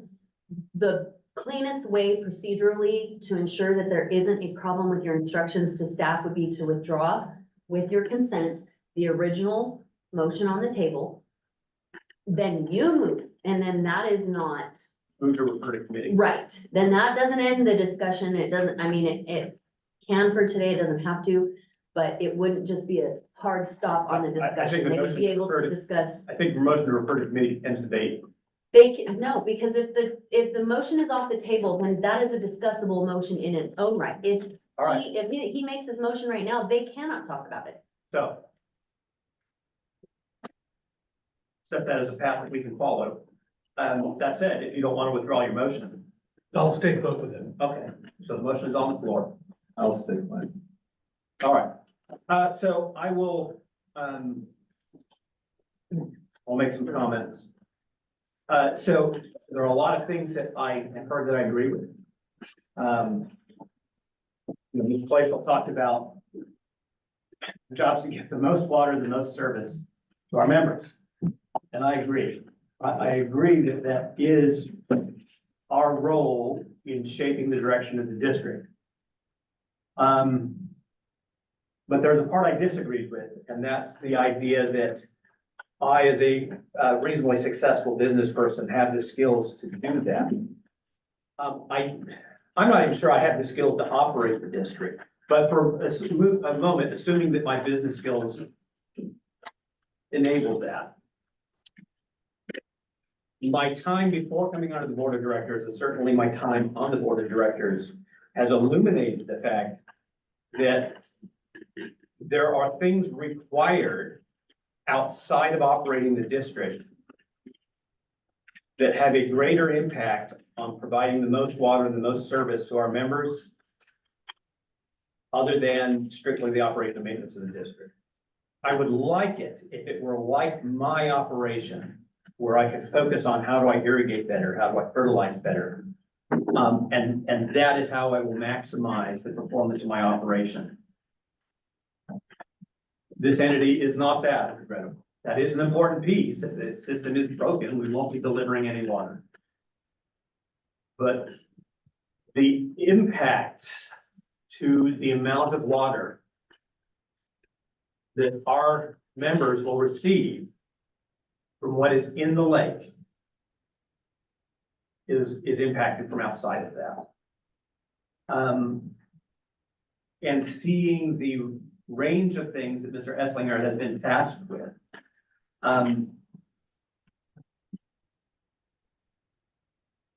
don't think that an operational manager is what the job requires in being the general manager of the district. Now, that is something for us to discuss as the board of directors. What is the role of this position? It is my opinion that this role needs to be free from the operations of the district, because I don't see how this role can effectively do both. You can't be in the district and not in the district at the same time. And there's a big role here that requires you to be out of the district. Capable of learning, yeah, because the water landscape and how we ensure that we get the most water to our members is constantly evolving. Their ability to learn, having a candidate who can do that is important. I think selecting that and having help selecting that is very useful. Experience and wisdom versus youth and innovation. Boy, I want both, because I'm greedy. Because I like the excitement of somebody that isn't as jaded as I am, that isn't trying to see through the scars of my life, that still is excited about doing something new instead of just tired of losing, right? And so both of those things I think are incredibly valuable. When you're trying to pick the right words to say in the 3 seconds that you have to make up your mind and change the world, I'm going to lean towards experience and wisdom. In terms of the specific knowledge, do I need someone that's specifically an irrigation district manager? We talked about, the skills that I have that I run my business in. I would suggest that I don't even have the skills to run Mr. Claypool's business. I know mine pretty well. I'm reasonably successful in my own backyard. But I watch farmers be very successful at doing things that I am completely incapable of doing, even when I try, because they look so beneficial. I'm not sure how well experience in running some other government organization, some other quasi-governmental organization, like the Border Authority. That one's as close. Or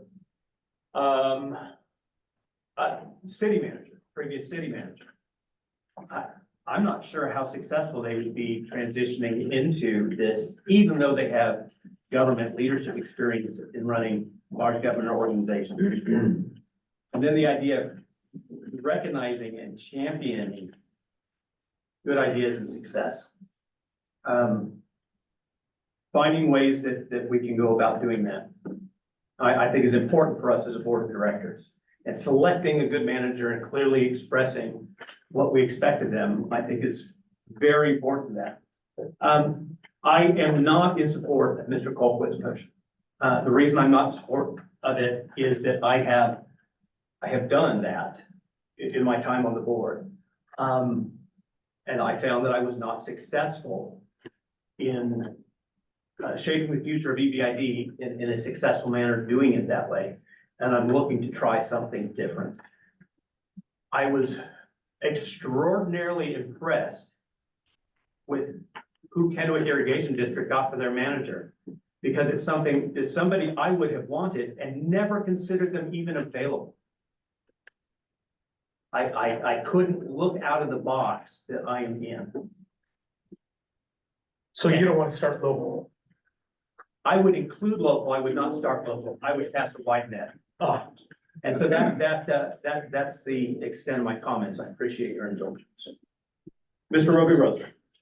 So whether we start local or nationally, I would still recommend hiring the search firm because it makes the entire process so easy. We can't go out and actively try to hire the people ourselves. We have to do it through the system, right? Is that right? Yes. So, Yeah, we can't personally go and recruit. Very time consuming. yeah.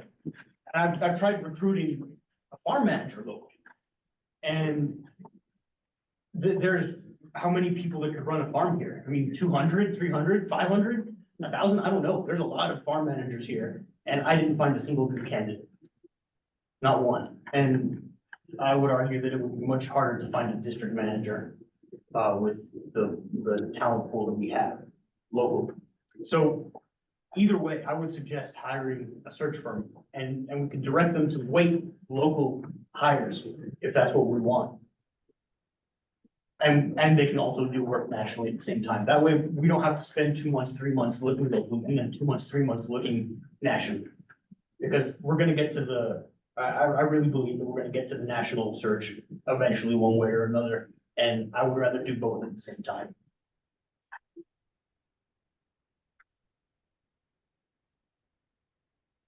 And with the help of a search firm. Thank you. I note that there's some public comment desired to be made, but before I do that, I want to exhaust the discussion at the level of the board.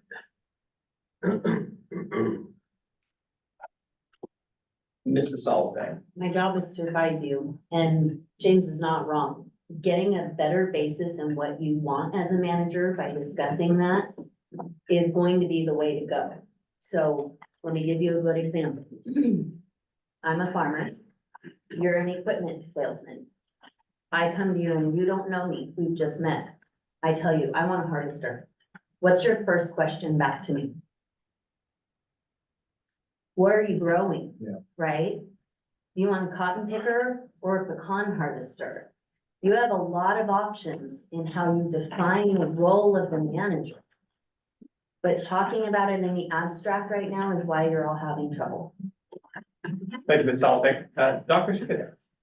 Just a quick comment from my experience at the university level.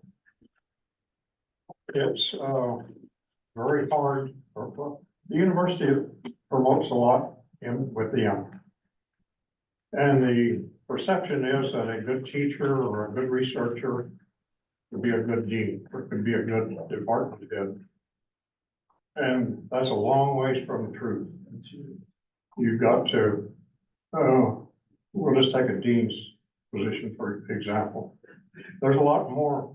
The dean can't be everywhere, can't know every aspect of all the departments in college, not be knowledgeable of all the research that's going on, be a part of that. But they have to be able to manage people. They have to be able to, let's say, settle disputes. When they got to me, they were pretty tough disputes to settle. But you have to be able to go to Washington, DC. You have to be able to be a negotiator over and above what's going on at the university. And so, my experience is looking with the end is pretty hard to do, to come out with a good, without a person who can be a manager at the university level, or the department head, or a dean, or president, or vice president. So I think my experience of being an outside firm is very beneficial. Thank you, Dr. Skidans. That's, I want to be sure I understand the motion on the floor. Motion on the floor is to begin the search locally without a search firm. I understand that is the motion today.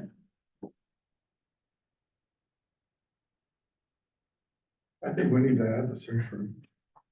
Okay, so that would, Just vote that one. you are the second on the motion. Now, you can't second it and vote no, or you can simply withdraw your second. The way we worded it the first time, Okay. with the amendment. So he's saying he doesn't consent to the Yeah. amendment change as being the second. I concur with that, what was expressed. So I have a motion on the floor to search locally without hiring a firm. Is there a second? Second. Thank you. Seconded by Mr. Fleishman. Question. I'm just questioning. We discussed this a lot. So that's a motion to end debate. That's right. That's non-debatable, requires 2/3 of the board. All those in favor of ending debate, please signify by saying aye. Aye. Opposed? Aye. Or nay, I would say. So Rafa said no, Henry, you said no? One, two. I'm missing, I said nay, yeah, I'm sorry, I said you nay. said yay? Yeah. That's what Okay. majority is. In the opinion of the president, the motion does not carry. Debate will continue. Mr. Rosa. I would like to add that, responding to Samantha's comment, or to Mrs. Mrs. Sullivan's comment, that, if we do hire a certain, we do not agree on what we want out of a manager, then we're just gonna go round and round in circles. We don't really know how to define what we want as a manager, and a search firm is gonna help us do that. Especially somebody like Chris Pauly that has experience, hiring managers and knows probably every manager in the West.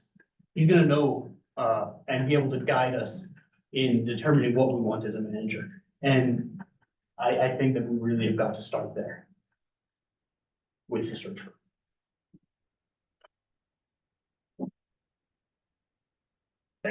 You are welcome.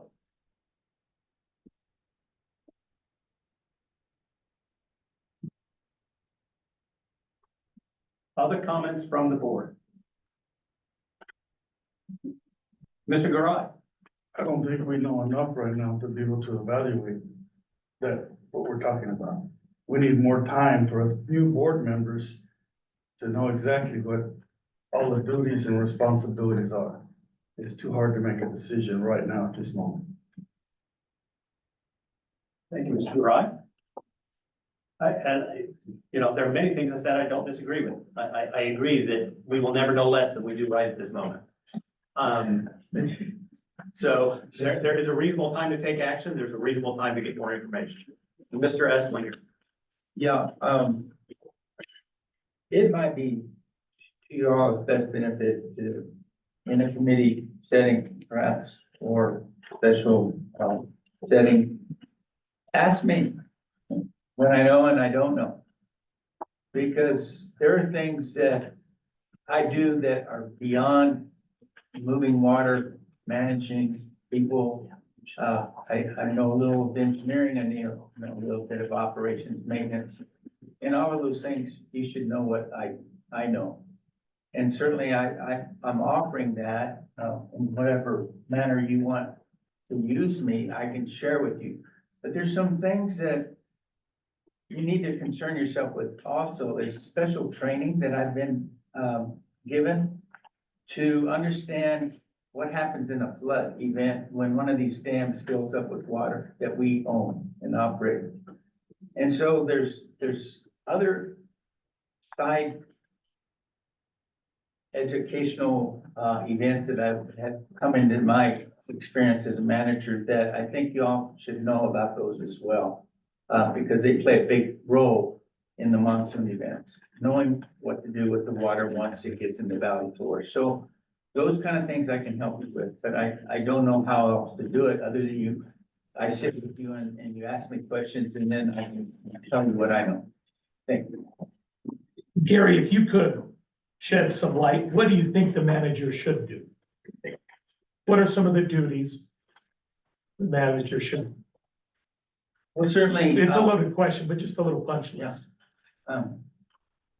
Certainly, I think over the time that I've been with the district, it started out with understanding the business side of this organization. I had a degree in management, that helped tremendously. My first position here was purchasing agent. I learned to buy. I learned what the farmer wanted. I learned what the district wanted. I learned what the staff and members and employees needed in order to do their job. That took a while just to get acclimated to this type of business. I worked in the private realm, not in the public realm. Learning the procurement process, difficult, not easy.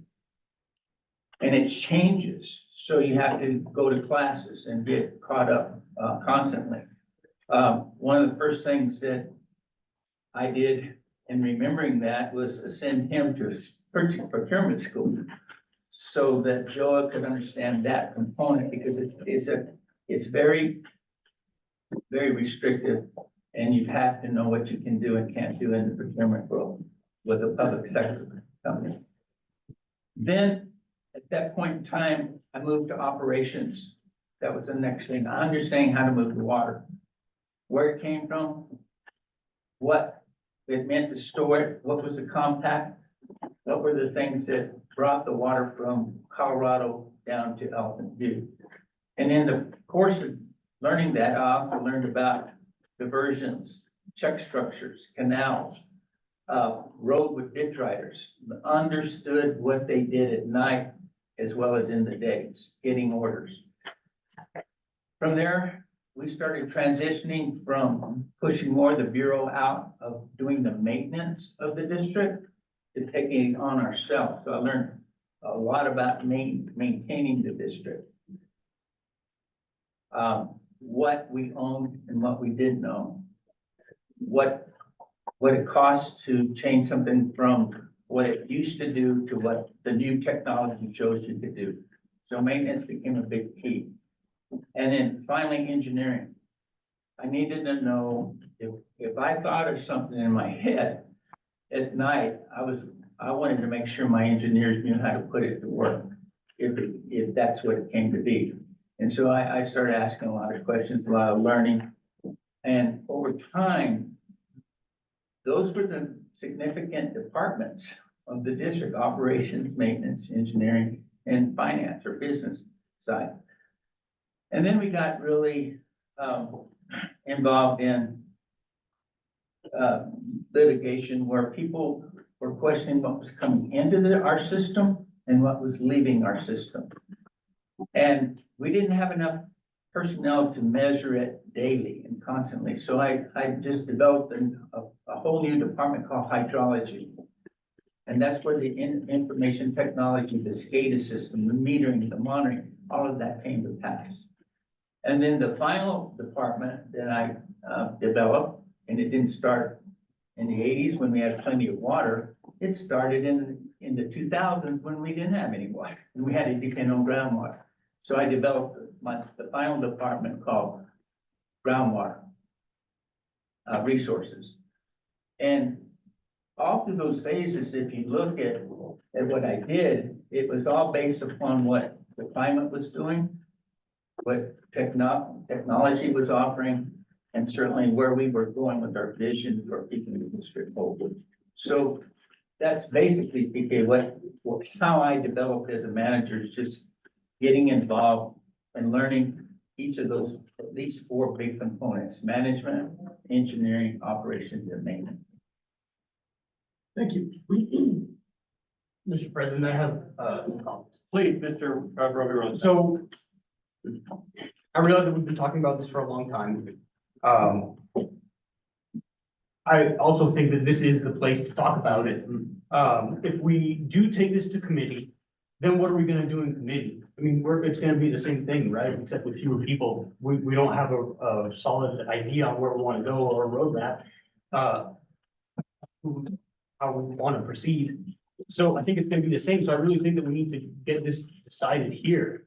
And like I said, I'm in favor of hiring a search firm. Is that something that we wanna take a vote on? So Do we have enough support for hiring a search firm and doing a national search with emphasis on local right now? There's only one way to know. Mr. Roby Rosa, are you offering that as an amendment to Mr. Colquitt's motion? Yes.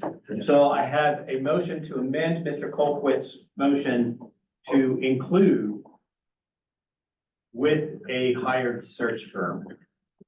I second. And a second from Mr. Sloan. We are now in discussion about the proposed amendment.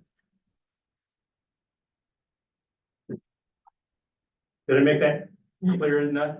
I'm doing my best. So they have to record all this because our actions go into minutes and that's how we enforce the actions we take. So I do my best. You're good. Thank you. All right. I have comments, but I'd like to let the other board members talk first. Mr. Sloan? In this motion, we have to pick one of these. No, this is a motion to amend. So, I mean, all kinds of things can happen here. We can vote yes to amend the motion, and so we have an amended motion, and then we can vote down the amended motion. Lots of things can happen. What we're voting on is Mr. Roby Rosa's question. How do we determine if there's enough support to hire a firm? This is how. That answer the questions? So I will tell you, boy, Mr. Clayshill's gone. Hey, should I go get him? He's on his way down. Okay. Because So we're just starting discussion. John, there was a motion to amend by adding with a hired executive search firm. So it's still to begin the search starting local. The amendment is with the hired executive search firm. It was to hire a search firm to do a national search with emphasis on local. Okay, thank you. That is, so it's not limiting it to local. Yeah, you have here now. Well, we're discussing, that's what we're discussing that, yeah. So the amendment has not passed, it's not been called for a vote. It is being debated. I'm just glad this is a fun. Good. That actually doesn't even help me, because there's 4 motions out there right now, so. There are 2. There is the main motion and an amendment. So my opinion of this, I'm in favor of hiring an executive search firm. Principally because I tried and failed the other. The things that an executive search firm is going to help us with, defining the duties and roles that we actually want the manager to do. We tried to do that as the board of directors. I mean, in Gary's list there, I didn't hear anywhere where he flies to Washington DC to discuss, what's coming in the next 6 months or the next 2 years and how we influence that. I didn't hear any of that, but it's in there. And then a plethora of other things. So, and the second piece, I don't have any idea what we need for a competitive salary. I really don't. I am not interested in looking like I'm not interested in the position looking gilded. But I don't want to be discounting folks because they're willing to just come and sacrifice to give to the district. That is great. Gary's got a ton of heart. I appreciate it, Gary. I can't rely on limiting those that are willing to come do it because they just do it out of heart. I think the proposals that we have just seen today, and we're not selecting a firm today. But the proposals we've seen today suggest that this is well worth it. $30,000 to actually get all these things defined. Help us shape it and select the next manager, and then guarantee that if we missed it in the first year, they'll help us get another. 30 grand or less to do that seems like such a bargain. I did not originally think we could do this without going to RFP because I was expecting it to be so expensive, and I'm grateful that I was wrong. I am strongly in favor of Mr. Rosa's amendment.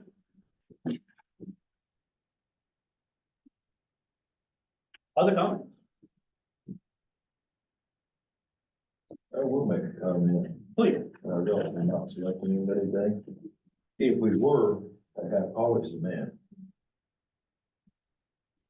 So I'm not going to rule that out of order, but thank you for your confidence, Mr. Glacial.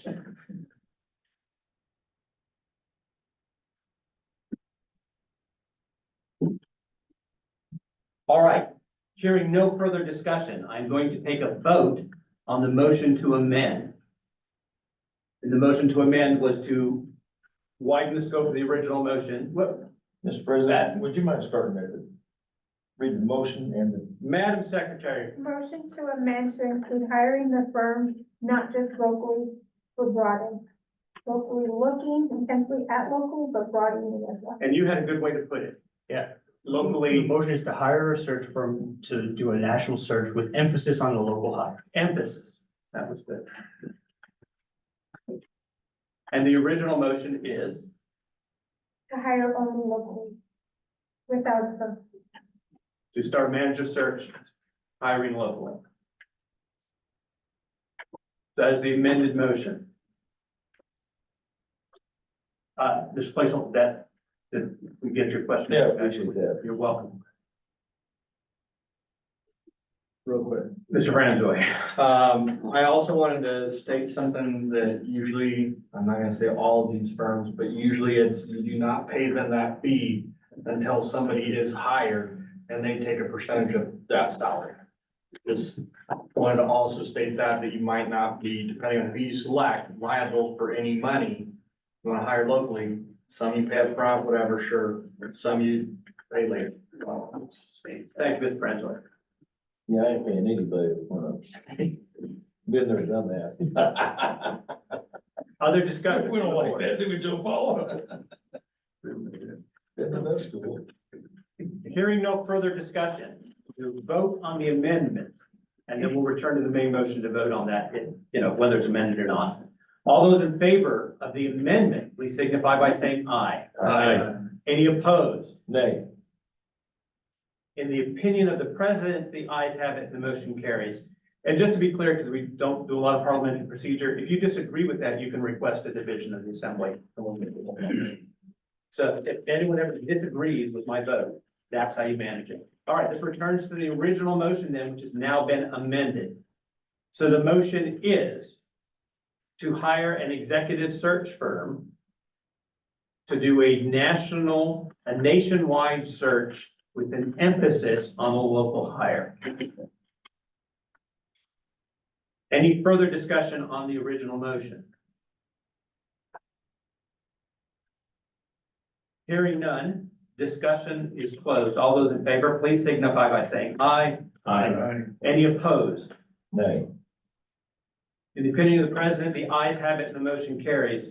Mr. Esslinger, please initiate the preparations that we would need in order to select and hire a executive search firm. Thank you. That completes that item of business. That brings us to item 14, which is the recruitment and succession planning for legal service.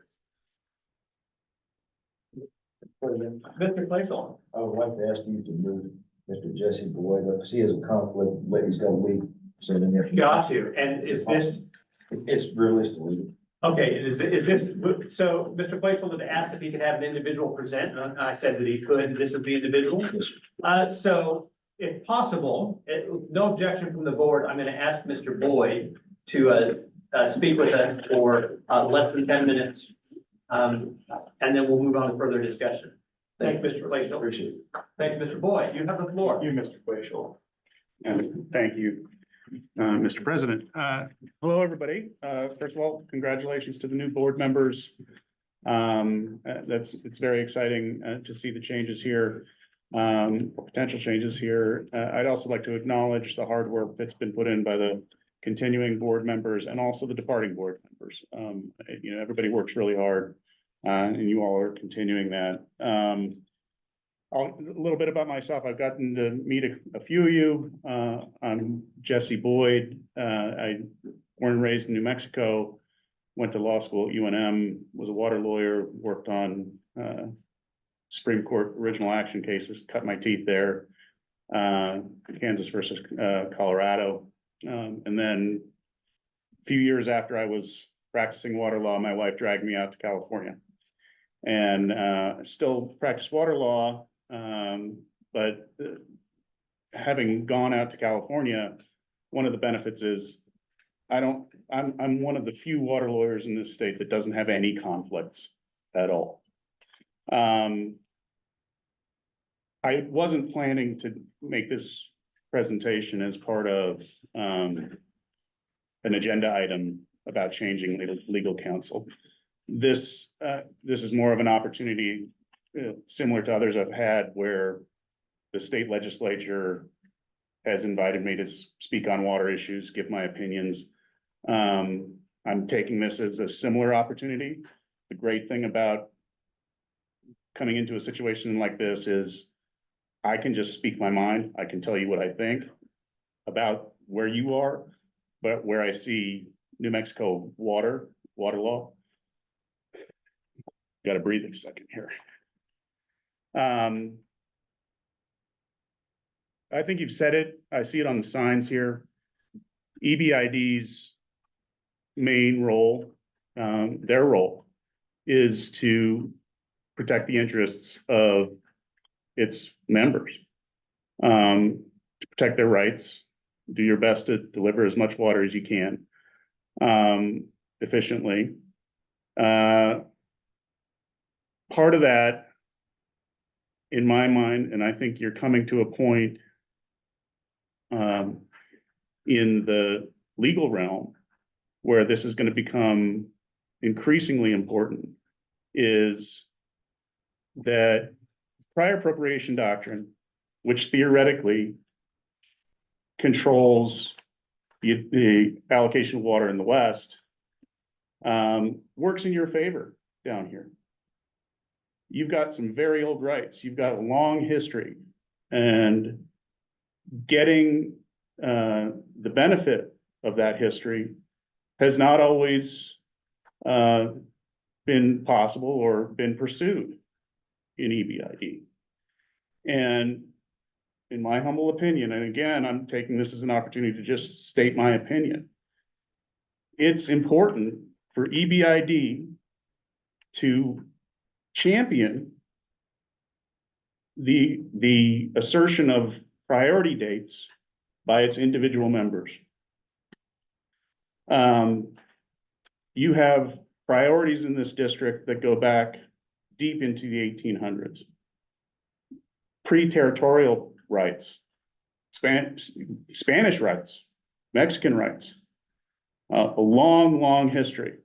And in this state, where you have the same thing up north, I'll get into why this is important in a second. It's really important that you don't just say, okay, our priority date is 1903. Our priority date is 1906. Our priority date is whatever the Bureau of Reclamation says it is. It's important that each of the farmers within the district is able to show, and there's plenty of evidence, much more evidence down here than in a lot of places in northern New Mexico, where most of my experience is. There's plenty of evidence to show much earlier priorities. And I think I would urge that EBID's role should be going into this new arena, especially if the consent decree is passed, that EBID's role should be to back up farmers' claims, each of your claims, to whatever priorities you may have under the facts in the law. And the priorities associated with the project, the additional lands that went under irrigation with the advent of the project, that's still an early priority date. Get those confirmed. EBID assists in getting those confirmed. One of the things, one aspect of water rights that's also important is that the right is pertinent to the land. The owners of the rights within EBID is not EBID. Again, my opinion, some people disagree. It's not EBID, certainly not the BOR, it's not the federal government, it's the farmers. And it's important, certainly for if you determine that it's in the best interest of the farmers, that EBID, and I think in this situation, that's the case, that EBID back that up.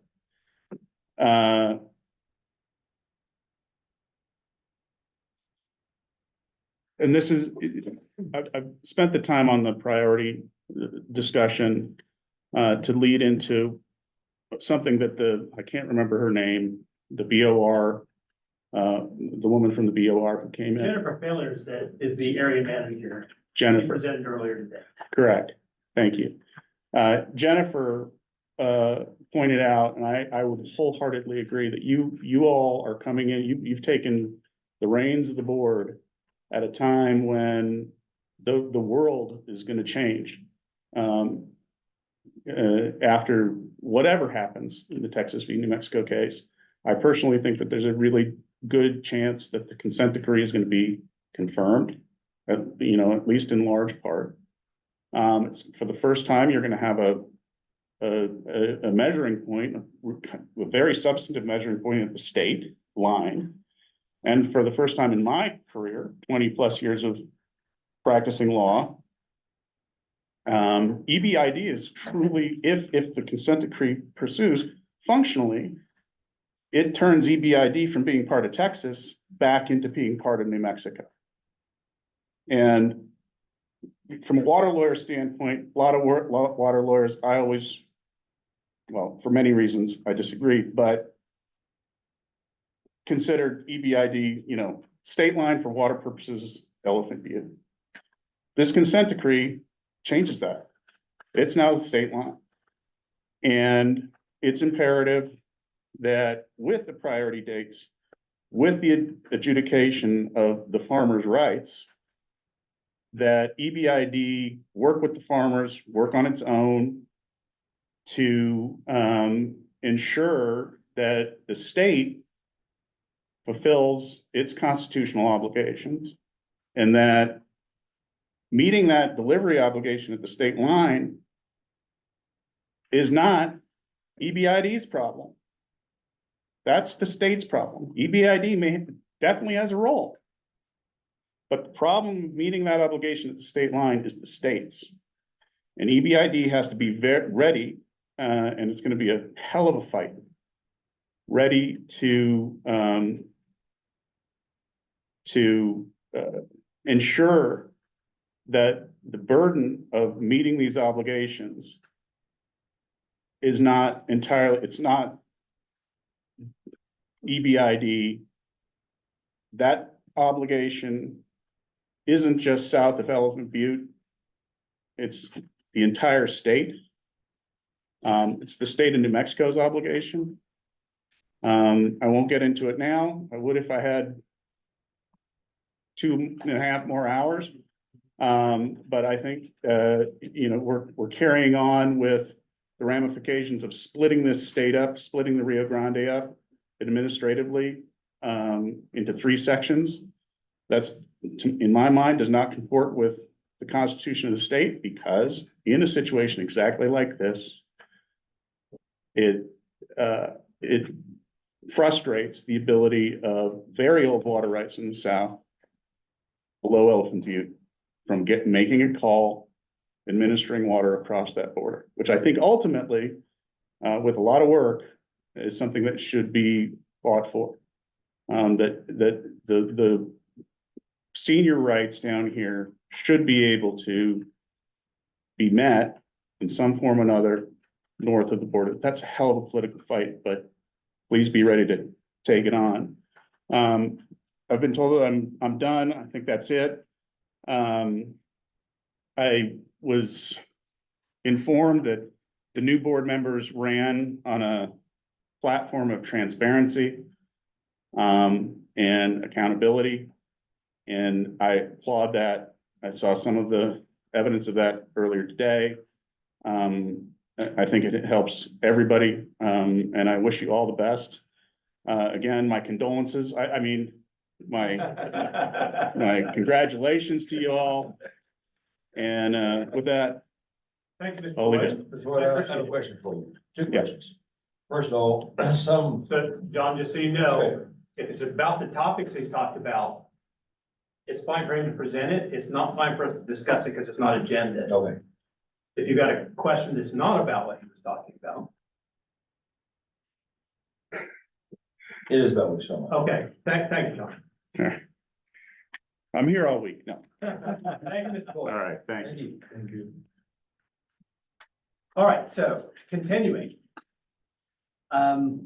Recruitment, succession planning for legal services.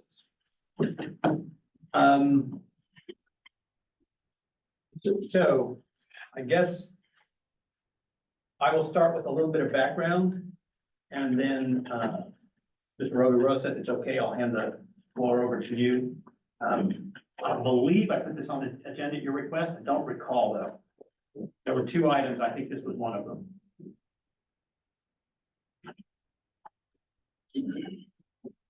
Just want to be sure I get it directed to the person who requested it. Okay. Okay, so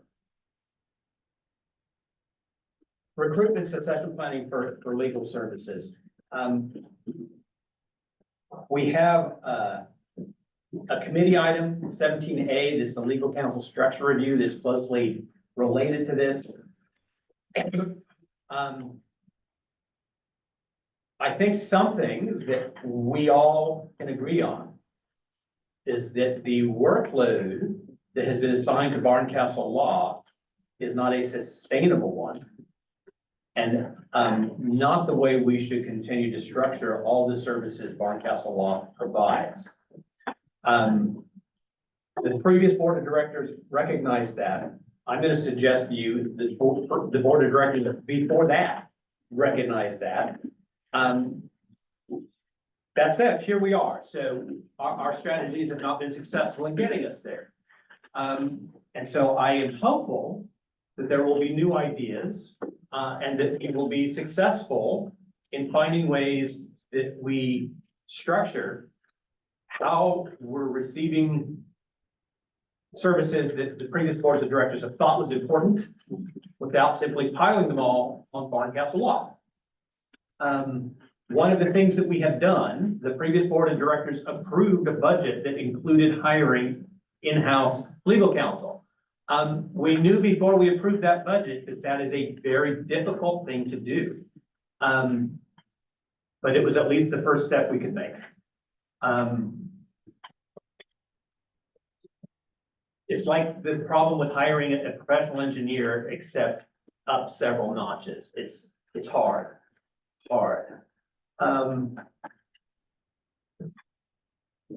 So we've been through multiple RFPs trying to sort this out, and yet we're still here. So simply putting out an RFP is not sufficient. Simply saying we're going to hire in-house counsel is not sufficient.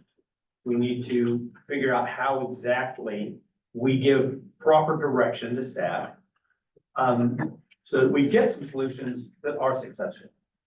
So thank you for your indulgence in that. I open it to the board, or I'm sorry, I recognize Mr. Rodriguez. Thank you, Mr. President. In succession planning for legal services, what I would like, and recruitment, what I would like to do at this point is to request that management draw a contract to hire legal services and search for those legal services that pertain to issues that are not water. Well, if we're doing, it depends on what sort of contract we're doing. Are we doing it under 60,000 or we do a full RFP? I suggest we do start with an under 60 and then potentially move to a full RFP. Okay. Is that a motion, sir? Or are you still in discussion? It doesn't have to be. We're starting out as discussion. Okay. So Mr. Rosa is opening up an idea for discussion that one of the potential ideas is that we direct staff to start the process of pairing a contract for legal services under $60,000 as a temporary filler for legal services that don't include water, that don't somehow touch water. Do I understand that? That's kind of what we're discussing? That's correct, unless there's some way to get it done faster than we're going to procurement for under $60,000. Probably not, so. There is a way to get it done faster. However, it depends on the services you're looking to hire them for. I know you instructed us to select those services and we can do that. Happy to do so.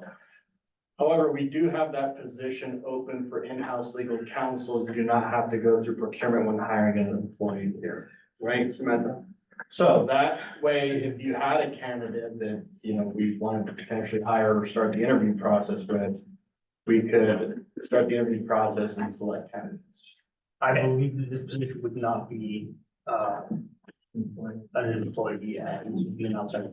Yeah, I probably agree with that. That'd be great if that person showed up. And to be clear to the board of directors, don't go recruiting people to apply for jobs at EBID, please. That's not our role. We're governors, we're not managers. Mr. President, whose idea was it that we needed in-house counsel? So that, the board of directors, so that came from extensive conversations with the board of directors. I'm going to suggest beginning strongly 24 months ago, direction to Staff came just over a year ago. And then the budget process came in the last year. The discussions about how to improve the structure of legal services is older than my tenure as a board member.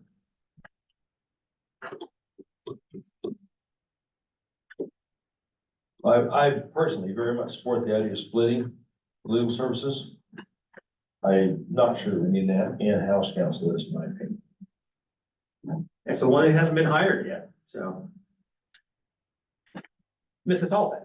We've tried a lot of things. There's various pitfalls to hiring outside counsel versus in-house counsel, having them communicate and cross paths. You're absolutely right. There are problems both having an employee as a lawyer and then, not having them as employees. And so again, this, to Greg's point, the actual conversation about structuring legal services predates him. It goes all the way back to at least March of 2008, when I was brought on to start coming up under Hubert and Hernandez. Like I said, we've tried a lot of things over time and not much has been successful, but in-house counsel was, after looking at the whole situation, something that could provide stability, at least on the day-to-day stuff. Now, certainly I would never advise you that it would be a good idea to have in-house counsel responsible over your highest level policy sort of things that we will do in closed session, for obvious reasons. But this discussion more than predates Greg, it about predates me, actually. So back to 2008 that I know of. And so to respond to Mr. Clayfield's question, comment there, I don't know that I disagree with Mr. Clayfield's comment that, you know, is in-house counsel really what we want? But there were pros and cons that were considered by the board. So one of the big ones is in-house counsel is, how to put this? They're not a direct report to the board. They are an employee. Employees do not report to us. The manager does. Specific hired consultants do. Foreign counsel law is one of those. An employee does not. And that was considered and determined to be a benefit. That if the role of legal counsel fell directly under management, that there was potentially some clarification in what they're doing. Because there is some Samantha, or foreign counsel law represents the entity. The entity is more the manager and less us. We're governance. She is directly responsive to governance. So when the entity is moving one direction and trying to implement what governance says, but it seems like governance is saying something else, it's a very difficult position for our general counsel. Whether that's actually what we need or not, I can't answer. We've not done it. Yeah. It was, again, one of the attempts, and it currently hasn't been built. So it would be within the purview of this board to direct the manager to stop trying to fill that position. Greg, I want to make a comment there. If you remember, we had how many lawsuits at the time? And we had a lot of. I have lost count. There you go, thank you. And because of that, what we was trying to do in-house was to take care of the immediate things that were getting pushed under the rug. So as the board of directors, we suggested to take the load off of a very important, like, for example, if we had to go up to Iowa, wherever that judge was from, and have to be up there for every wall, it could be for 6 months. Who was gonna be doing housekeeping for that 6 months or even 8 months? So we were kind of forced, John, at that point as a board of directors, if we're gonna have any kind of legal counsel that's gonna take care of something that walks in that door, we had to have somebody there to do that. We tried that very hardly. We tried hiring, we've done it all that we could do to get a person here. No one answered that call. And now that the lawsuit has become a place where, I don't know that it's over, it's never gonna be over, all these law fights. But the fact was, it wasn't as urgent as it was. We were looking at something that needed to be taken care of right now. And we weren't able to do that, but we tried very hard to get that done. That's where we were at. So if I understand Mr. Robirouse's suggestion, he's suggesting a more short-term solution, like, okay, we recognize there's a problem that we would like to improve. We recognize that the steps to get there, if it's hiring in-house counsel, if it's hiring multiple firms to split up specialties, how we're tackling things, that takes time. So the question is, what do we do right now with regards to workload? And so he suggested that while we work on item 17A, which is a committee to discuss the legal counsel structure, that while we work through that process, that we do a temporary contract to get some assistance for the day-to-day things. We've got one coming up on our agenda later.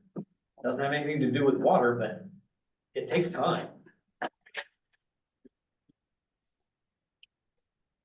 That said, this is open to any discussion on ideas folks have for recruitment, succession, for legal services.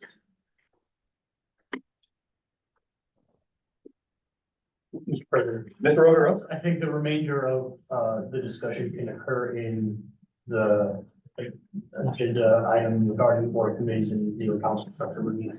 Okay. That said, we have not taken action on whether or not to direct staff to engage, to work on engaging.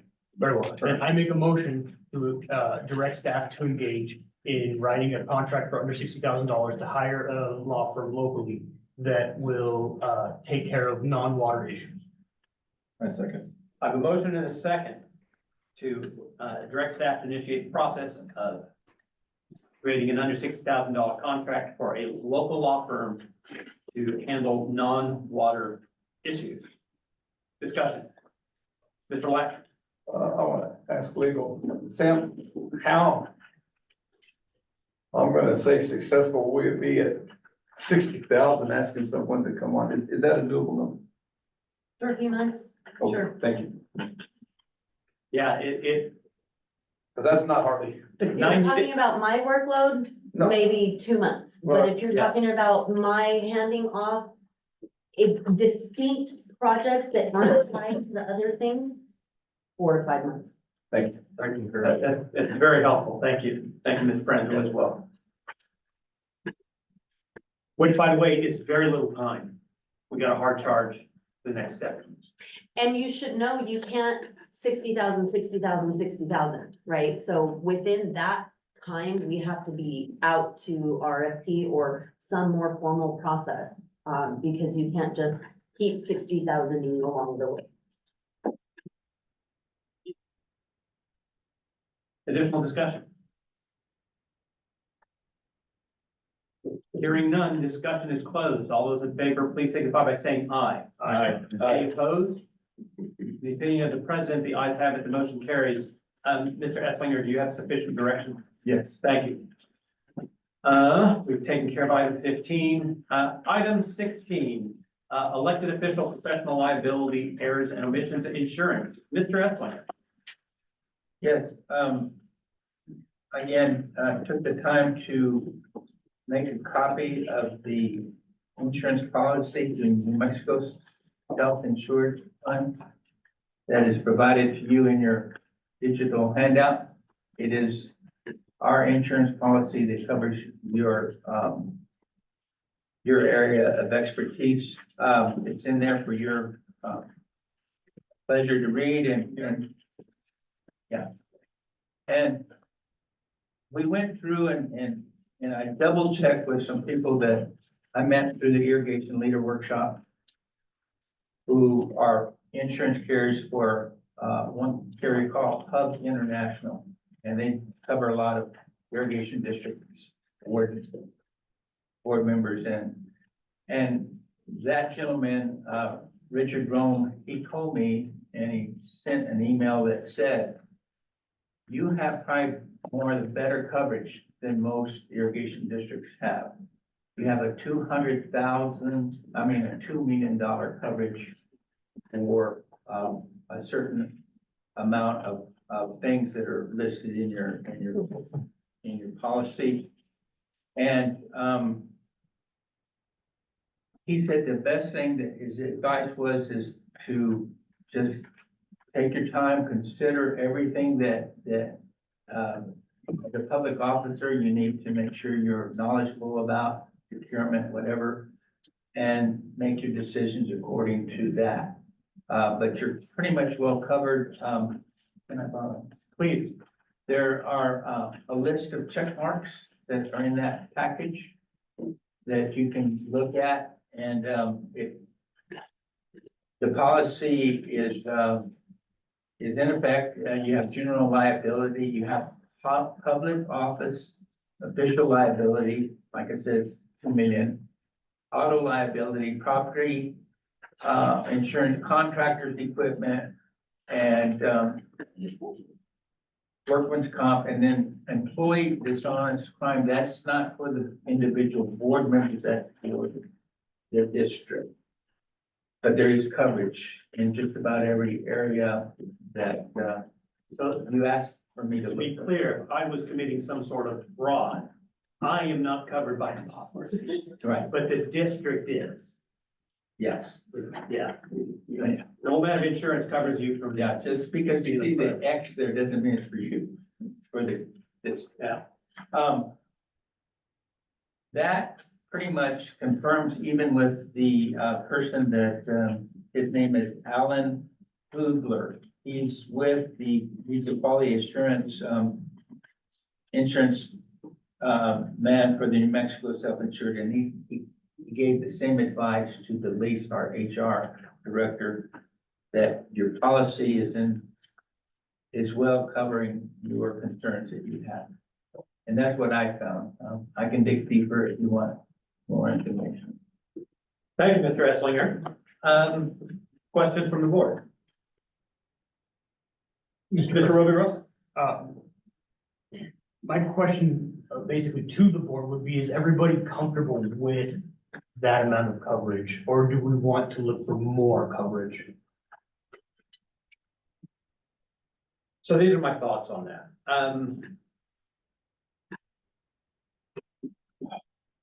For the general, the general things that, like, we made a mistake.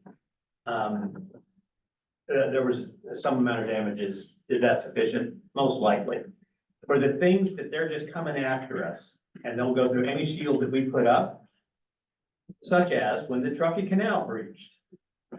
There isn't an amount of insurance that's enough.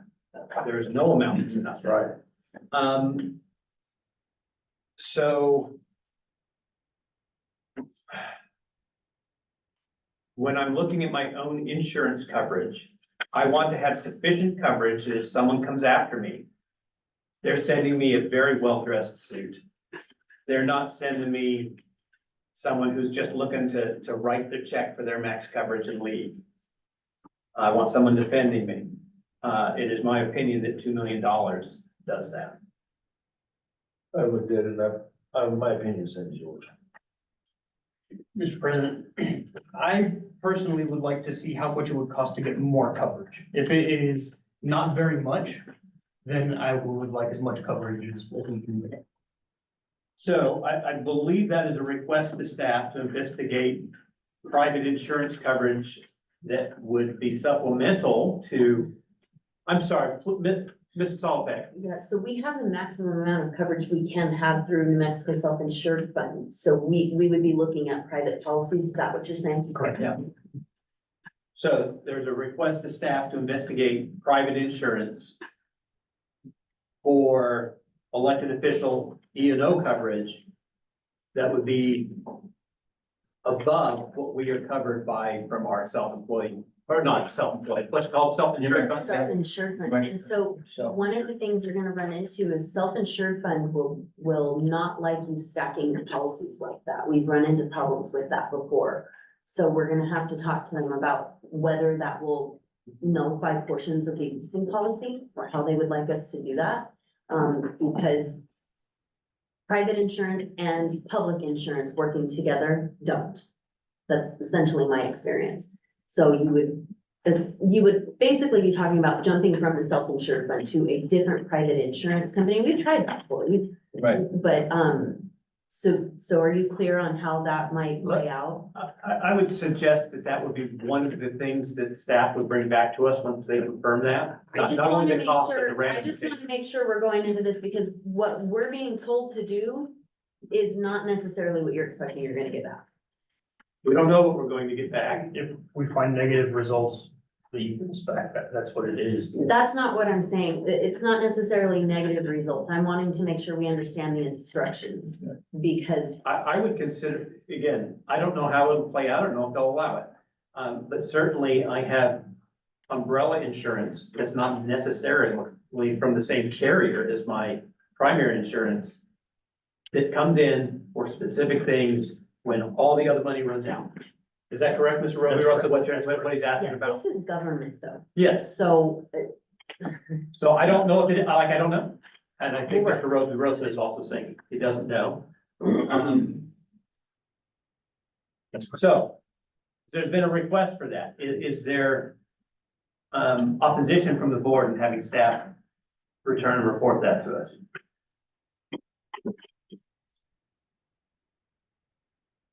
Mr. Franzo, you had a comment. Quick question, what level of the threshold is adequate coverage that you're looking into? I mean, I could imagine structuring it a bunch of different ways, like what if we get catastrophe insurance that covers us up to, I don't know, $1 billion? So you just want me to do all research, you're not necessarily giving me, Exactly. this is a threshold I'm comfortable with, like 50 million, That's 10 million. Mrs. Albeck. So part of the research we already did in response to the instruction from the last board meeting was looking for gaps in the policy. Are you seeing gaps that you would like addressed in particular? Because, for example, like catastrophe insurance is not something we necessarily looked at. We were looking at what do you have coverage for and is it sufficient for what we do daily, right? We didn't find gaps and we had multiple professionals look at our policy with us and not find those gaps. Is that something you're signaling? Because I hate to be obstinate. I don't understand the request. My concern is that something like what Greg was saying with the Truckee collapse happens, and then we end up getting pursued. And I want to make sure that we have all the coverage necessary to make sure that that doesn't. So we might want to have a conversation about how insurance works then. At least the government side of things, and that might be something new council can help you with. Great. So, Mr. Esslinger, do you need any further guidance? No, we'll pursue your request and see what it comes back with. Mr. Franco, you have an excellent question as well. Do you have any further questions? When would you guys like this information? I know you guys just got your new emails. We don't. So I would communicate say on the next policy board matters. meeting. We do not Next communicate on policy board matters meeting. interim, no. Yeah, We put together. we are conducting no business via email and we never have. So next board. Okay, you got it.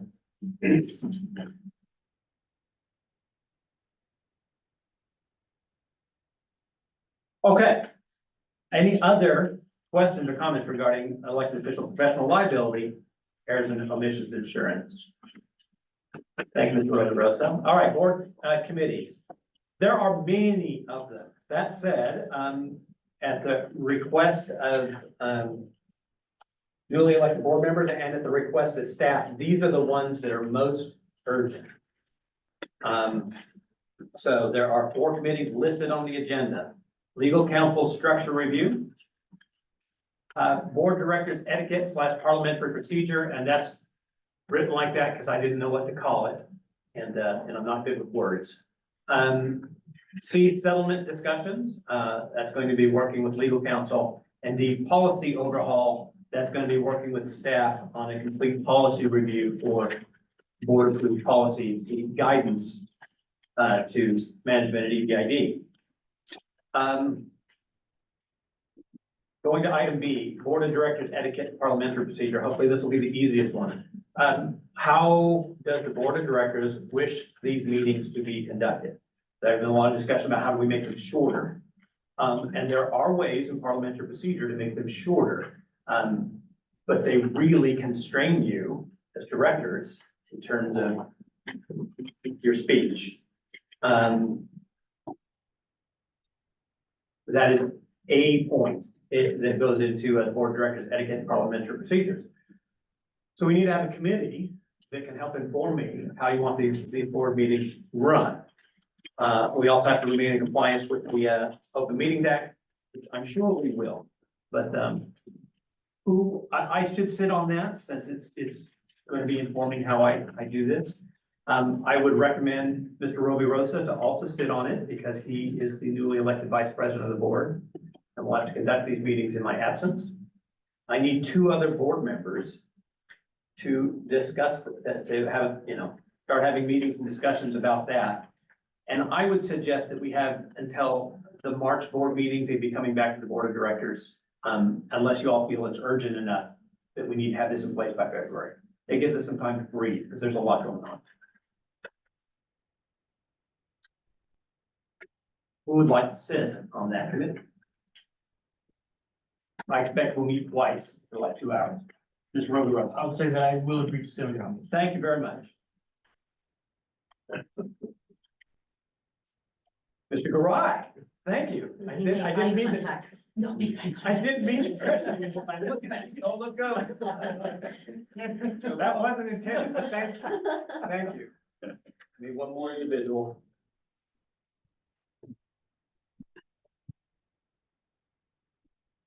Thank you. Mr. Colquitt, this is the easy one.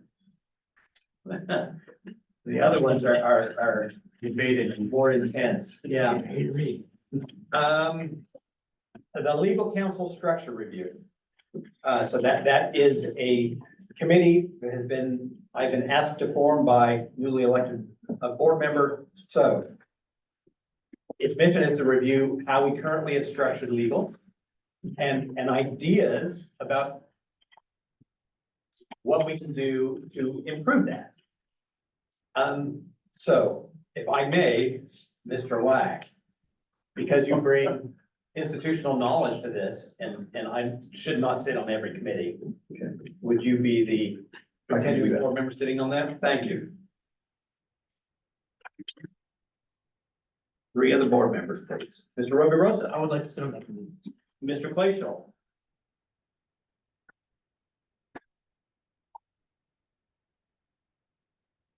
I'll sit on it as well. Mr. Slevin.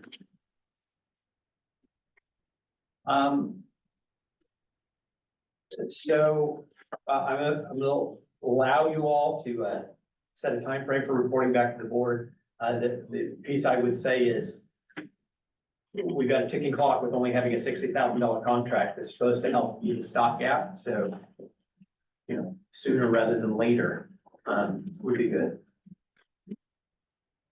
Settlement discussions.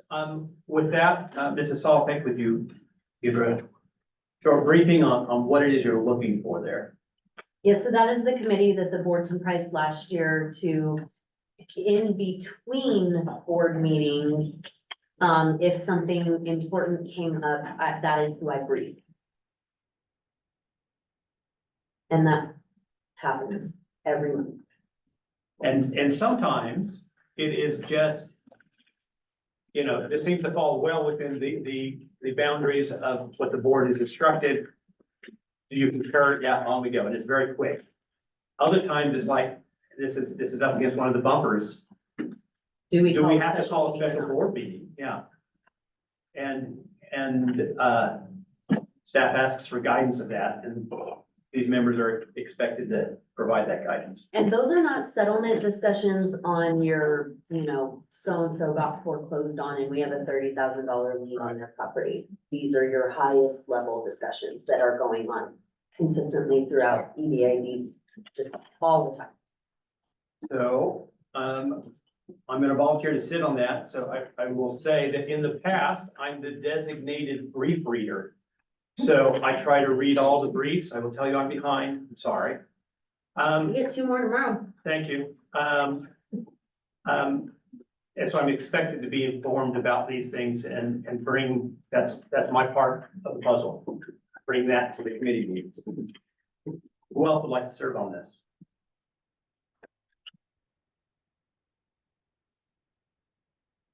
Greg, you're talking about deep. Policy overhaul. No, this is the settlement discussion. Yeah, sorry. No. And so, I mean, if you look down the list of things that are in closed session, the more informed when we get there. That's the kind of thing that you get a call, at 5 o'clock on Wednesday, for the committee meeting in the morning. This just happened.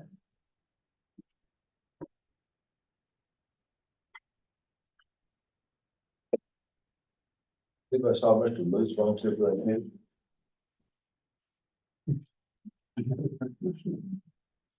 I will sit on the committee if, I've already signed up for 2 others and I would like to add a 3rd one and sign up for, or a 5th one and sign up for that as well, but I will sit on this, nobody else. Thank you, Mrs. Saltman. My most successful board members are the ones that show up all the time with bells on and ready to work. Yeah. So put my name down. Oh, there it is. We just defined Mr. Rosa. I need 2 more, please. Do you have 4 on that one? If you do, if not, I'll get on that, but if you've already got 4. I do not. I have, now with you, I have 3. Yeah, go ahead. Put me on that one. I need 1 more, please. I'll do it. Thank you, Mr. Clinton. Policy overhaul. So principally, this will be reading all the current policies. There's gonna be some matter of prioritizing them. Staff has priorities. We've been working on policy overhaul for a long time too. And it's hard to get to because usually there's some other fire at our back. So, but you need to read the policy. Helps to know how we've implemented it, how you would have liked to have implemented it. But that said, this is where we're at. So, read the policies and then be prepared to work with staff of how you would like to look. The best example I can give you is our engineering policy says that all licenses will be approved by the board of directors. So we review a lot of licenses. Most of them comply with policy. We really didn't need to review them, but if we're doing our duty by policy as the board members, I review even the ones that are compliant. So we could shorten the board meetings and shorten your preparation if all the compliant ones were administratively handled and only ones that were requesting a variance from policy came before us. So I mentioned that because it's a pet peeve of mine. That is an example. There are other examples in the policy overhaul. Our fee structure needs review. Mr. Esslinger. Just a suggestion, the policies can be very cumbersome and certainly, many of them are needing amendment.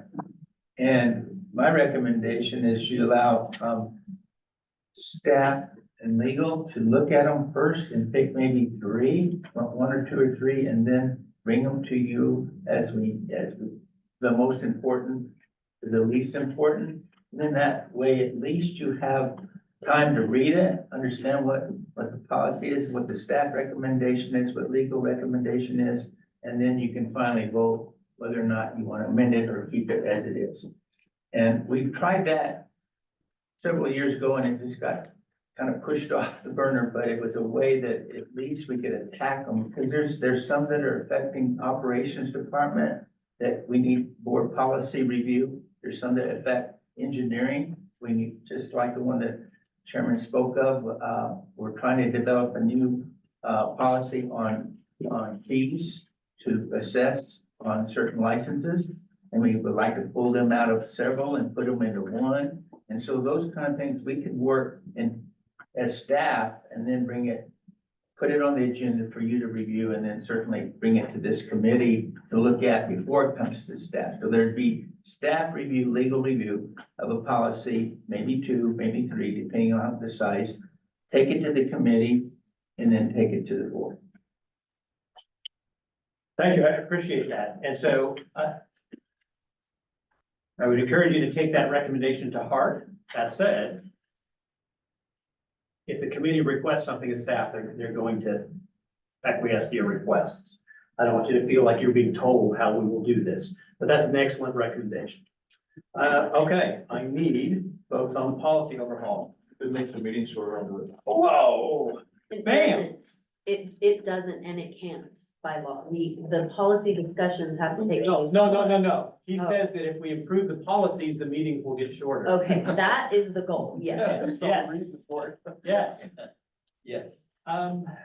So, Mr. Lack, to help get some just experience we're like, yeah, we experienced pain in this section of the policy. One of us should be there. I can be there. Thank you. I appreciate it. Two more, please. I'll do it. Mr. Colquitt. I need one more, please. Gry. Thank you. All right, so I'm going to read off the 4 committees that we have just formed. We have the legal counsel structure review. Mr. Lack, Mr. Roby Rosa, Mr. Fleischel, Mr. Sloan. The board of directors procedures / etiquette, Mr. Gry, Mr. Roby Rosa, Mr. Colquitt, Mr. Davier. Settlement discussions, Mr. Davier, Mr. Roby Rosa, Mr. Lack, Mr. Ludwig. And policy overhaul, Mr. Sloan, Mr. Lack, Mr. Colquitt, and Mr. Gry. We all have each other's phone numbers, so committees. So in being compliant with the Open Meetings Act, we can't conduct business outside of the meeting, but a committee is formed to do that. The 4 of you, by all means, talk about these things. The piece I have to caution you, as soon as one of you talks to someone else, you've made a quorum. And so. So you talk to another board member. Correct. Sorry, another board member. Thank you very much. You can absolutely request, you can, talk with the constituents, like, what do you, what's giving you trouble? Talk to me, give me things that you find painful. And you can take that and help that inform your committee meeting. Absolutely, you can request that sort of thing. You can request staff to come and inform you of something. You can't request another board member to do it. You also, like, when you're done with the committee meeting, call another board member, says, yeah, we talked about this, and I'm thinking that. Oh, please don't do that. Please don't. But amongst the 4 of you, that's the whole reason we have committees.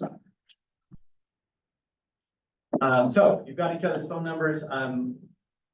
Work out times that y'all can meet, ways that are convenient for you all to meet.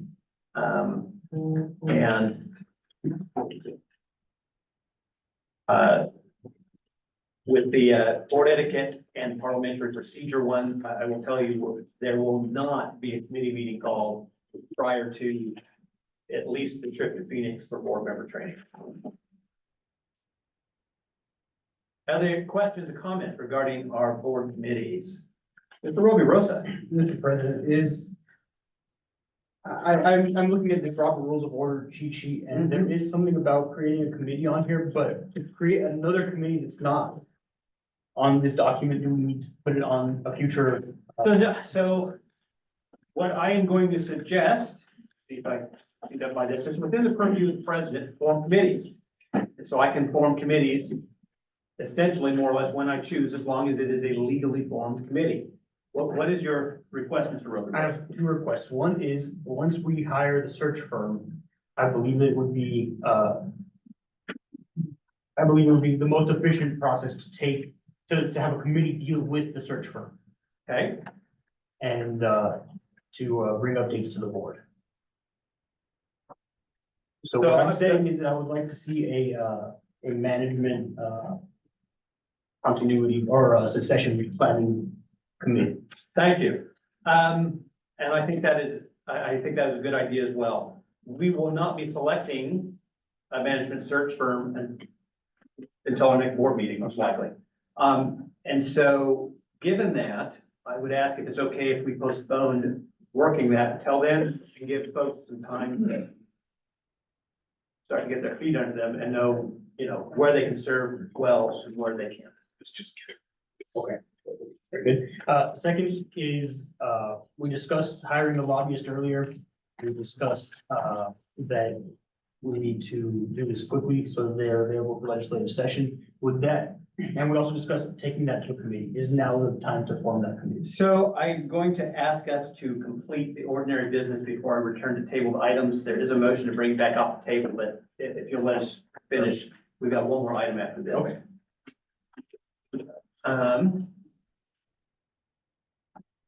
Other questions regarding board committees before we move on to our next item of business? Very good. That brings us to our legal update. Mr. Salzbeck. All right, Mr. President, members of the board, we have a contract and a resolution before you under legal update. This is for the sale of property to Buenos Fuertes. So that is board member Clark's father. So he's going to be abstaining from participation on this matter. The issue before you is something that the board has previously approved. It has gone through all of our process. It was sent to State Board of Finance for approval. We can't do things around here without approval from certain other entities at times. It got shipped off to State Board of Finance. Right before our December board meeting, we got it back after the deadline to put things on your agenda for the board meeting. We could have done it under emergency circumstances at that time. The board chose not to because there were some concerns. And I have now gone back to reviewing the situation. I've determined that what was sent to us from State Board of Finance was not something that internally we did something wrong. It was them internally applying their regulations different than we had previously seen. What they asked us to change was minimal. Once I determined what they were asking us to change, we were able to determine it was minimal. At first, it looked like they were asking us to change a lot of things. So one issue that they have, we've never had an issue before with our resolutions, but they wanted specific language stating that staff have the authority to carry out the transaction. And so in your resolution, this will be on page 79 of your board book. The exact same resolution passed by the prior board is before you, with the exception of the change of dates. And then item 2 in the now therefore paragraph is added. And that would be to authorize staff to handle the transaction. And that's always done through the manager. Provided, however, that the EBID board members retain all signatory authority on things like transfers of property. So that should satisfy their requirements. Again, they wanted staff to be able to have the authority to carry this out. We don't like to give staff the authority to sign on behalf of the entity, right? That has to be done very carefully. So that's why we carved out that this board signs all necessary legal documents to consummate the sale. The contract of sale changed only insignificantly also. So you'll see under paragraph 6. So this is our standard contract. We don't use different contracts for different things. This is our standard contract of sale and purchase. This is something that legal counsel for EBID have worked with DFA and State Board of Finance on. We came up with a good form that we can use that satisfies everybody's concerns. They came back this time and asked for some additions, some changes. One of those was that payment and I'm looking at seller costs in paragraph 6. You'll see that all costs are allocated to the buyer, including costs for example, my time putting together all the legal documents to sell the property. So at the end, we put together a bill, we send them the bill. If they pay the bill, we sign the quitclaim deed. But under seller, we added payment of costs by seller as a requirement to close this transaction will be subject to sufficient appropriations being made by the board of directors. So you'll always hear me saying, there's more than one way to terminate a contract around here. That's because you can choke funds to that matter and it terminates the contract. The state wanted that language added. That's now standard in our state contracts and other contracts. It had never been added here, but State Board of Finance wanted it here.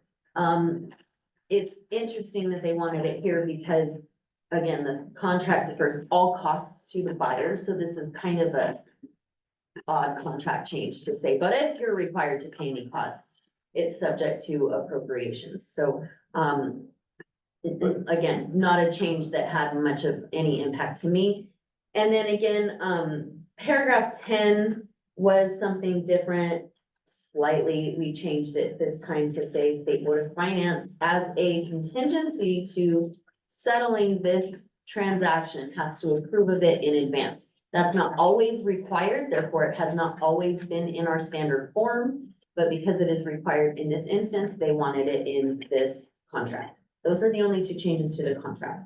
Thank you, Ms. Saltek. With regards to the subject of sufficient appropriations and the fact that they're not getting stickler about that. Are they gonna require an explicit appropriation for every time we enter into a contract like this? They can't, so, but, Okay.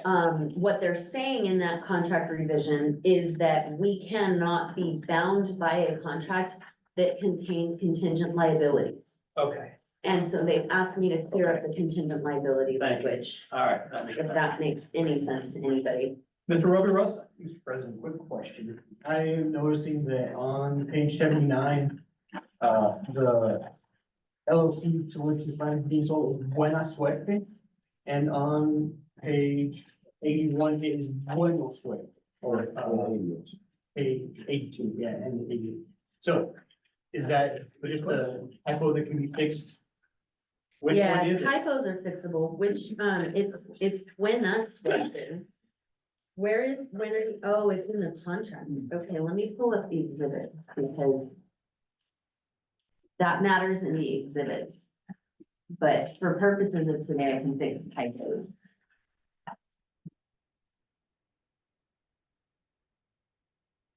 Thank you, Mr. Roby Rosa. That would be keen eye.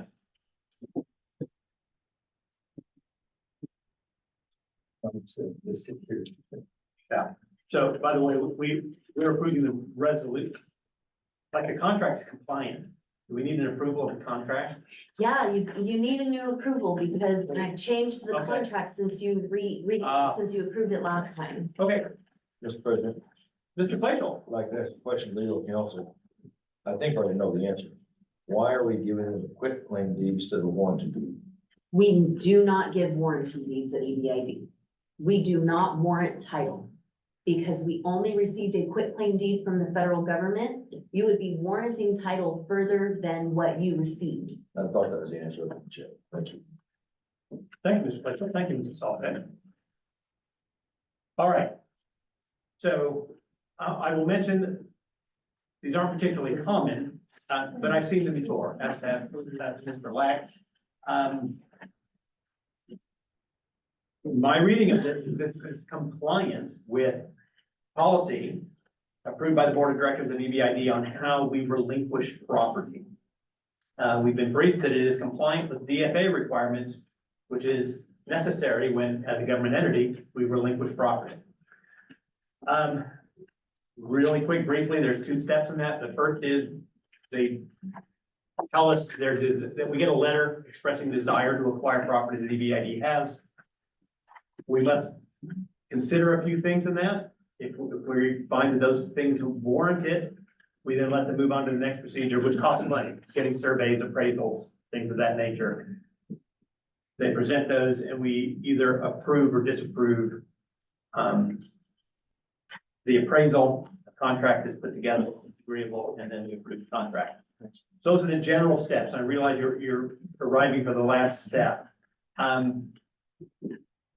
Sales, there is a moratorium on relinquishment of property in EBID, except for properties that had already been approved by the Board of Directors in that first step, and they're simply still in process. This is one of those properties. Mr. Clayton, May I make a motion? please. We will approve the resolution. I have a motion to approve resolution 2024-02, approving the sale of a portion of the Messiah drain. Second. And a second from Mr. Roby Rosa. Any discussion? Hearing none, discussion is closed. All those in favor, please signify by saying aye. Aye. Any opposed? Being the president, the ayes have it, the motion carries. I also need approval of the contract sale. Make a motion to approve contract sale. I have a motion on the floor to approve the contract sale. Second. A second, Mr. Garai. Mr. Esslinger, you had a comment.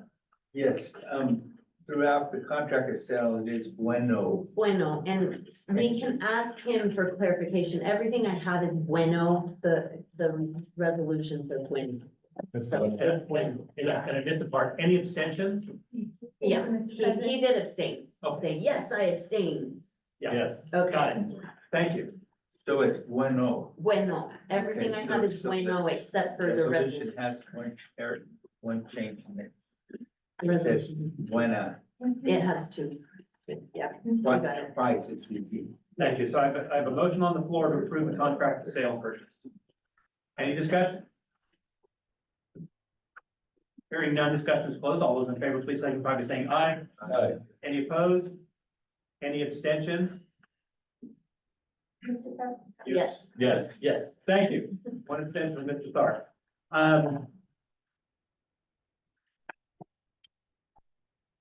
All right, we believe that concludes the agenda. We can move to table items. Well, I've got an HR and safety update. Mr. Esslinger, do you have anything that is not yet covered that you would like to cover in the HR and safety updates? In the last portion of your book. We currently have 74 employees. But still, have job openings for 3 ditch riders, 1, equipment operator in the central area, a diesel heavy equipment mechanic, a service mechanic, and 1 RTU radio telemetry unit technician. On hold, we have a project engineer, director of engineering, equipment operator, an RTU tech, 1 water records clerk, and 2 ditch riders down south. As of today, we hired 2 ditch riders in the central area, 1 ditch rider up north, equipment operator up north, and a maintenance support employee down south, in the south area. We're testing for ditch riders now, equipment operator and some mechanics. Under years of service, we don't have anyone recognized now. We do have years of service in January. In our maintenance department, our maintenance chief, director of maintenance is Leo Barrett. He's been with us 36 years. We're ongoing with monthly tailgate safety meetings. We've had some defensive driving courses for new employees. There's no workman's comp injuries. We have employee information, years of service. We have 5 employees over 30 years of experience in the district, 14 employees with 21 to 30 years, 13 employees with 10 to 20 years, and 42 employees less than 10 years. We have 1 upcoming retirement, and it's our purchasing agent in the finance department, Bobby Alvarez. He's been with the district 36 years. Thank you, Mr. Esslinger. I will note for the incoming board, the human resources report is informative for understanding retention in the district and therefore understanding what our role in that may be. It could be a budgetary issue. It could be a board requirement issue, like we've given directions that require this, and that's not something that people are willing to stick around and do a lot of. I don't know what that would be, but we're gonna owe all of it. So understanding retention is important in informing the impacts of our decisions. That's what I utilize that report for. All right, that brings us back to item 15. Recruitment of state lobbyist services.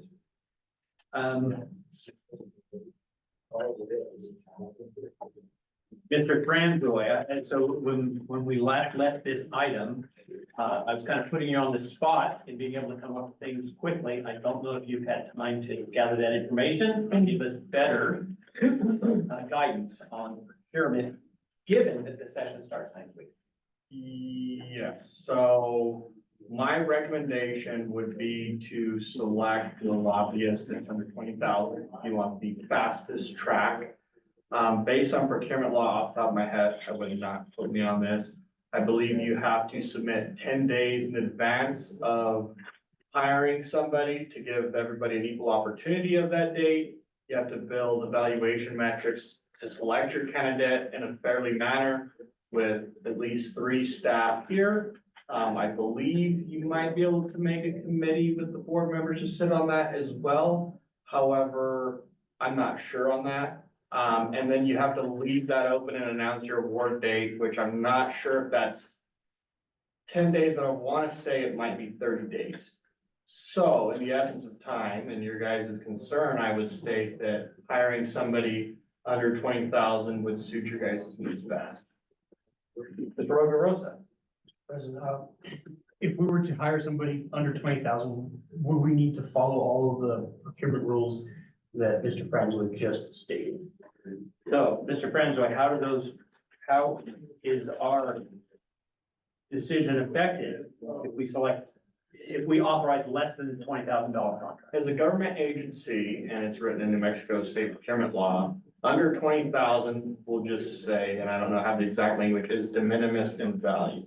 So anything under that, they're not gonna determine that there should have been procurement or all the rules that I stated following that. So if it's under 20,000, none of those rules that I stated apply. Mr. President, who makes the final decision on which of those firms we can hire if they are under 20,000? Is that something that the board would vote on? So the approval of the contract comes to the board. The board is generally not involved in the selection of the contractor, whichever side of that is. Mr. Friend. One other comment is, since you guys were going to call a special board meeting, I can get all the state language that would be to this. I'm not sure if there's an exemption for lobbyists. I know there's an exemption for instance, court reporters and things of that nature. I can get you guys that language. That might be a loophole. There is some wiggle room for some of this stuff. And I will get you more information before the special meeting. I don't know if there is. Welcome to government. There's no loophole. There's not. This is gonna take some actual maneuvering for me to figure out how to do it because, you can't. There's a reason for that, right? There's a reason why you guys can't just come in and pick whoever you want. That's what government's about. So I'm not so sure even the under 20,000 will get you there. I'm not, as I sit here right now, I would not sign off on something like that because I am too uncomfortable and I don't think that under 20 would fit this situation. So there's direction from the board, at least one board member. We can discuss this further. There's a desire to accomplish this. I have not heard any request to get it through no matter what. So given that, I need to ensure that you have adequate time to do notice as well as the time you need to prepare for us. Our next time we are together is 15th. That's not gonna work. It's too late. It is too late. Well, it's after the start of the session. It is up to the board to determine if that makes it too late. Mr. Esslinger.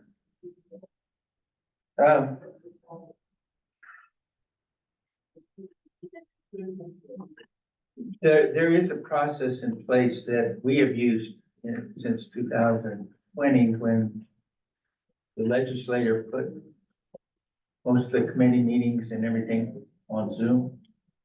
And there's a process even to get on that Zoom meeting if you want to speak on behalf of the district or an issue related to whatever that bill is.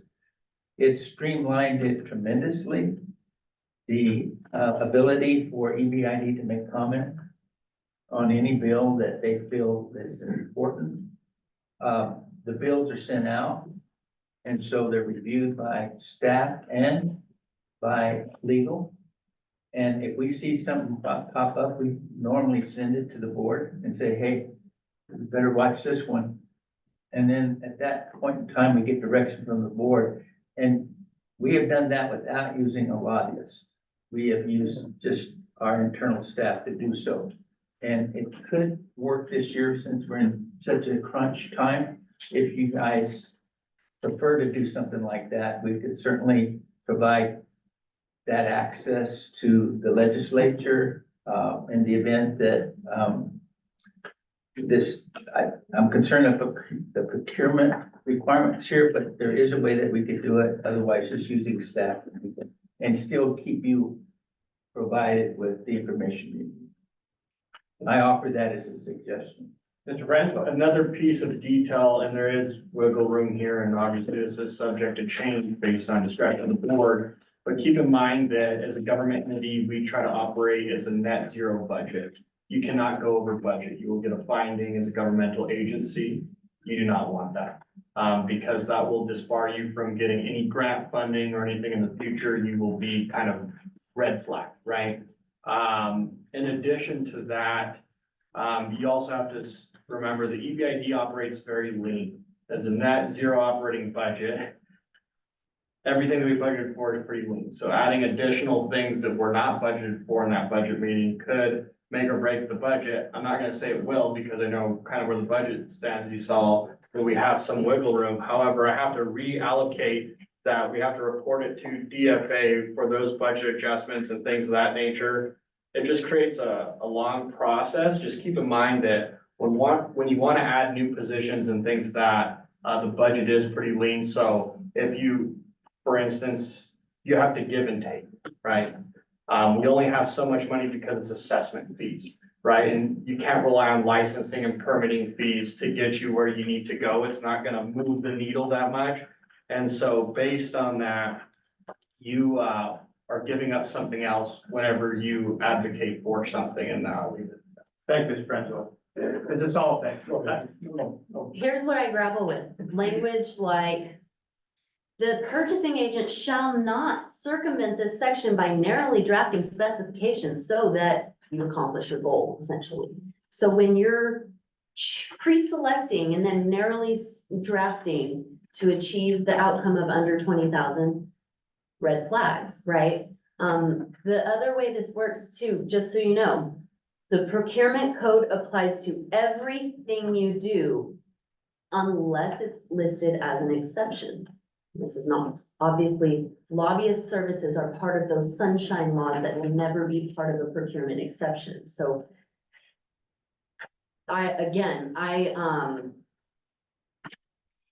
the only way I could see us getting to it is if we could, through small procurement, show this is the best obtainable price. But we have to do our procurement work to do that. And that's what takes time. That's the timeline. It's not that we don't have the ability to bring it to you tomorrow. We could do the work today, but we have to follow the timeline and deadlines. So again, welcome to government. And we can wait the evaluation, sorry. Mr. Lack had a comment. Mr. Yeah, Strong. in the past, we've always had watchdogs watching those bills that might hurt us. I mean, why are you so urgently concerned about having lobbyists? I mean, if you've got a reason, I'd like to hear it. Sure. I'm asking. Because it seems like a bit, and I think Mr. Sloan's got a response. He told us in our best, but I'm gonna ask him the question, and you can comment, Mr. Sloan. So I'm gonna recognize Mr. Sloan, but I appreciate the fact you're asking it to Mr. Roby Rosa. Well, he's being very, and I like to hear why somebody's concerned. I'd like him to say it. I just want to recognize folks. Sure. Not circumvent the fact he's. I understand. Mr. Sloan. Well, I really want to have a lobbyist. I mean, I strongly feel this way. I've talked to numerous politicians. They say EBID has no presence in Santa Fe. So I strongly feel like we need to have a lobbyist and we need a presence at all these meetings. That's how I feel. Well, I think we've had a presence. I disagree with that comment, but you can agree with whatever you want to, but I really do feel Thank that. you, Black. Thank you, Mr. Sloan. Mr. Roby Rosa. My concern with getting a lobbyist is what we said at the beginning of the meeting, and that is taking away responsibility from legal that legal doesn't have time to do. And furthermore, I think that we should hire professionals to do the job that we need them to do. And legal counsel is not that's not legal counsel's position. Let me tell you where I'm coming from on this. I was the president of the State Association of Conservation Districts, and I hired Debbie Hughes as our CEO. And if anybody ever goes to Santa Fe, you know her, she's in everything all the time on any kind of conservation issue. We went through this very same struggle. How do we get up there and make ourselves known? The best presence that you have up there is for you to get up there and you see what I'm saying? They don't want to hear from a hired gun. They want to hear from one of you. And it's very important and it's very effective when you go up there and inject yourself into these. And it's very important. I'm agreeing that you never, ever will hear me say you don't need a presence, but the president don't need to be a hired gun. It needs to be one of you. And I mean that very sincerely, and I think that's so important. Thank you, Mr. Blackman, solve that. That's not a new complaint. We've heard it a lot at EBID, and the problem has been getting board members to go with staff, that when we go to do these things, getting the farmer to be there. We hear that comment all the time. Senator Cervantes, well, you're not a farmer. Oh, wait, never mind, Sam, you are, but you're the only one, right? Gary's not a farmer. Where are the farmers? And then the farmer gets there and they're not educated enough to speak on the topic. So the reality is the lobbyist doesn't resolve that problem for you, especially not hiring one illegally. Okay, my thoughts on it. I think we should have some sort of lobbying firm. I had good success with them. Their role isn't to do our job in front of them. Exactly. Right. Their role is to do all of the coordination and to prep me when I walk through the door. That's their role. Thank you. Now, we have requested Mrs. Solvex to do that, Barncastle Law to do that. I agree, that is not legal counsel role. She's well connected in this work for us, but it is part of the workload issue. But also legal counsel have always assisted the manager in Yes. directing the lobbyist, because the lobbyist will not necessarily know this particular bill language affects EBID in this way. I don't disagree with that. I think there is coordination, but the specific role I'm talking about, who's there, they're regularly there, they are seen as, you're the person with EBID. And when they say, I've got EBID board members that are coming up here and they would like to meet with you, it's not a cold call. Yeah. And so that's the purpose of it. Again, we've had Barncastle Law doing it. I agree with Mr. Rosa's comment that we should have someone specifically that's working that piece of it. We have it in Washington, DC. He's very effective. That said, how do we get from where we're at right now? Yeah. If this is the will of the board, how do we get from where we're at right now to something? It won't be before Monday, but rapidly. Mr. S. Yeah, and, to your address, January. We have hired lobbyists.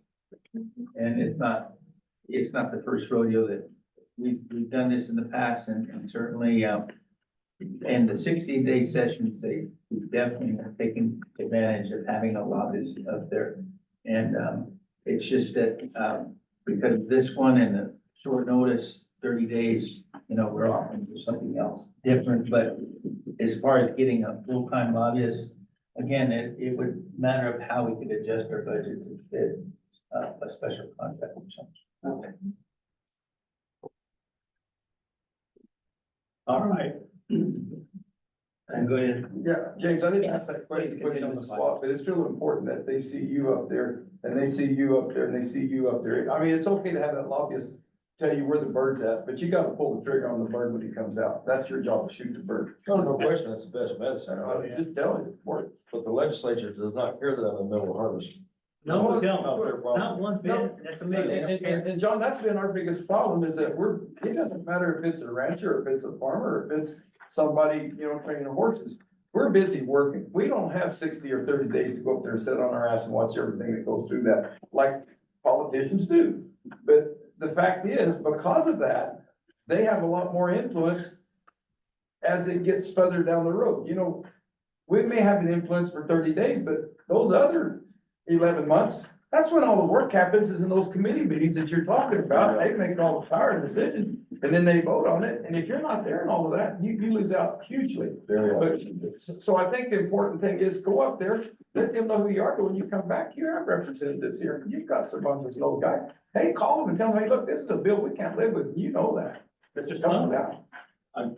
One of the guys I've talked to is Mr. Cervantes, who says we don't have a lot of presence in Santa Fe, so. Yeah, that's one of the guys. He's a big one. Okay, so. What I'm going to suggest, if this is the direction the board wants to go, that we direct staff to put on the agenda for, what days are we doing training? Monday? We have to notice it. Wednesday and Thursday. Say again? Monday, Wednesday, Thursday. Monday, Wednesday, and Thursday. I'm going to suggest all three of them. that we direct staff to put on the agenda, the approval of a contract for lobbyist services. And if it's possible to get one and approve it, we will, or we'll consider it. And if it's not, we've noticed it so that, you Fair know, enough. we meet open meetings requirements. Is my suggestion, is that comprehensible? Like, I don't know if I mean, Yeah, we can't put things on your agenda that are not legal. So what you're saying is, if we find a legal way to get there, put it on your agenda. yes, yes. And I know that you've got deadlines of the agenda, like all those are gonna come up before we see you on Monday. Yeah, that's why I'm thinking about, because we have to notice the meeting tomorrow for Monday. Yeah, so you're not There's getting there. no way Monday, no Okay. possible way. So we're Tuesday. so we're looking. Well, we're not Wednesday. meeting Tuesday, so Wednesday, which is a Wednesday. Friday notice, which is potentially possible if I get out of the courthouse So, at a reasonable I mean, time that on said, Friday. this is important, and so Yeah. I'm hesitant yanking staff like this. I'm always hesitant. That said, it is clearly important to the board, so I want to find ways. Mr. President, Glacial. this is new board member education meeting. Is that gonna be a board meeting? Can we do something afterwards? Is my question. Yes, Taking if action. we notice it. So it will be noticed as closed session information, like we have to have a notice when we come together. Okay, thank you. And so it will be noticed. Staff would add an open session item. Hopefully, it wouldn't take very long so that we can focus on our education. And, but it would make it possible, make it legal, make us compliant with the Open Meetings Act, which is important. So, So here's the number one problem I'll just notify you right now. 2 of the 3 lobbyists you brought in here today have direct conflicts of interest. I know they told you they don't, but they do. On their website, they are representing people we are suing, direct conflict of interest. Staff can't put something like that in front of you. That leaves us with 1 person to work from. We've got to go out and find others. So they're gonna have to start making phone calls. We have to follow the proper process, and it'll be, potentially not someone you're looking at. Submission of public notice based on the evaluation metrics you guys select, and another candidate might weigh more in those valuation metrics, and thus to be fair in government. Well, they're not even telling us they're gonna set up evaluation metrics. We're gonna have to do that. Because they want the approval on their agenda next week. They don't have time to instruct us on evaluation metrics. but, so in the professional lobbyist, I'm not even sure there's anything that we're going to be like, there's our fire, let's go. We get in the truck, we go to Santa Fe. That may not happen. That said, what we're saying is we're gonna select someone that's gonna monitor these things, give us reports, and that they're responsible for coordinating the trip that we make. That's essentially what we would have in the next 30 days. Did you have a comment, Mr. Esslinger? I couldn't tell. No, other than, if we have to extend it to the notice on Thursday, then we could do it. I'm giving us 1 more day, but that's still not a whole lot of time. If every day is specially noticed for a board meeting. You understand Well, what we I'm have saying? we have to put the special notice out every day anyway. So tomorrow, Friday and Monday, a special notice will go out each time. Right. The question is whether we legally can include an action item Yeah. for a contract that is not through procurement yet. And that we can't, actually. That's not even a question. We Mr. can't. Goldberg, what lobbyists are off the table? I can't, I'm not gonna give you that information. I'm gonna ask That's you not appropriate. Closed session? No, Not that is appropriate. that is Not contract, appropriate. that is, yeah, it's contractual stuff. So we had presentations from lobbyists today. It was not because we had narrowed it down to select one of them. Okay. That said, Mrs. Salbeck is simply informing us that 2 out of the 3 of them represent folks that are in litigation conflict with us. And that's appropriate for her to inform us of that. We're not going to discuss which ones those are.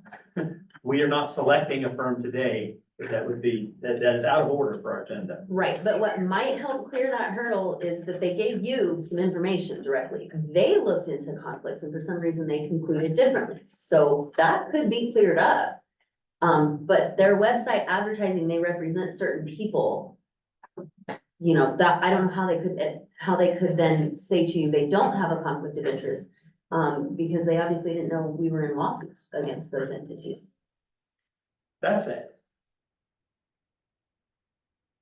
There would kind of be our action plan is to try to get this onto an approval for either next Wednesday or Thursday. If it's the will of the board to do this. So I think we've got enough information to then determine that. Is there a motion to be made on directing staff on this? Motion so made. I have a motion for Mr. Clayshall to direct staff. Making it to direct staff. Wait, but what was the motion? It's coming. Get it on the agenda for next Thursday, the approval of a contract for lobbyist services. And it's possible the answer will be, can't get there. That's the I motion. thought the motion was to research, not to actually submit a contract for approval. We've got to approve by Thursday. We got hire some. And so I heard a motion to approve lobbyist services for next Thursday's board meeting. Is there a second? My second. Mr. Sloan, and I was out of order discussing it at all. I apologize. All right. So if it's possible, procurement will find a way to make that happen within the proper procurement process. And if it's not, they will inform us. That is what I would expect. That's my discussion. Any other discussion? Mrs. Salt. Question, so what are we looking for? Are we looking for a lobbyist for the year? Or Monitoring just legislative session. the session? Okay, That's what I heard, Mr. Clayshall. Is that what you were saying? I'd like to monitor committee meetings too, if they will, if that's possible, because those are very important, like Mr. Lack says, a whole lot of things get done with committee meetings. I agree. So not sure if that's in your motion or not, but my suggestion, it is now. There we go. So it is for the year. Okay, and I have one more question. Does that include internal committees that are held about 4 times a year? interim. Yeah, I think that's what he's saying. So I'm confused. What I understood was that it was just for the legislative session. I think we need to talk about this a little bit. All right, so it's in discussion. So the motion was to hire, that have a contract for approval for lobbyist services that include interim committee meetings. Yes. If it's possible. Mr. Roby Rosa. Okay. What I would like to do is hire someone to monitor the legislative session, and then after that, we can do a formal RFP, go through procurement for whatever we need for a long-term lobbyist. Okay. The only thing that I'm concerned with now is the legislative session. It's fine, and then keep my motion amended word that it's not committee meetings, just for this legislative session. And I concur with Mr. Roby Rosa. I see y'all squeezing your head over there as we change the motion. So the motion is Sorry about that, Naomi. to have approval for a contract for lobbyist services to monitor the legislative session. And a second from Mr. Slade. Mr. Franzo, you had a comment. That is exactly what I was gonna suggest based on procurement law. Thank you. So, in line. I'm feeling good about this. Having but it has, the tasks have to be different to where they don't align or you'll get in trouble. But we can define those. Any further discussion? Hearing no discussion is closed. All those in favor, please signify by saying aye. Aye. Any opposed? In the opinion of the president, the ayes have it. That concludes our open session agenda. I want to make one final comment. I appreciate how enthusiastic, engaged, and ready to work you are. And that's why we had so much stuff and so much discussion on this meeting that our open session went to 3:30. That is very uncommon. In fact, I don't ever remember it happening. I would expect the open session portion of these meetings to be briefer. But we need to address the matters that the board wishes to address, and we will. With that, we have closed session. I will accept a motion to go into closed session. Motion so made. I have a motion by Mr. Clayshall, seconded by Mr. Gry to go into closed session. All those in favor signify by saying aye. Any opposed? In the opinion of the president, the ayes have it, the motion carries. We're in closed session. Madam Secretary, would you please cease the recording? And, thank you to everyone that attended and made it this far. I'm going to recess for 5 minutes. We are still being recorded until we shut that. For a movie, man.